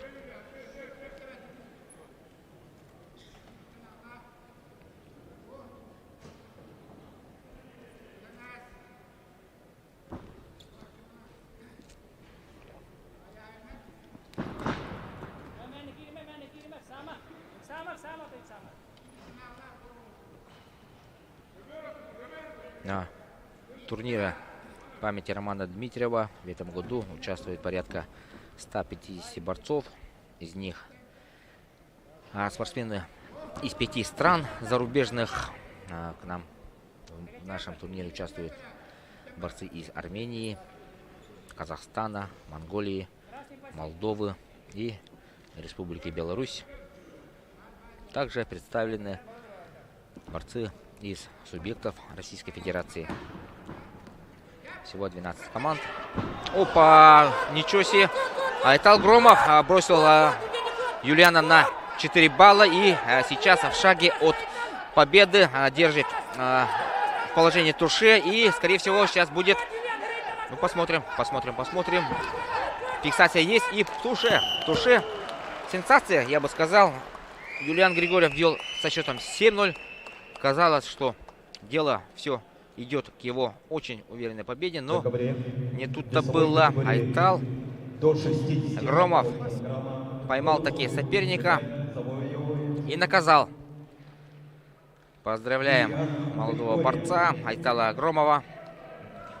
Айтал Громов. Айтал завоевал бронзовую медаль в категории до 61 килограмма. Смотрим повтор. Отсюда, да. На ковер приглашаются Александр Балуров, Валентин Бурнашов, Республика Саха-Якутия. Пытался сейчас уйти от вот этого захвата, капкана Юлиан Григорьев, но Айтал Громов своего шанса не упустил.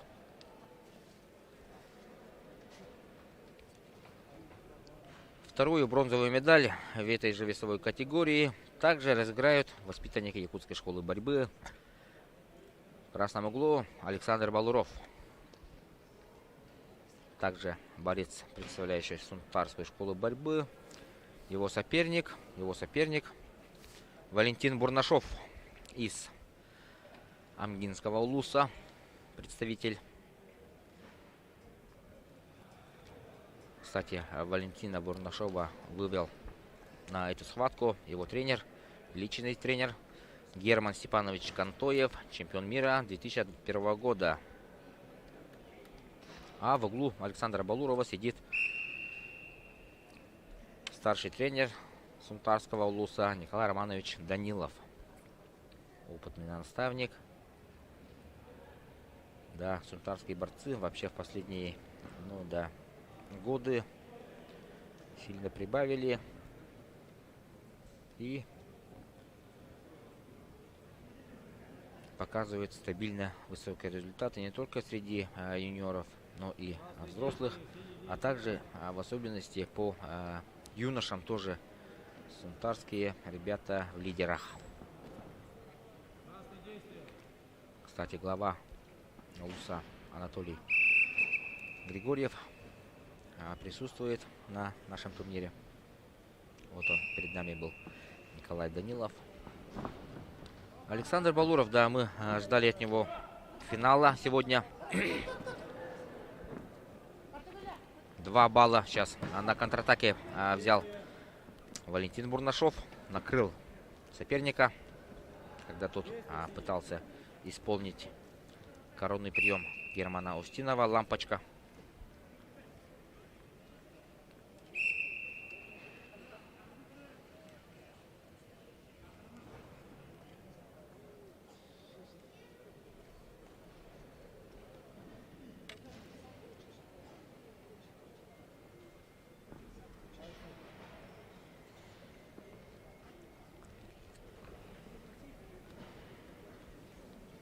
Валентин Бурнашов из Амги. Прекрасно борется в якутской борьбе. Хапсагай становился чемпионом турнира, престижного турнира Хангалас Хапсагая в Покровске. Это было в 2021 году, да? Или в 2020. Ну, в любом случае, он был чемпионом того турнира. Это была сенсация такая.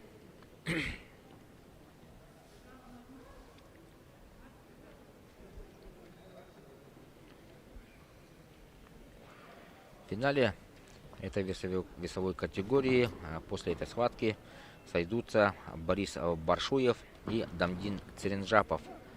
Два бурятских борца. Один представляет Иркутскую область, другой Республику Бурятия.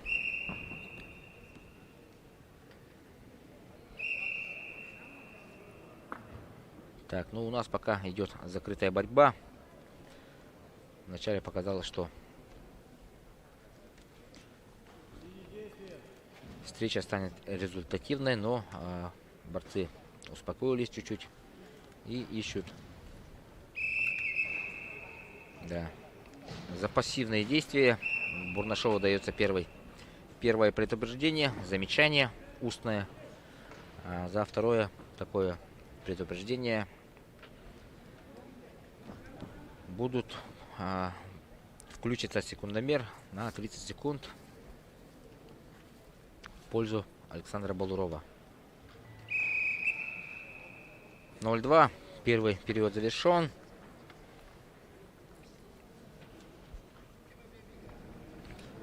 Да, зрителей сегодня не очень много. В утренней программе было побольше, но вот, скорее всего, из-за того, что в финалах не будет представлено якутских борцов,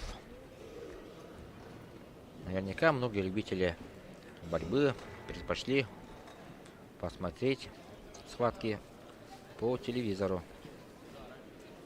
Это мое предположение такое. Второй период. И здесь, наверное, Александр Балуров будет действовать более активно. Он будет больше атаковать.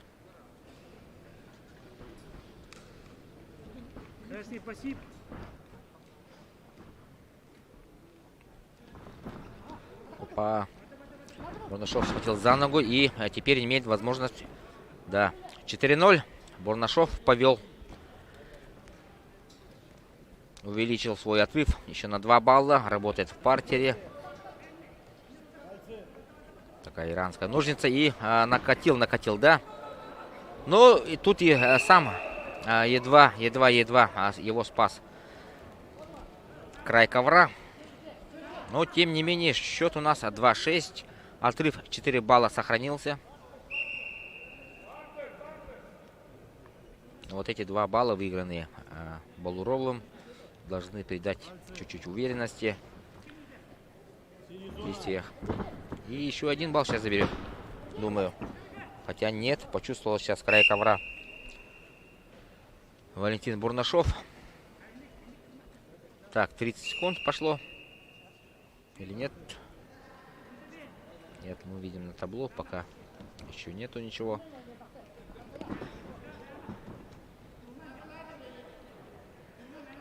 Пятится назад Валентин.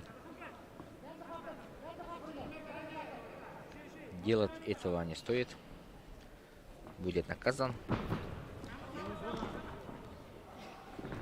2 балла будет. 2 балла, да. И 4-6 потихоньку набирает обороты. Александр, времени предостаточно. Минута 26 секунд. Еще 5-6. 5-6.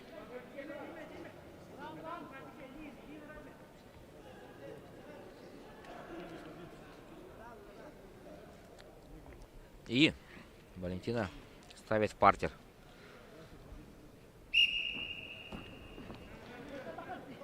Посмотрим, что сейчас сделает из этого положения Балуров. Да, попробовал. Взял скрестный захват, но не совсем убедительно. Но времени еще много. Минута 10 секунд.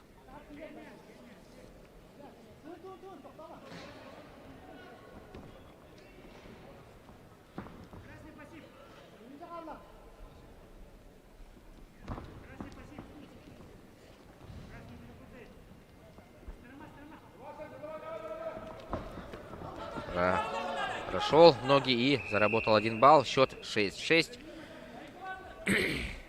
Но по качеству набранных баллов.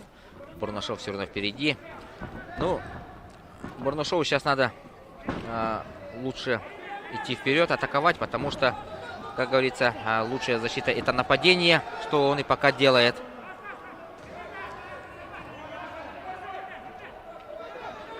Это понимает и Балуров. Он тоже идет вперед и берет пока что победный балл. 7-6. 7-6 у нас на табло.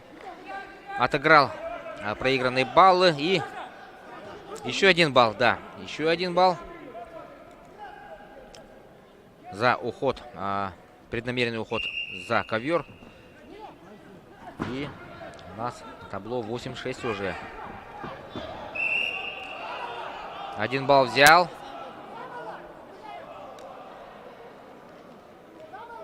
Так, за пассив тоже 2 балла дается по одному. И 8-8.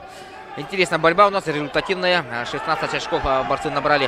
Ух ты, 4 балла. На 4 балла бросил сейчас Валентин Бурнашов. Негодует Балуров. Челлендж требует. Да, кубик, естественно, будет же брошен.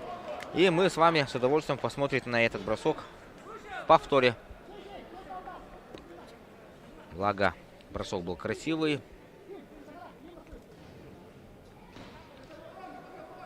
Да, Балуров пытается пройти. Но здесь его поймал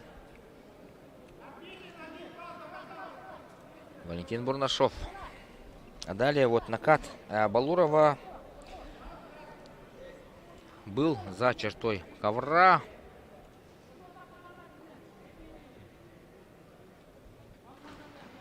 Пока на табло счет 8-12. Челлендж проигран. Челлендж проигран. И 8-13 сейчас будет.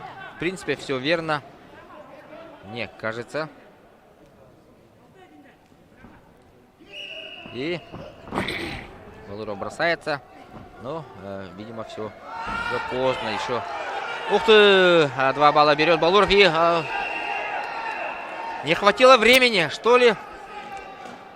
Положил на лопатки, но там, к сожалению, не хватило времени.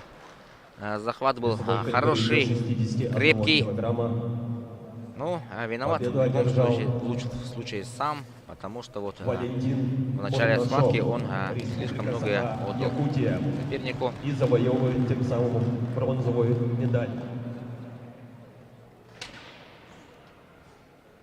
Валентин Бурнашов Начинается финальный поединок. выиграл в этом весе вторую бронзовую награду.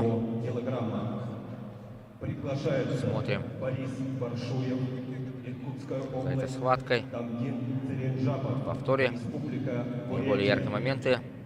Борьба за золото. Вот здесь сейчас.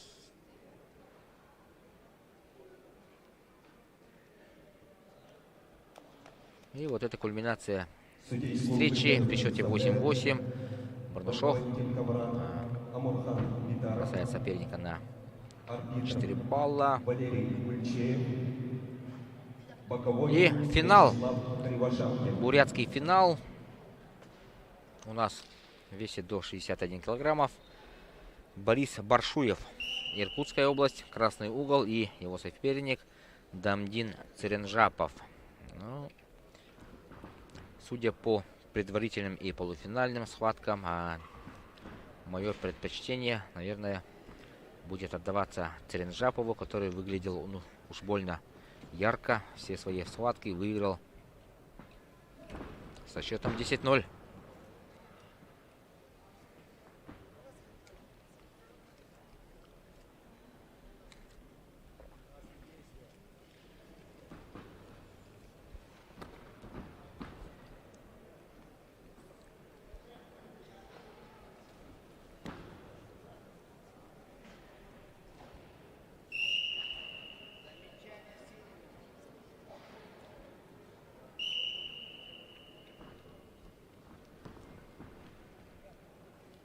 Да, ну несмотря на то, что оба борца по национальности буряты, представляют они другие разные регионы. Борис Баршуев, Иркутская область, это уже Сибирь.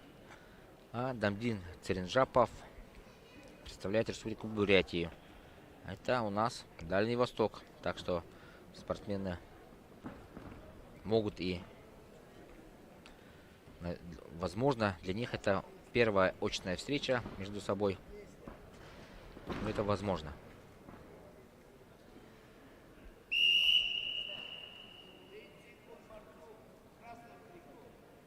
Пассив Баршуеву. И включается у нас секундомер 30 баллов.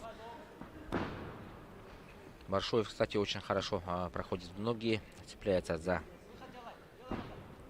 пяточки. Мы это видели сегодня несколько раз.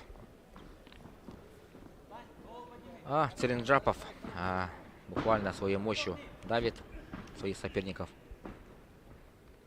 Работает очень разносторонне.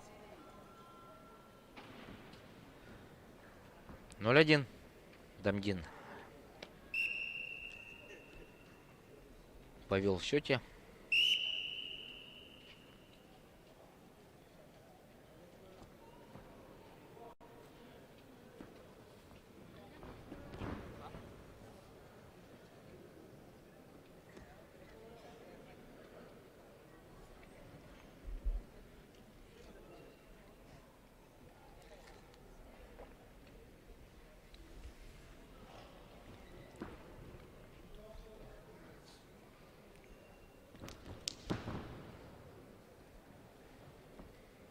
Ну, как и подавает финалу, финалы обычно проходят не так ярко и зрелищно, как это бывает на предварительных и полуфинальных схватках. Все-таки ответственность и за результат дают о себе знать.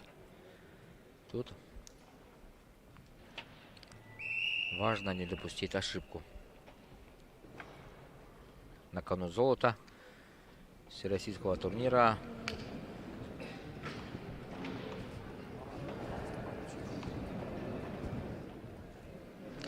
Александр Балтуев, вот, в черном костюме, вчерашний триумфатор в категории до 74 килограммов.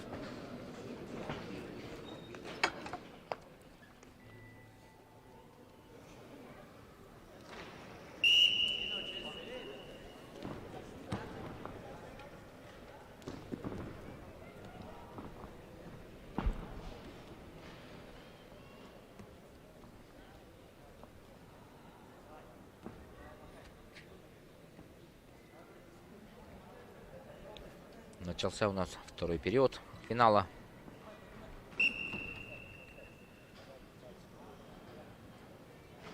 На ковре в красном трико борьбу ведет Борис Баршуев, город Иркутск. Он является чемпионом Иркутской области, призер Сибирского федерального округа. Да. Вот соперник в синем трико Дамдин Церенджапов из города Улан-Удэ. Он является победителем первенства Республики Бурятия. Сейчас только что объявил диктор. Баршуев является чемпионом Иркутской области. Ну а Церенджапов победителем первенства Республики Бурятия. Да, среди юниоров. Забегает сейчас Церенджапов. Счет 1-1, да. Счет 1-1. Баршуев впереди за счет активности.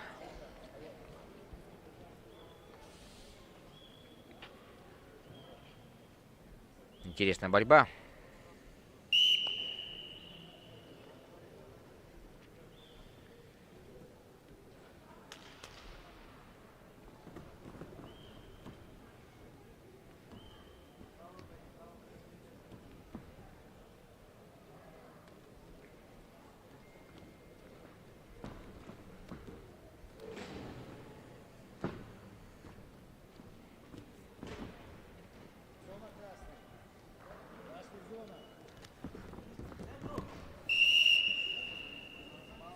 Так, у нас 1-2. Дамдин Церенджапов выталкивает соперника за ковер и зарабатывает второй балл. Пока что победный.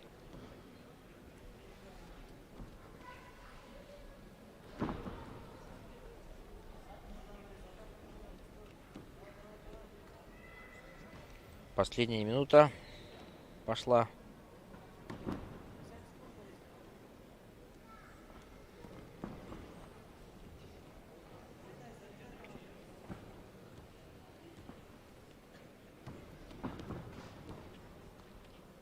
И сейчас Борис Баршуев проведет свою последнюю атаку, решающую. Он ее готовит.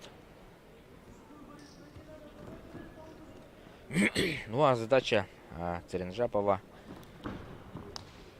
грамотно обороняться и не допустить успешной атаки соперника.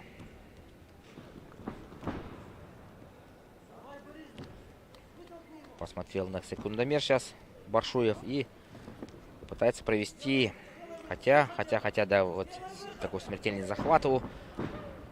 Увернулся Баршуев. Рискует. Да. И тем не менее, да, как мы, впрочем, и предполагали, Дамдин Церенджапов Весовой категории берет до 61 золото килограмма. турнира Победу одерживает Романа Дмитриева в категории до 61 килограммов.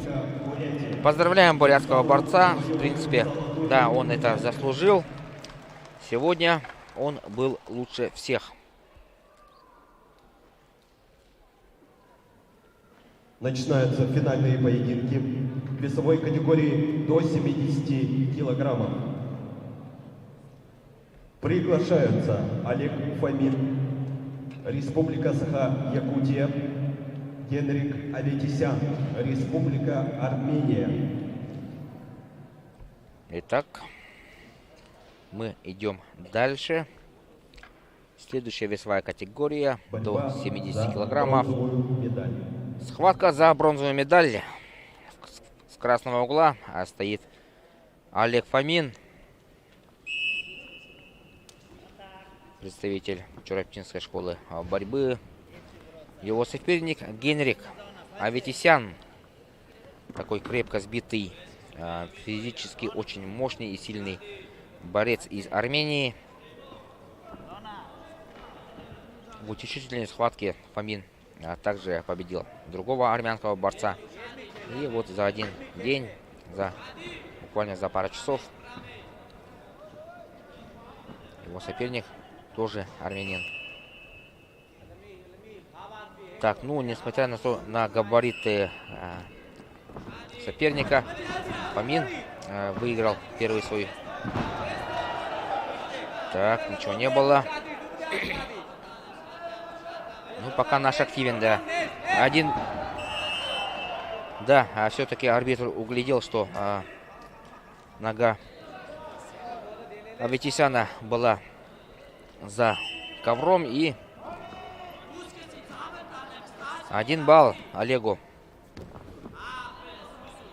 Олег Фомин на турнире прошлого года, на всероссийском турнире памяти Романа Дмитриева, выступал в категории до 61 килограмма. А теперь вот представьте, он перешагнул через категорию 65 килограммов и выступает уже здесь в весе до 70 килограммов. Набрал за год. Ну, ему организм молодой, растет.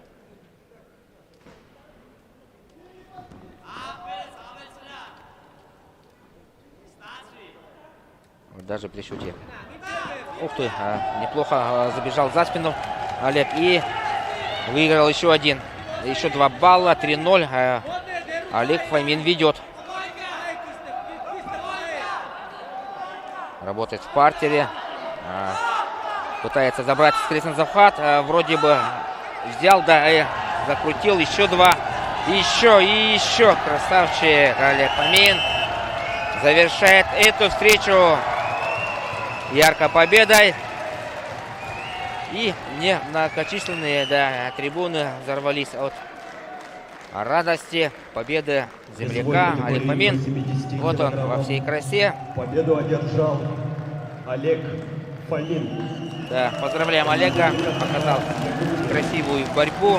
Соперник был на самом деле очень грозный, сильный. Да, и играет с публикой. Жаль, что это не финал, да. Но, тем не менее, поздравляем Олега с его прекрасным выступлением. Игорь Упхоев, Показал, что Бурятия.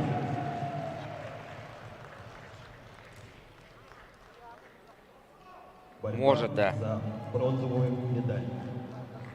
Отличный захват взял скрестный. Ну, вот это такой скрестный захват. Это почти болевой прием, от которого, да, очень сложно защититься. Практически невозможно, наверное, выдержать такую боль. Так, мы идем далее. Это у нас второй поединок за бронзовую медаль.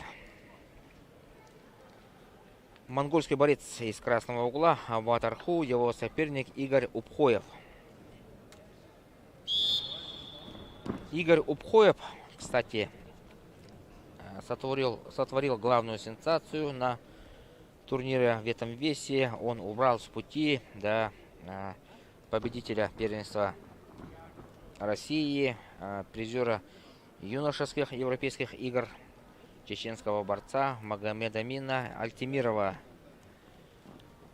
Там счет был 2-2, и на самой последней секунде вырвал победу, заработал свой победный балл. И вот Альтимиров даже он не поборется за бронзу.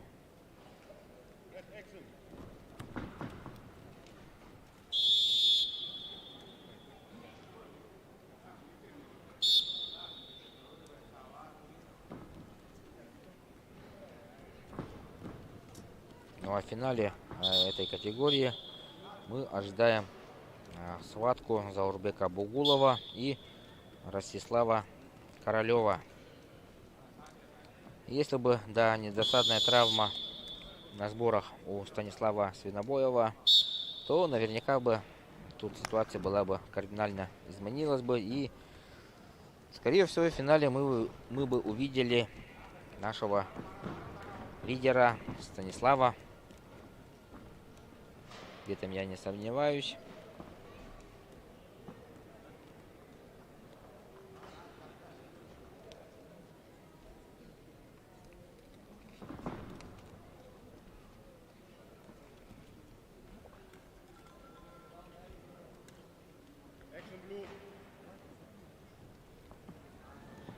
Да, у нас пока все тихо, мирно, скромно.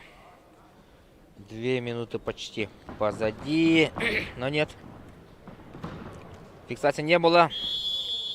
Упхоев выиграл еще 1 балл. 0-2 счет. Неплохой борец. Упхоев хорошую борьбу показывает на нашем турнире.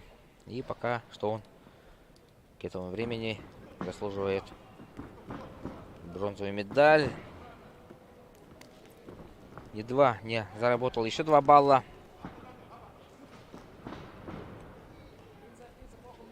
Монгол прошел в ноги, но Упхоев его очень грамотно встретил.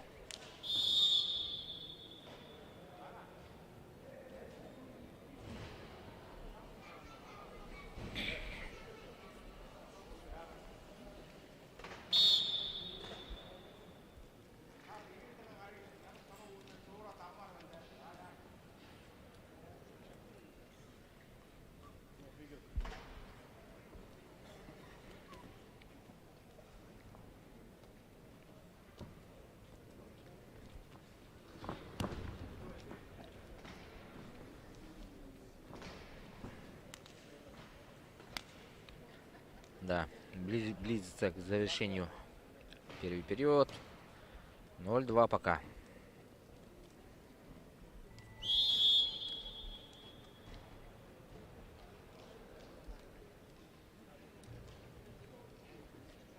Смотрим сейчас, как набирал свой балл Игорь Упхоев. Вот здесь он мог сразу 2 взять, но не получилось. В итоге пришлось вытолкнуть соперника за ковер.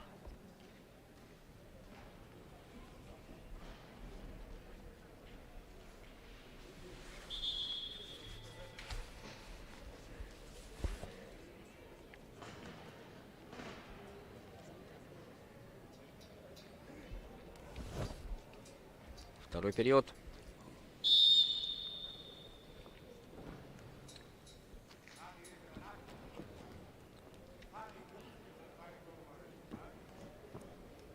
Да, на нашем турнире сегодня участвовало, сегодня и вчера, за 2 дня порядка 11 борцов из республики, не республика, а из Монголии. Но вот только у пока Баатарху есть возможность завоевать медаль наших соревнований. Но пока это дело сложное. Он проигрывает со счетом 3-0 Игорю Упхоеву.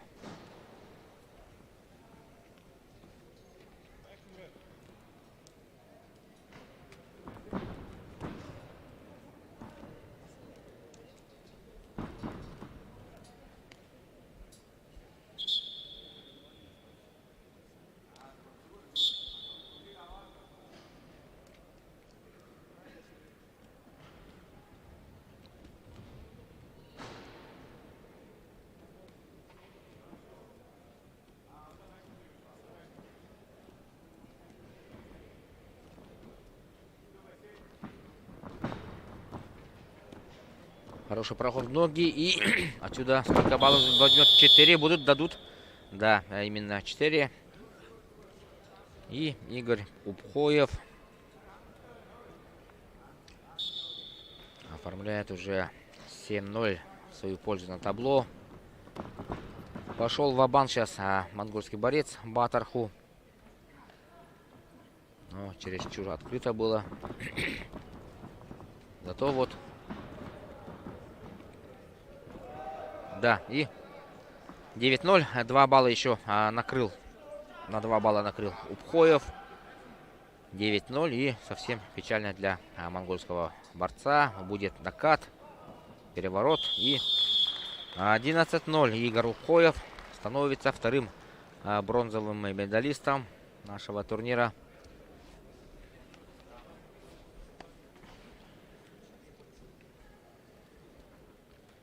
В весовой категории до 70 килограммов. Поздравляем Победу, с очередной медалью чистую техническую победу команду одержал Республики Бурятия. Игорь Упхоев, Республика Бурятия. И тем самым становится... Поздравляют его якутские трибуны, призером болельщики этого турнира. провожают аплодисментами. На ковер приглашаются Заурбек Бугулов, Республика Северная Осетия, Алания, Ростислав Королев, Кемеровская область. Борьба за первое место. Вот повтор.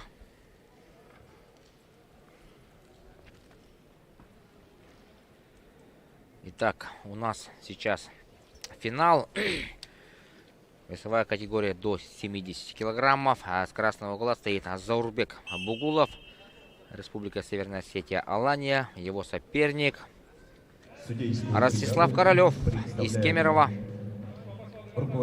Фаворит на бумаге Бугулов. Он является серебряным призером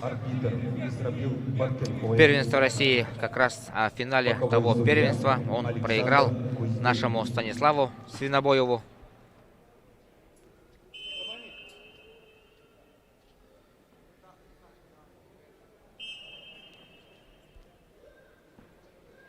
Ну, такой опытный борец Бугулов. Вятский всегда идет вперед. Ну и Ростислав Королев сегодня тоже показал очень яркую борьбу. Кемеровчанин.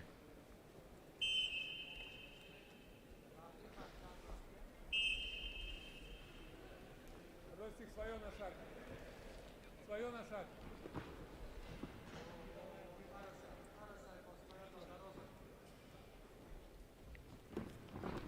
Весовой категории до 70 Ногами, килограмм. ногами на него, ногами. Заурбек Выше, пошел Бугулов ногами, из пошел города ногами. Весна. Выйди назад быстро. Выйди Он обратно. является Вот отсюда снова. серебряным призером первенства России среди юниоров. Его соперник в синем трико Ростислав Королев из города Кемерово. Он является победителем Сибирского федерального Так, ну, округа. кому-то надо уже вынести предупреждение за пассивную борьбу. Свое, Ростик, свое, И свое пойдет. включить секундомер. Пойдет, прижми вниз. Красный пассивный, целый период. И да. Ростиславу Королеву дается 30 секунд. Если за это время он не наберет баллов, то Заурбеку Бугулову дадут 1 балл. Бугулов прошел в ноги, забежал за спину и заработал еще 2 балла. На табло сейчас станет 3-0 в его пользу.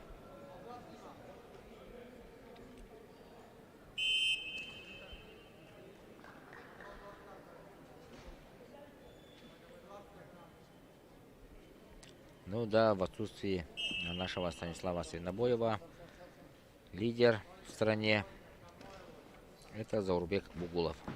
Все, до конца, обрабатывай. Неплохо прошел сейчас Ростислав и выиграл 1 балл.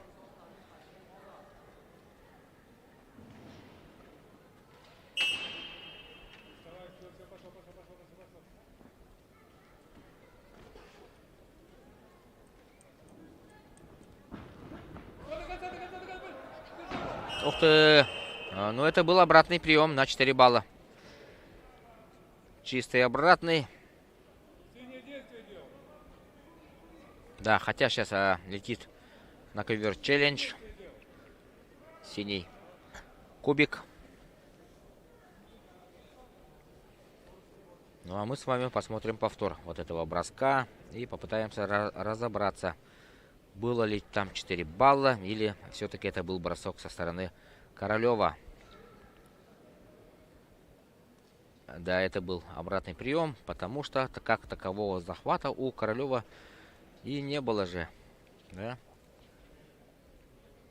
Ну, это на мой такой субъективный взгляд. Хотя, скорее всего, и так и будет. Судьи вынесут решение. Главный судья у нас Салтан Засеев.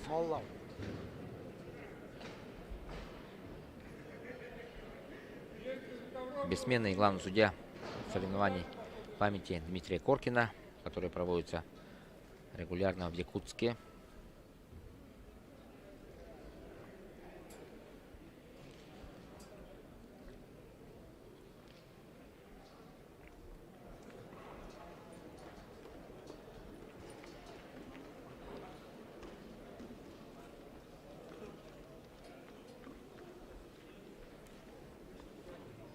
Смотрят.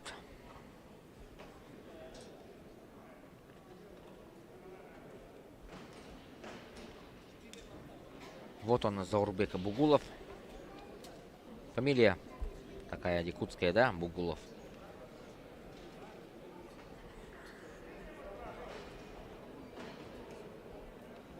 От слова Бугул, возможно. Челлендж проигран. 4 балла Да, красному. как и мы предполагали, челлендж проигран. И счет у нас 8-1 уже в пользу Заурбека Бугулова.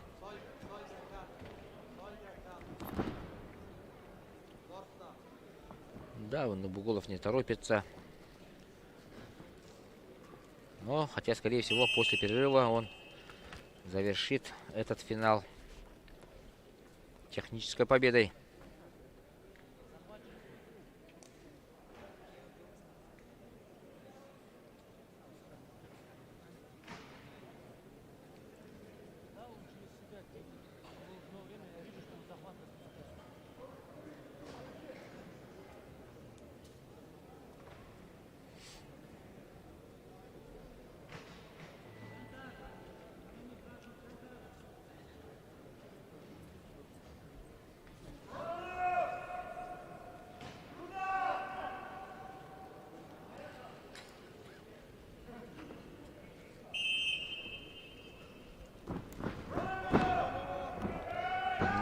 Да, прошел в ноги сейчас Ростислав Королев, как только прозвучал свисток арбитра. И хорошая возможность сейчас взять 2 балла. Но какое сейчас контрдействие исполнил Бугулов, но пока никому из борцов балла не дали. Все по-прежнему. Попался сейчас на накрывание, но это был скорее срыв.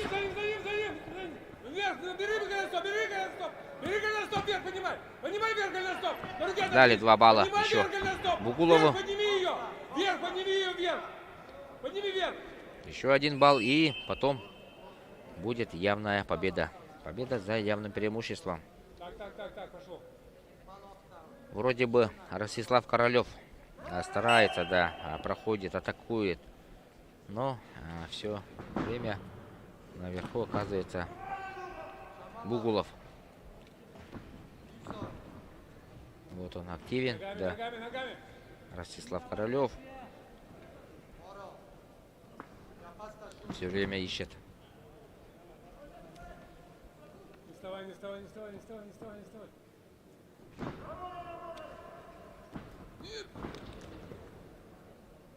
Возьми пятки. Будет ли 2 балла? Да, судья дает. Рефери, боковые арбитры соглашаются. И победа со счетом 12-1. В весовой категории до 70 килограммов Заурбек с явным Бугулов физическим преимуществом победу одерживает победу и Республика несет Северная Осетия, Северную Осетию Аланию тем самым золотую становится медаль золотым призером нашего турнира. этого турнира. Вот он, яркие моменты этой схватки финальной. Дорогие любители вольной борьбы, гости и участники соревнований. Ну а сейчас состоится церемония награждения в 2 весовых категориях, до 61 и 70 килограммов.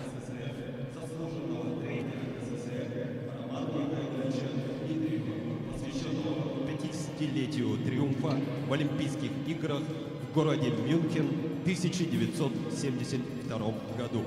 Весовая категория до 61 килограмма.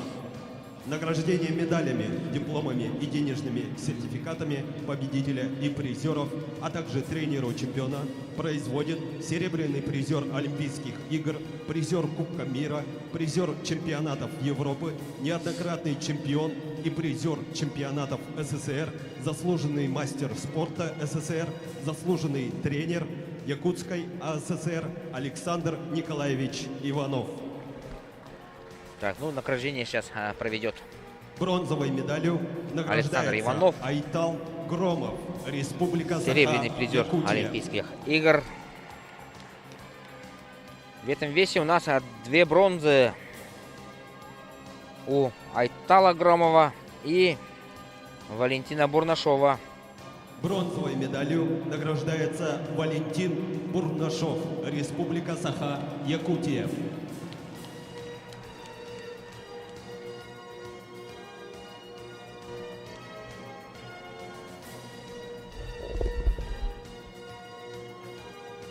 Серебряной медалью награждается Борис Баршуев, Иркутская область.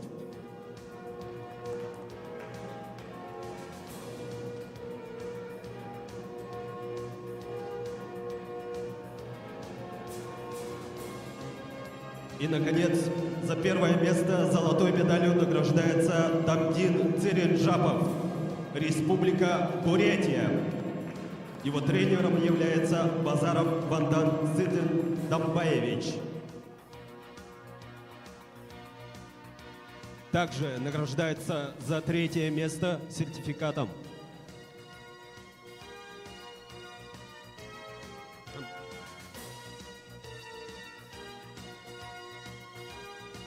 За 3-е место.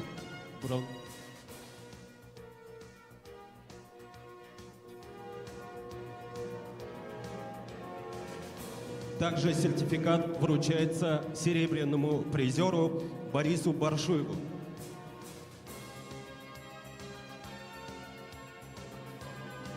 Сертификат за 1-е место вручается Дамдину Циринджапову. за первое место.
На ковре начинаются поединки в весовой категории до 79 килограммов. Приглашается Весовая категория до 79 килограммов. Республика Молдова, Дмитрий Денисеев. Схватка за бронзовую медаль. Илья Долгопятый, Республика Молдова. И Дмитрий Денисеня, Республика Беларусь. Так что один из бронзовых медалей в данной категории Ввиду уедет травмы либо соперника, в Молдавию, победа присуждается либо в Белоруссию, хотя тут Денисеев, все Республика видно. Беларусь. Ввиду снятия врачом Долгопятого бронзовую медаль выигрывает Дмитрий Денисеня. В радостях На он ковер убегает. приглашается Артур Да, Говоров, и Борис вторая схватка Гаврилов. за Оба представителя бронзовую из медаль. Республики Саха-Якутия. И эта схватка Борьба будет чисто за якутским. бронзовую медаль. Артур Говоров, Республика Саха-Якутия, и Борис Гаврилев. Два якутских борца будут оспаривать бронзовую медаль. Вот он, Артур Говоров, молодой совсем борец. Да, ну здесь все молодые.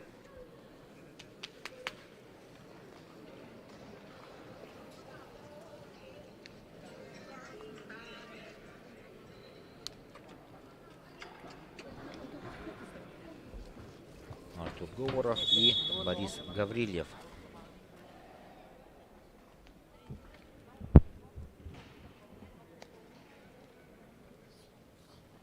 Болеем за красивую борьбу здесь, за яркую борьбу.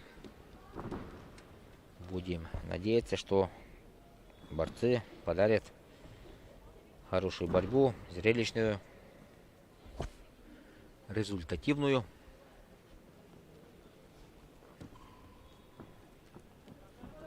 Да, активен пока Артур Говоров.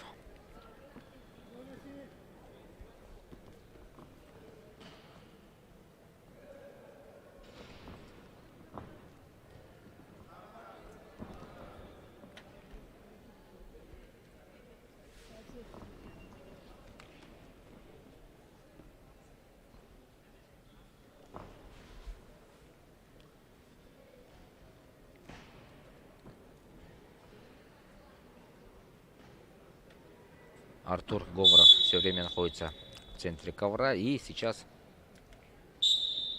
арбитр предупреждает Гаврилева. Просит, чтобы боролся он более активно.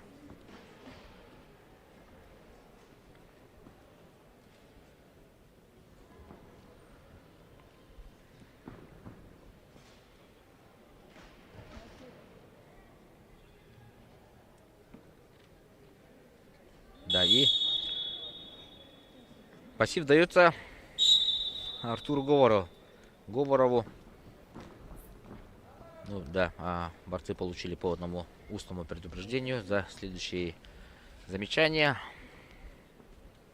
На табло включится секундомер.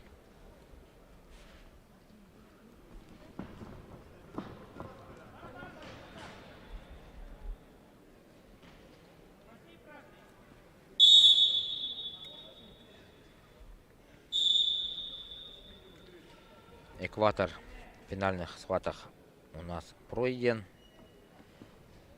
Впереди вот эта схватка и борьба за золото в категории 79 килограмм. А затем выйдут борцы веса до 92 килограммов и самая тяжелая весовая категория 125 килограммов. Там у нас две схватки ожидает. И наиболее интересно здесь, мне кажется, Данил Иванов и Михаил Зинов из Кемерово. Вот эти борцы разыграют серебряную медаль. А золото, скорее всего, достанется Никите Горбунову из Воронежа.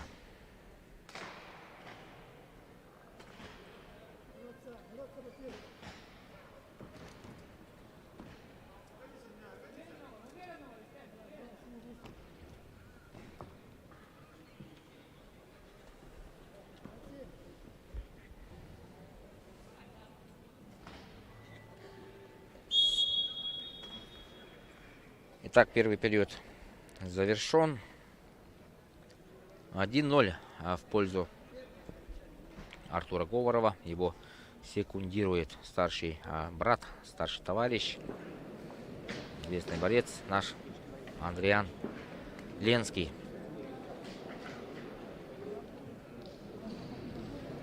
А в углу Бориса Гаврилева Николай Романович Данилов и Вячеслав Ефремов, мастер спорта, чемпион республики. В свое время показывал хорошие результаты. Кстати, призер чемпионата России Вячеслав Ефремов 2016 года в категории до 61 килограмма на чемпионате России, прошедшем в Якутске. Вячеслав был бронзовым призером.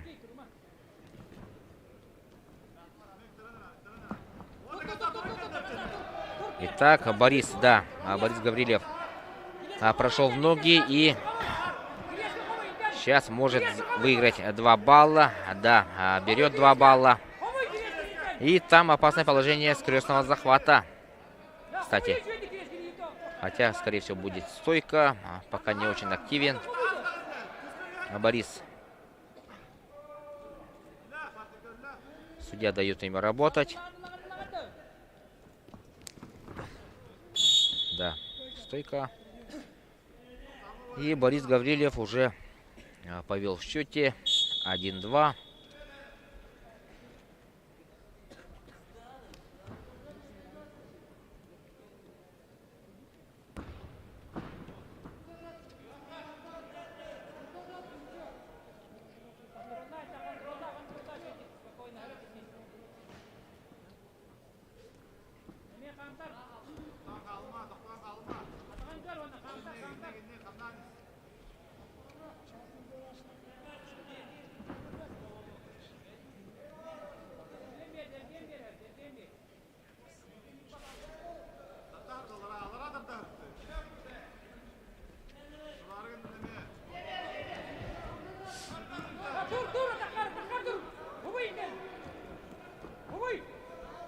Минута остается. Терпеть надо Борису сейчас. А Артуру Говорову, наоборот, атаковать. Все время идти вперед. Да, и Борис зарабатывает еще 1 балл. Счет становится 1-3 уже. 1-3.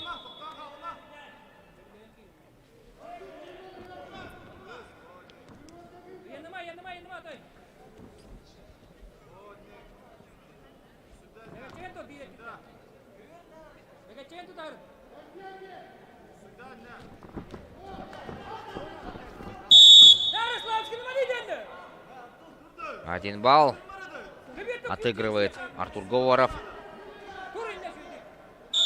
2-3. И за 36 секунд Борису надо выиграть. 2 балла ему нужны. Если счет он сравняет, то победа достанется все равно Борису Гаврилеву за счет качества набранных баллов. И Борис Гаврилев сейчас будет обороняться, хотя отдает ногу, но нет. Сейчас он будет держать и убьет время. Да. Борис Гаврилев, поздравляем молодого борца из Сунтара с бронзовой медалью всероссийского турнира памяти Победу одержал Романа Борис Михайловича Гаврилев, Дмитриева Республика в категории до 79 Саха-Якутия. килограммов. Тем самым становится бронзовым Вот он. призером. Борис Гаврилев. На ковер приглашается Арсений Джуаев, Республика Северная Осетия, Алания, Аюр Жикжитов, Республика Бурятия. Борьба за первое место.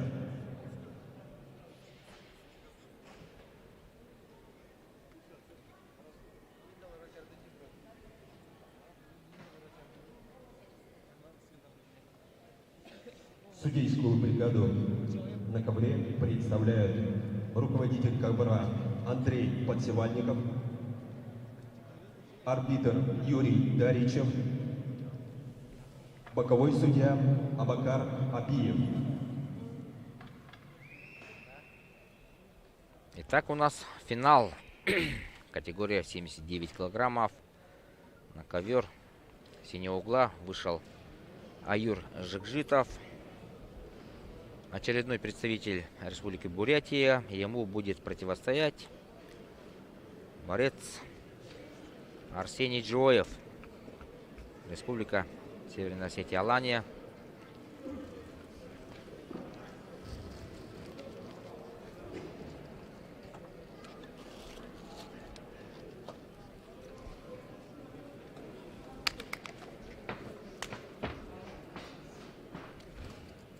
Борцы в центре ковра.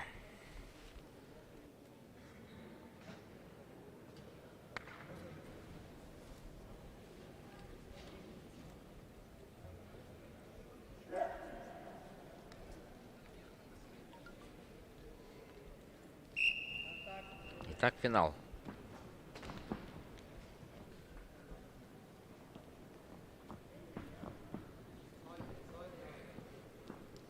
Арсений Джоев и Аюр Жикжитов. В красном трико борьбу ведет Арсений Джуаев, представитель Республики Северная Осетия, Алания, из города Владикавказ. Его соперник в синем трико Аюр Жикжитов из города Улан-Удэ, Республика Бурятия. Он является чемпионом Дальнего Востока, Дальневосточного федерального округа среди юниоров 2022 года.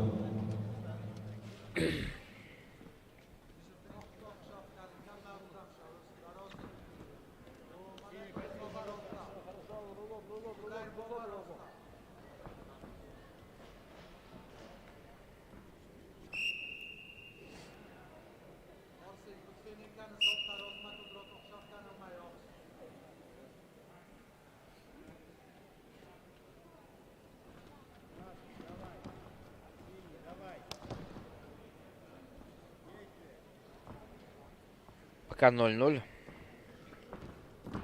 Активен все время Джоев. И Жикжитову выносится предупреждение. И 30 секунд.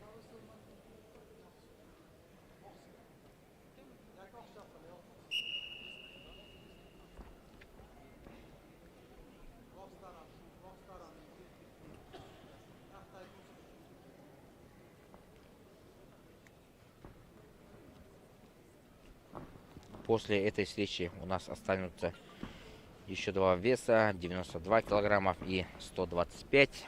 Там тоже будут представлены наши борцы, в особенности в категории до 92 килограмма. Евгений Аронов поборется за бронзовую медаль. И в категории свыше, не свыше, а до 125 килограммов наших двое. Это Михаил Нестеров и Даниил Иванов. У Даниила Иванова схватка будет носить принципиальный характер. Он поборется за серебряную медаль с Михаилом Зиновым из Кемерово.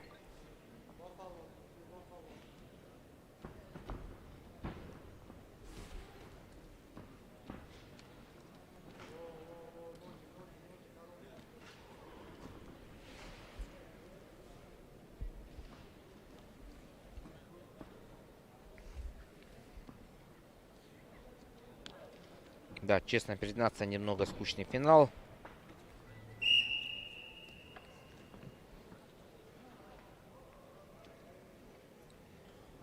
Да, вот. Скучают уже наши болельщики на трибунах. Копаются в смартфонах.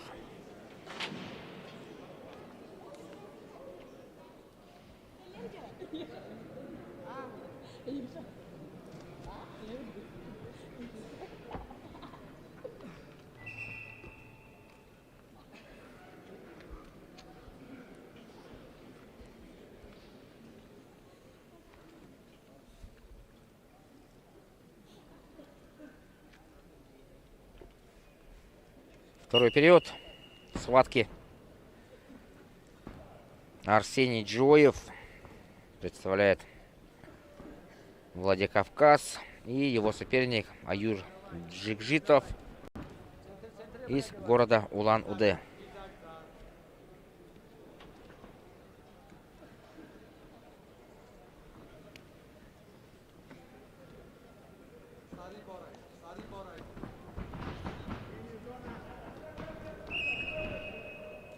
Еще один балл зарабатывает первый рабочий в этой встрече.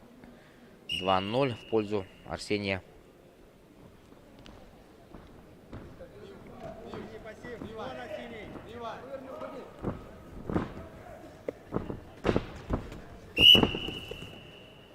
Еще один балл. 3-0.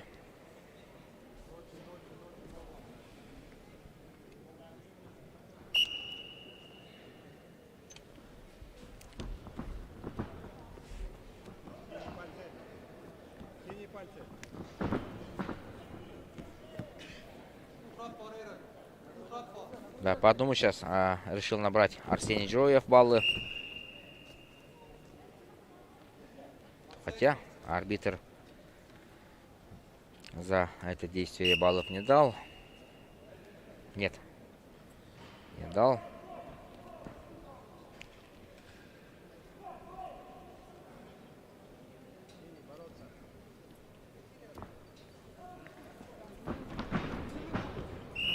Да, еще один балл.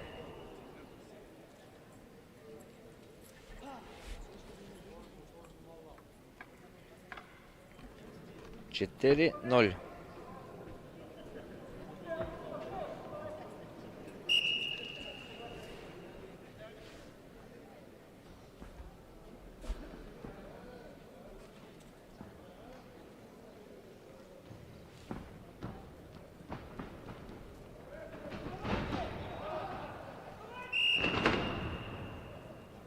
Смотрим на судью. Дает еще один балл Арсению Джоеву.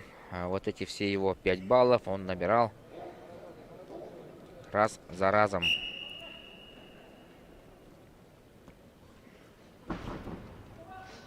Ничем пока не может противостоять Аюр Жикжитов.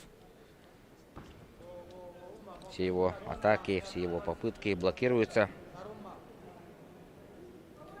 И теперь еще один балл будет. 6-0. И еще один балл за пассив. Все верно. В итоге у нас на табло уже 7-0. И проход в ноги 9-0. 2 балла за это. И, скорее всего, будет попытка наката переворотом. И 11-0. побеждает в нашей схватке. Весовой категории до 79 килограммов. Арсений Джоев приносит команде Северной Осетии Алании еще одну золотую медаль. Осетия Алания. И тем самым становится золотым призером этого турнира. Поздравляем борца, члена сборной России. Любители вольной борьбы. Ну а пока, сейчас будет церемония награждения борцов весовой категории до 70 килограммов. Юниоров в памяти Романа Михайловича Дмитриева. Весовая категория до 70 килограммов. Награждение медалями, дипломами и денежными сертификатами победителя и призеров, а также тренеру чемпиона производит олимпийский чемпион, трехкратный чемпион мира, заслуженный мастер спорта СССР, народный депутат Государственного собрания Ил-Тумен Республики Саха, Якутия Павел Павлович Пинигин. Бронзовой медалью награждается Игорь Упхоев, Республика Бурятия.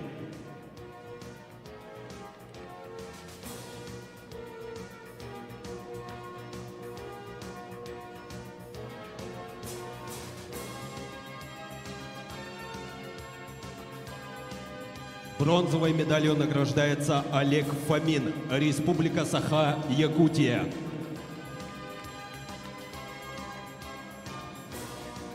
Серебряной медалью награждается Ростислав Королев, Кемеровская область.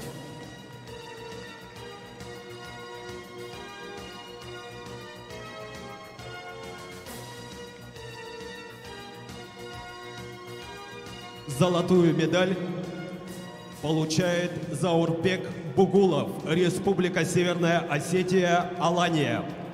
Его тренером является Дудаев Эльбрус Ильич.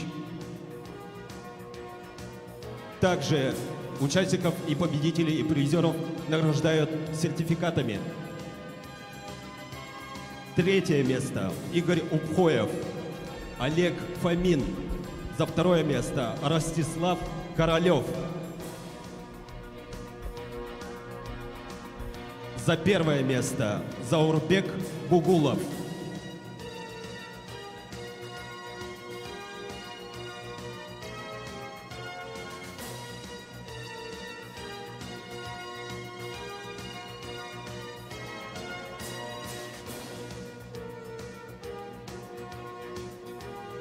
Фотография на память.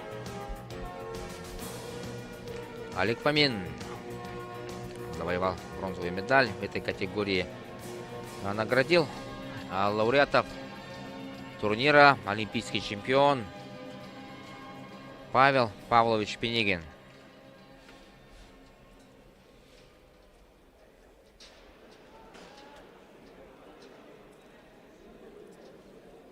Такое начинается поединок весовой категории до 92 килограммов. Приглашается Евгений Аронов, Республика Саха, Якутия. Аюр Немаев, Республика Бурятия. Борьба за третье место.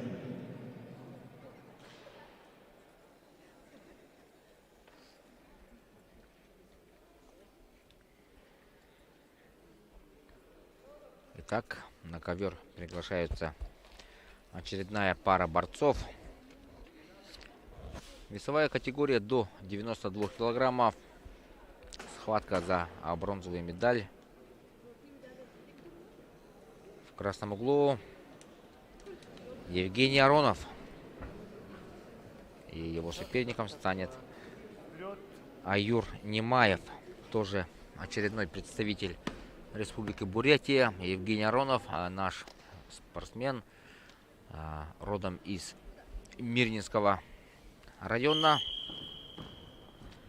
Родной брат его Андрей Аронов, известный борец в республике, призер республики, призер, победитель многих всероссийских турниров. Вот это его родной брат, тоже богатырь как мы видим, выступает уже в свои годы в этой категории, в тяжелой.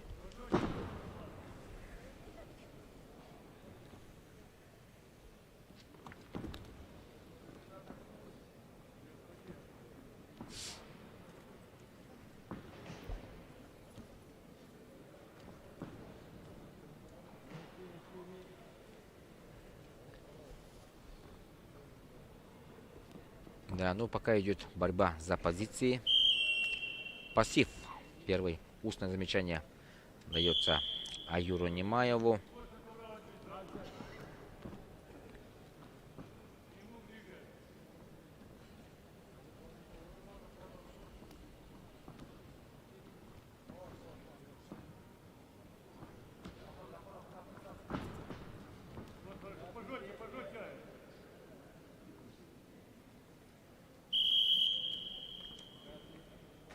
А теперь устное замечание получает и сам Евгений. Дал повод арбитру.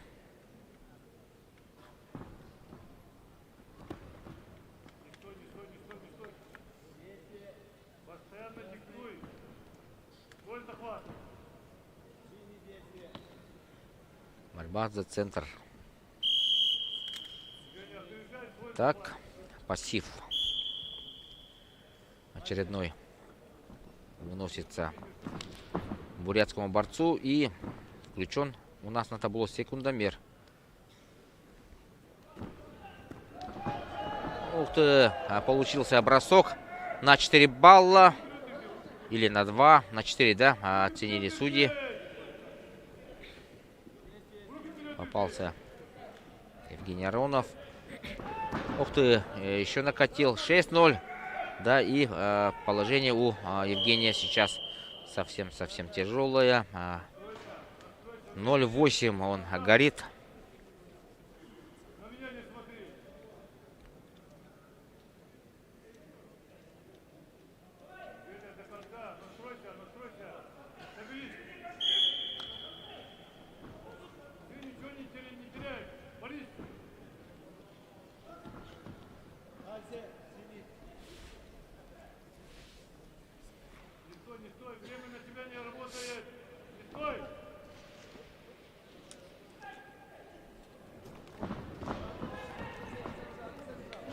Попытка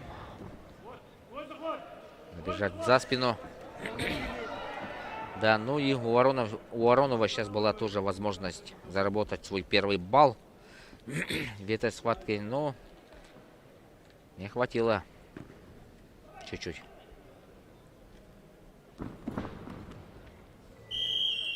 Итак, первый период у нас, к сожалению, не в нашу пользу. Схватку со счетом 8-0 ведет Аюр Немаев. Смотрим за яркими моментами вот этой встречи. Да, вот этот бросок. А далее накат. И накат был 2 раза даже. Сейчас тоже последует очередной переворот.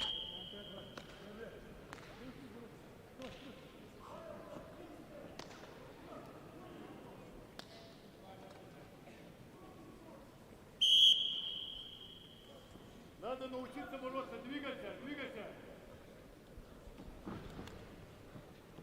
Угроза. Вот, пожуйте. Двигайся на ногах.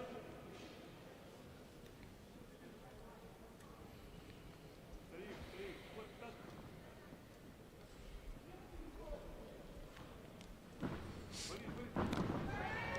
Попытался сейчас броситься в ноги Аронов, но сам в итоге попался на контрприем от Аюра Немаева. И 92 килограммов.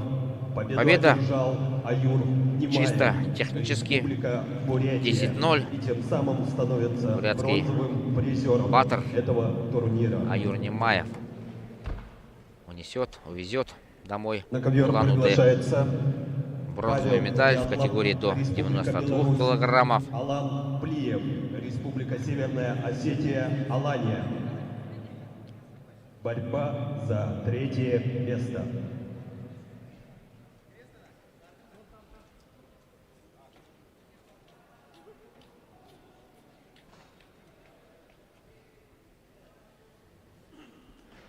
Очередная схватка за бронзовую медаль. Сейчас нас ожидает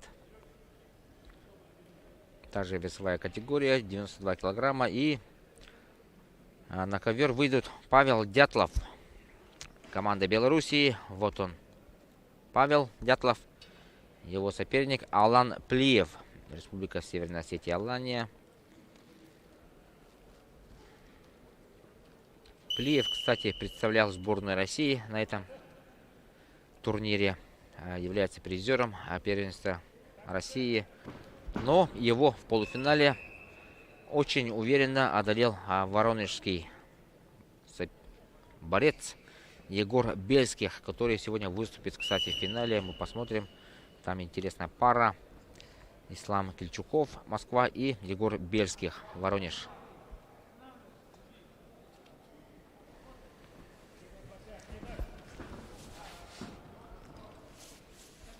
Команду сборной Белоруссии юниорскую привез старший тренер Владислав Андреев, наш титулованный земляк.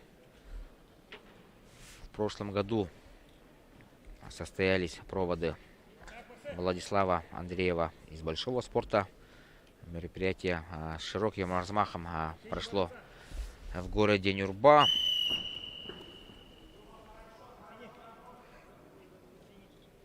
Я туда ездил, да, на мероприятие, и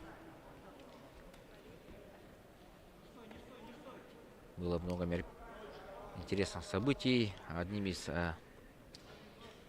таких моментов стало вручение ключей от автомобиля УАЗ Патриот Владиславу.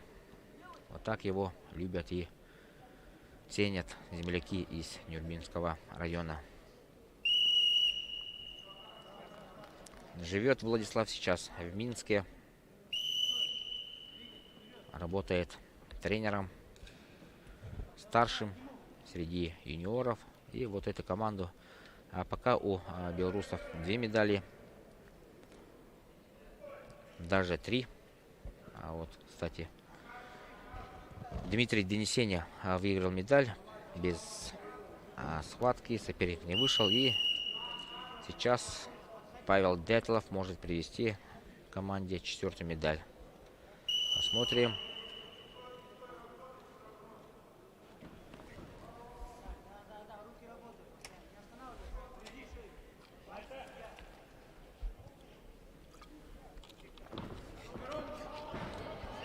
Ух ты! Там.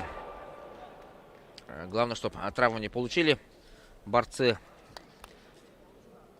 Далеко за ковер ушли спортсмены, но,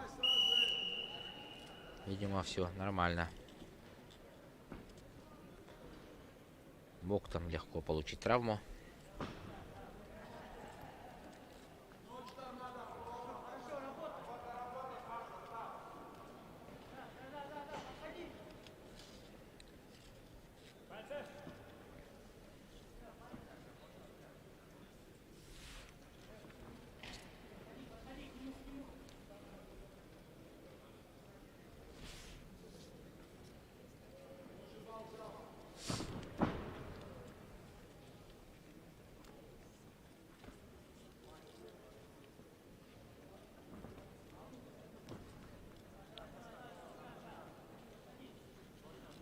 Первый период подходит к концу.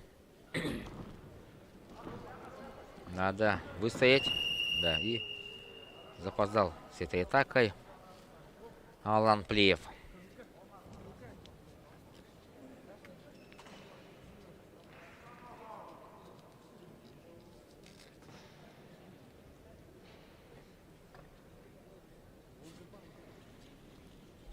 Да, смотрим сейчас вот за этой атакой. Ух ты. Нередко такое увидишь. Не часто То есть.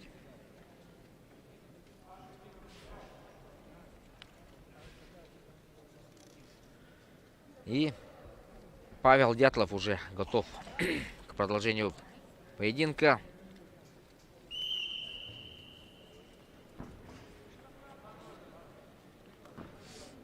Борцы весовой категории до 92 килограммов.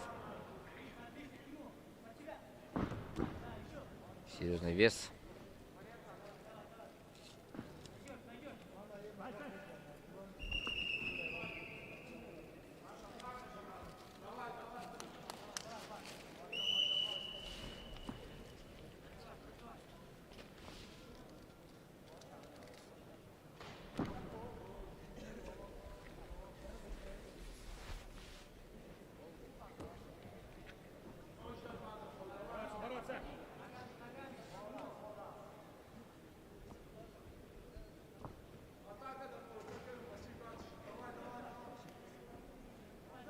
Активность, борцы, активность.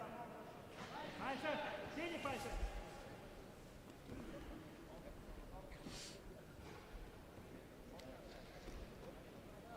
Две минуты остаются у нас. Ух ты. Опасный момент. Балла нету. Да, и все-таки зарабатывает 2 балла Алан Плиев в этой круговерти.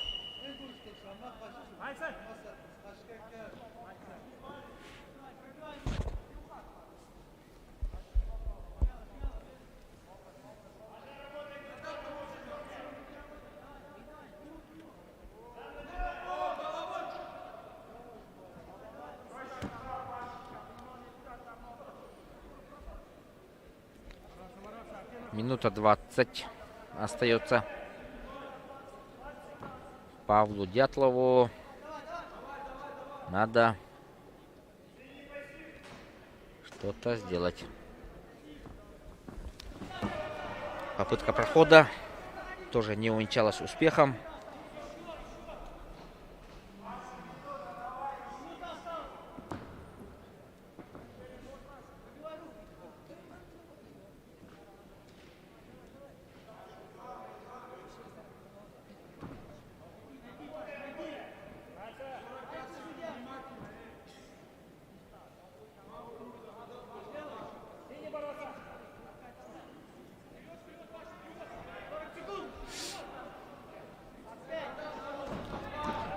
Ух ты.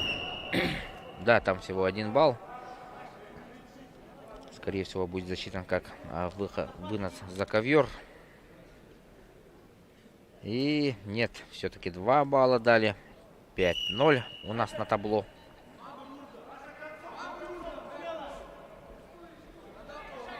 Дятлову надо рисковать. Другого выбора нету. 1-5. И его спасает только 4-бальный бросок сейчас. 4-бальный бросок может спасти Дятлова. Что он сейчас будет, наверное, попытаться. Ух ты. И в итоге сам удолбал. 1-6.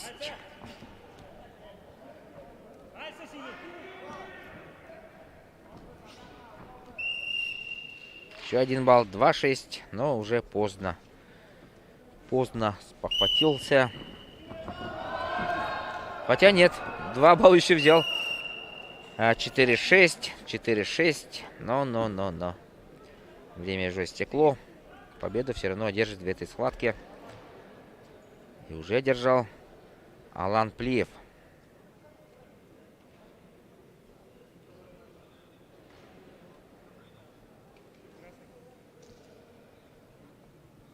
В весовой категории до 96 килограммов победу одержал Павел Дятлов. Павел Дятлов побеждает. Кстати, главный судья показал пассив.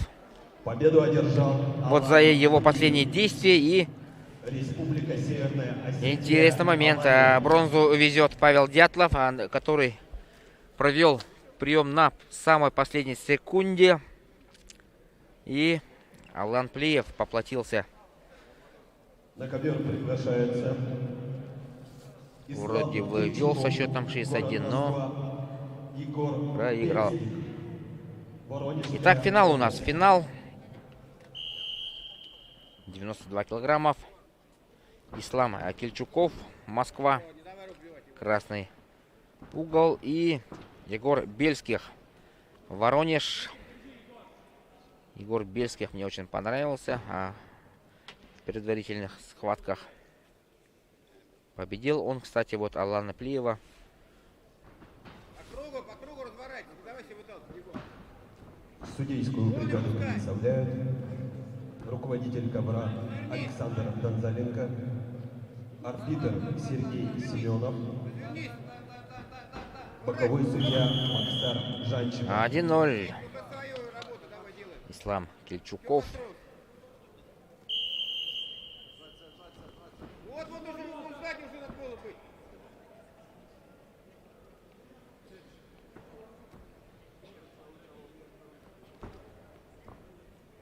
Надо спешить, Егор. Переработай.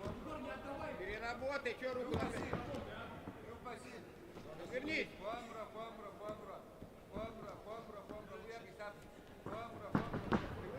Загрузи руку.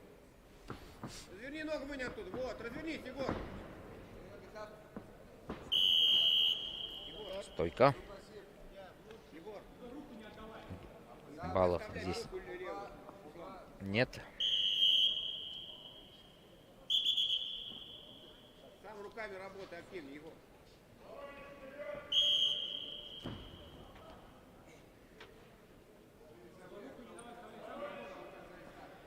Воронеж вперед, кричит один из болельщиков Давай сбивать. на трибунах.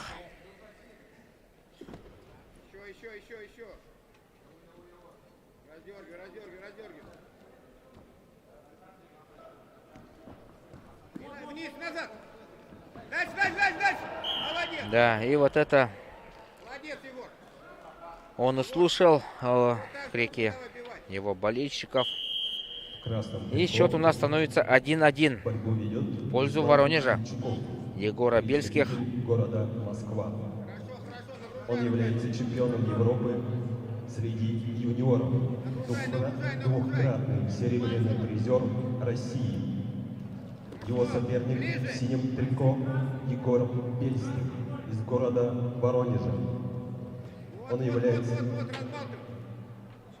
бронзовым призером первенства России среди юниоров. Еще ручками работай, Егор. Потеснил, продерни. Вот, еще. Еще, Егорка, еще. Добавляй, Егор. Добавь, Егор. Егор. Нормально.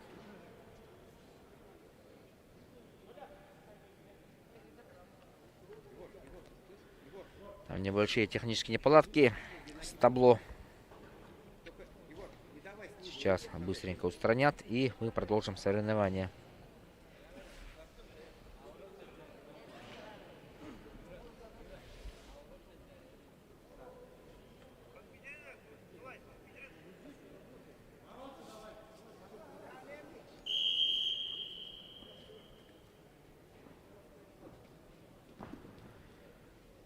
Так, у нас продолжается соревнование, схватка.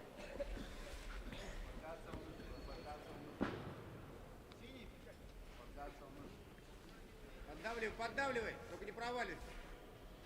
Еще, ручками. Пока 1-1. Борцы уходят на перерыв.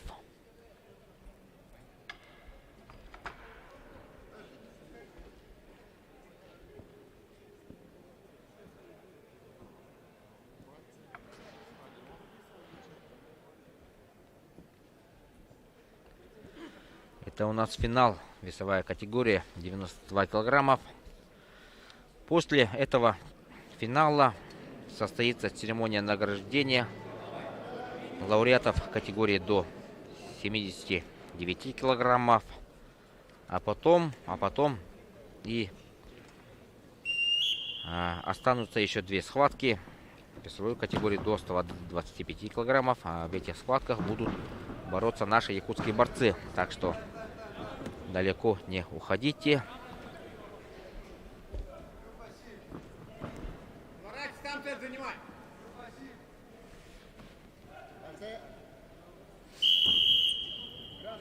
Егор, и давай руку убивай.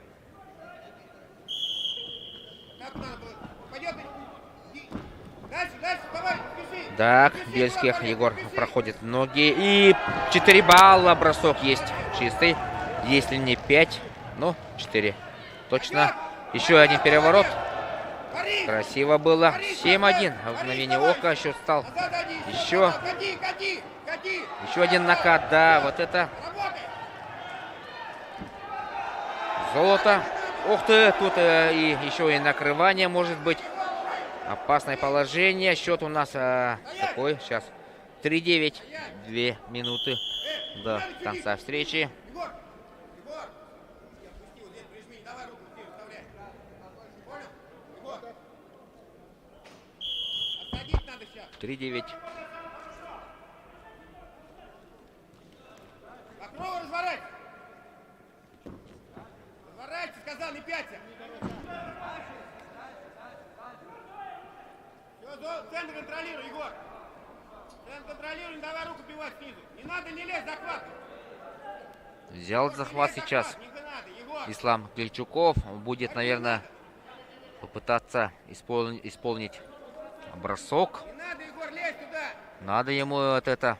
Да не лезь Поэтому, потому что уступает в счете с отрывом 6 баллов. Но, тем не менее, сам попадается. 2 балла Не отдают надо катить, Егор. Егор, не надо Егору катить. Бельских. И счет у нас 3-13. Все идет к тому, что... Егор, Так, челлендж встань, тряхни. Подыши. Егор, я сказал, не лезь, захват. от красного угла. Срыв атаки, наверное, хотят посчитать. Дать, походи, подыши, Егор. Егор, подыши.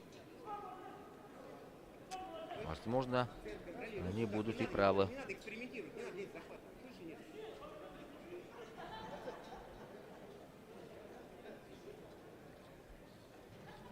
Челлендж оправдан. Риск не наказывается.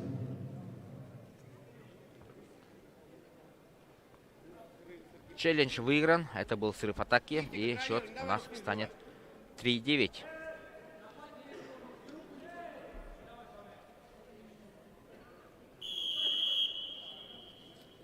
Ты куда ты? Не лезь, сказал.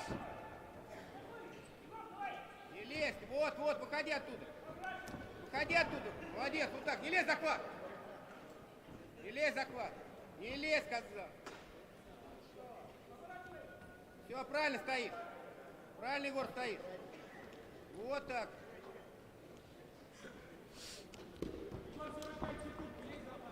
— 45 секунд. Выйди, по кругу, развернись. Стоять. Кельчунов атакует. Кельчуков и еще 1 балл берет. 4-9. Отрыв сокращен до 5 баллов. И такое, да, психологическое преимущество сейчас на стороне у борца в красном трико. Он должен догнать. И всеми силами пытается это сделать. 23 секунды на табло. Встань! Спокойно. По кругу разворачивайся и все, Егор. Тихо. Стоять! Попытка была сейчас исполнить лампочку, но неудачная. И золотую медаль увезет в Воронеж себе домой Егор Бельских, бронзовый призер первенства России этого года.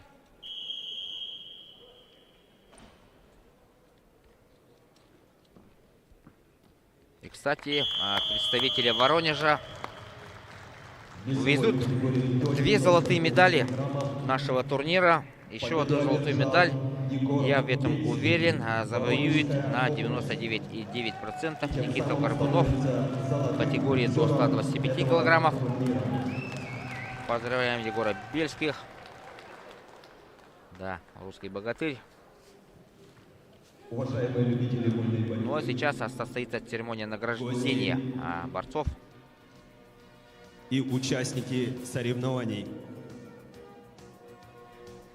Мы начинаем торжественную церемонию награждения победителей и призеров всероссийских соревнований по вольной борьбе среди юниоров памяти Романа Михайловича Дмитриева. Весовая категория до 79 килограммов. Награждение медалями, дипломами и денежными сертификатами победителя и призеров производит чемпион Европы и России, тренер сборной команды России по вольной борьбе среди юниоров, старший тренер Республики Дагестан среди юниоров Шамиль Кудиамагомедович Кудиамагомедов. Бронзовой медалью награждается Борис Гаврилев, Республика Саха-Якутия.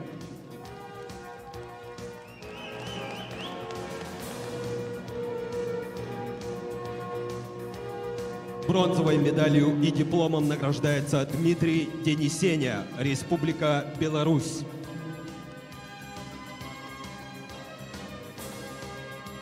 Серебряной медалью и дипломом награждается Аюр Жикжитов, Республика Бурятия.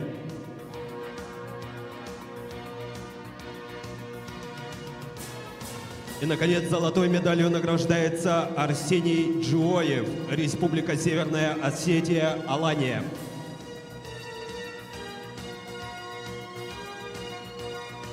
Также вручаются сертификаты за 3-е место Борису Гаврилеву, Республика Саха-Якутия, и Дмитрий Денисеня, Республика Беларусь. Сертификат за 2-е место присуждается Аюру Жикжитову, Республика Бурятия. Сертификат за 1-е место присуждается Арсению Джуоеву, Республика Северная Осетия, Алания.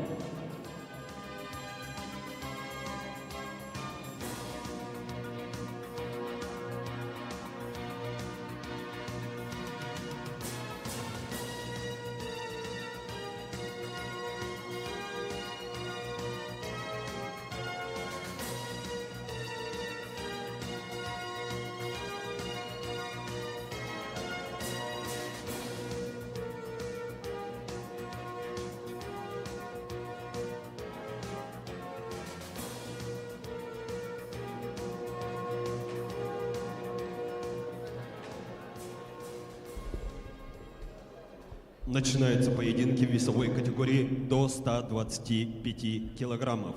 Третий круг. Приглашаются Никита Горбунов, До конца Воронежская область, Михаил всероссийского турнира памяти Романа Михайловича Дмитриева остается всего 2 схватки нам увидеть. Супер тяжелая весовая категория до 125 килограммов. На ковер приглашается Никита Горбунов, еще один представитель Воронежской области. Против него выйдет Михаил Нестеров. Ему будет в этой схватке очень и очень тяжело, потому что Горбунов очень сильный борец, представляет сборную команду России, является призером первенства России.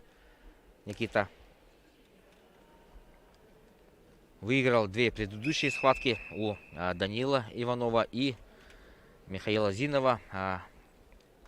В этой категории было заявлено всего 4 участника, поэтому борцы проводят, выявляют сильнейшего путем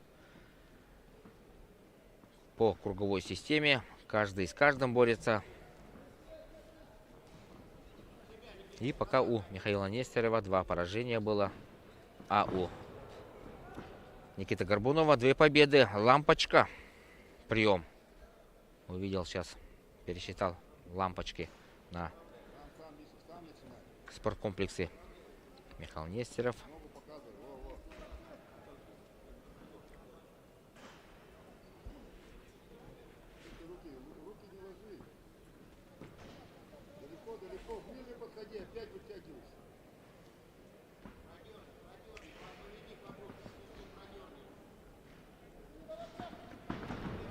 Еще 2 балла забирает Горбунов.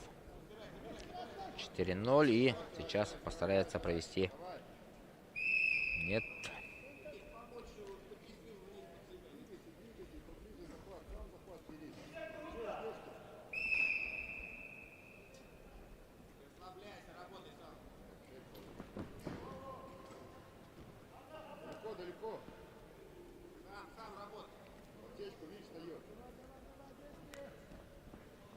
Да, ну самая интересная схватка состоится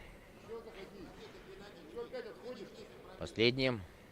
Там у нас будет борьба за серебряную медаль между Данилом Ивановым и Михаилом Зиновым из Кемерово.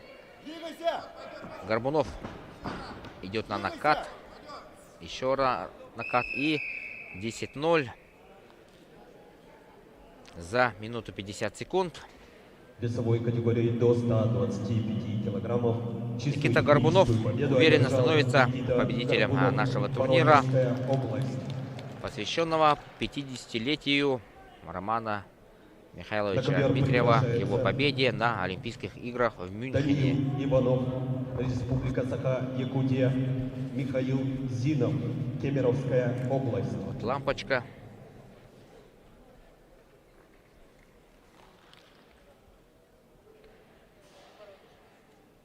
А это прием из арсенала Леонида Спиридонова. Проход в пятки.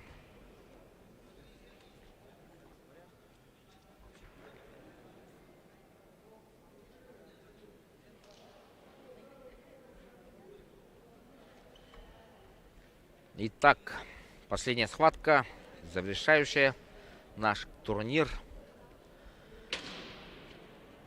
Данил Иванов.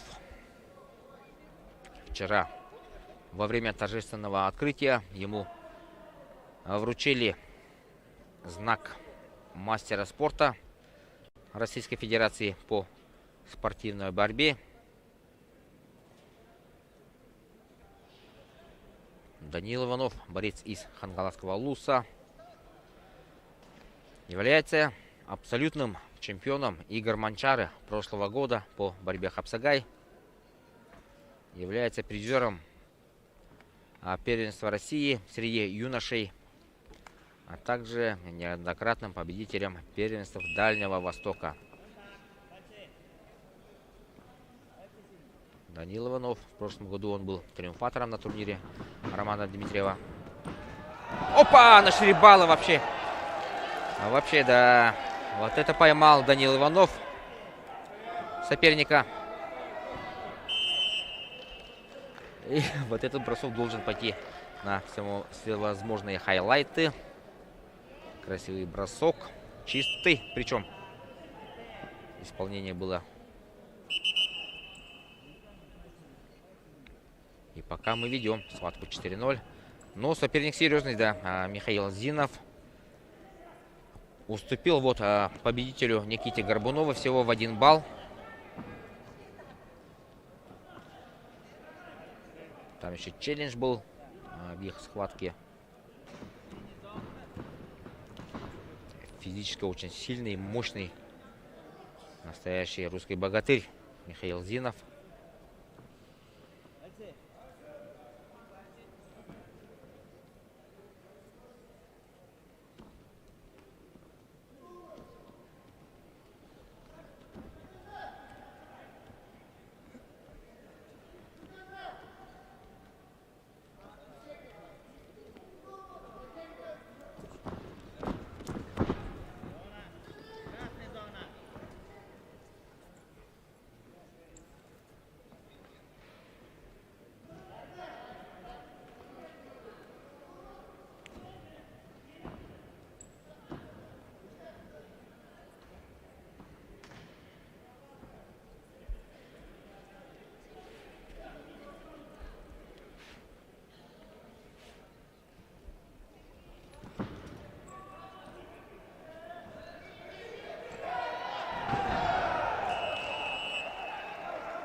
Итак, смотрим на арбитра. Пока на табло 4-1. Да, 1 балл дается все-таки Михаилу Зинову. Там было обоюдное. Но первым все-таки вышел за ковер наш борец. Минута остается до конца перерыва. И Данил Иванов проходит в ноги соперника. Хороший захват. И 2 балла, 2 балла. 6-1. Ну, вот это коронное движение. Коронный проход Данила Иванова. И пока все складывается очень даже удачно для якутских болельщиков, для якутской команды. Наверняка схватку смотрят и в Хангаласском улусе, откуда родом Данил. Болеют, переживают. Ну и вся республика, я убежден, что они болеют за Данила Иванова. Так, здесь надо сохранить баллы. 13 секунд, 12. Да, ух ты, опасно было. Но в любом случае благополучно для нас. Последние секунды. 4 секунды остается. Да, и борцы уходят на перерыв. 6-1. Иванов, Данил впереди.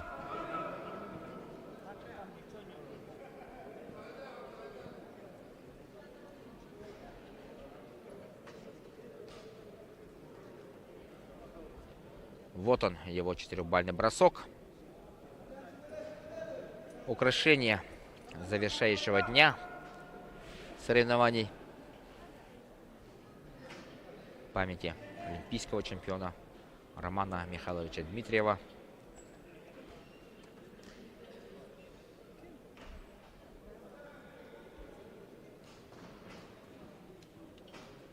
Ну, вот это его второй проход.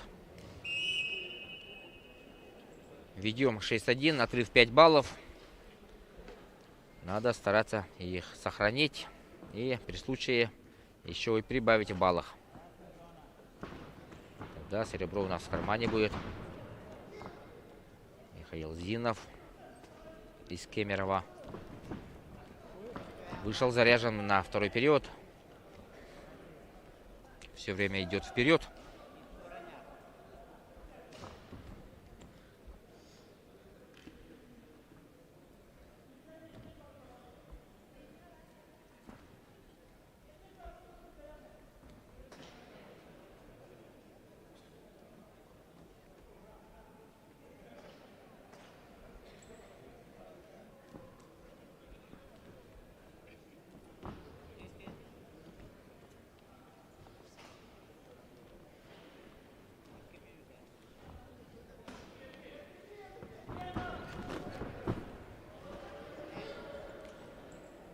Две минуты остается. Минута 50. И пока Михаил Зинов не может найти ключ к успеху. Все его попытки встречает, блокирует наш борец Данил Иванов. Ну, рисковать Иванову сейчас незачем.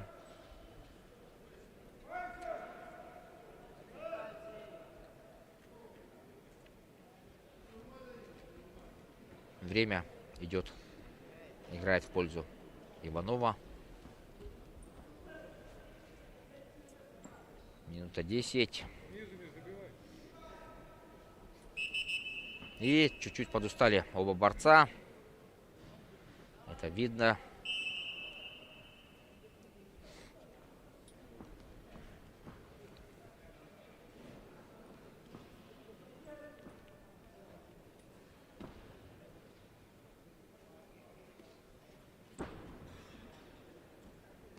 Последняя минута, 45 секунд остается. Остались ли силы на последний штурм атаки у Михаила Зинова? Посмотрим сейчас. —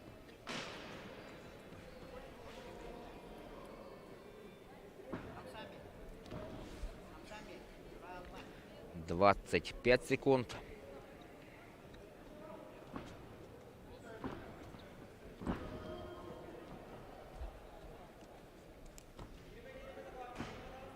Зинова спасает только пятибалльный бросок.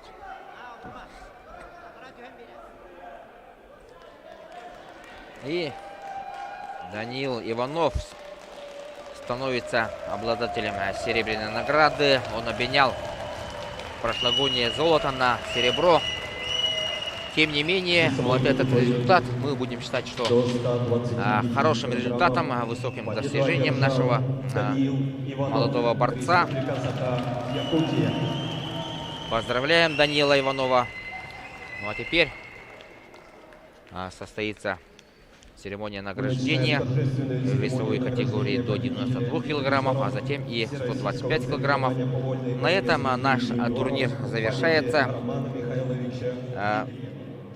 Приятно, что турнир завершен на такой ноте мажорной, скажем, да, потому что Даниил Иванов принес серебряную медаль и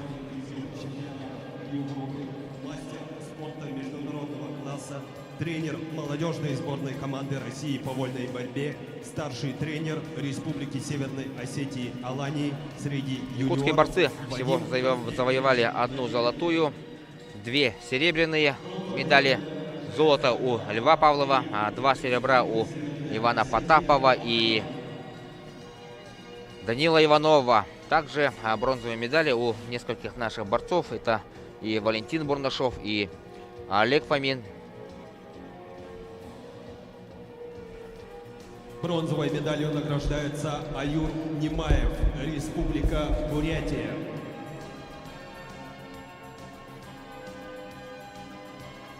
Серебряной медалью награждается Ислам Кильчуков, город Москва.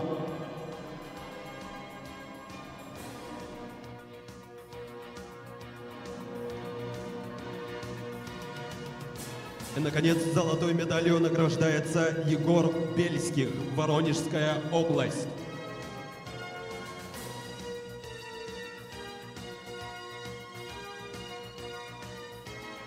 Также золотой медалью награждается тренер Геннадий Викторович Холодков.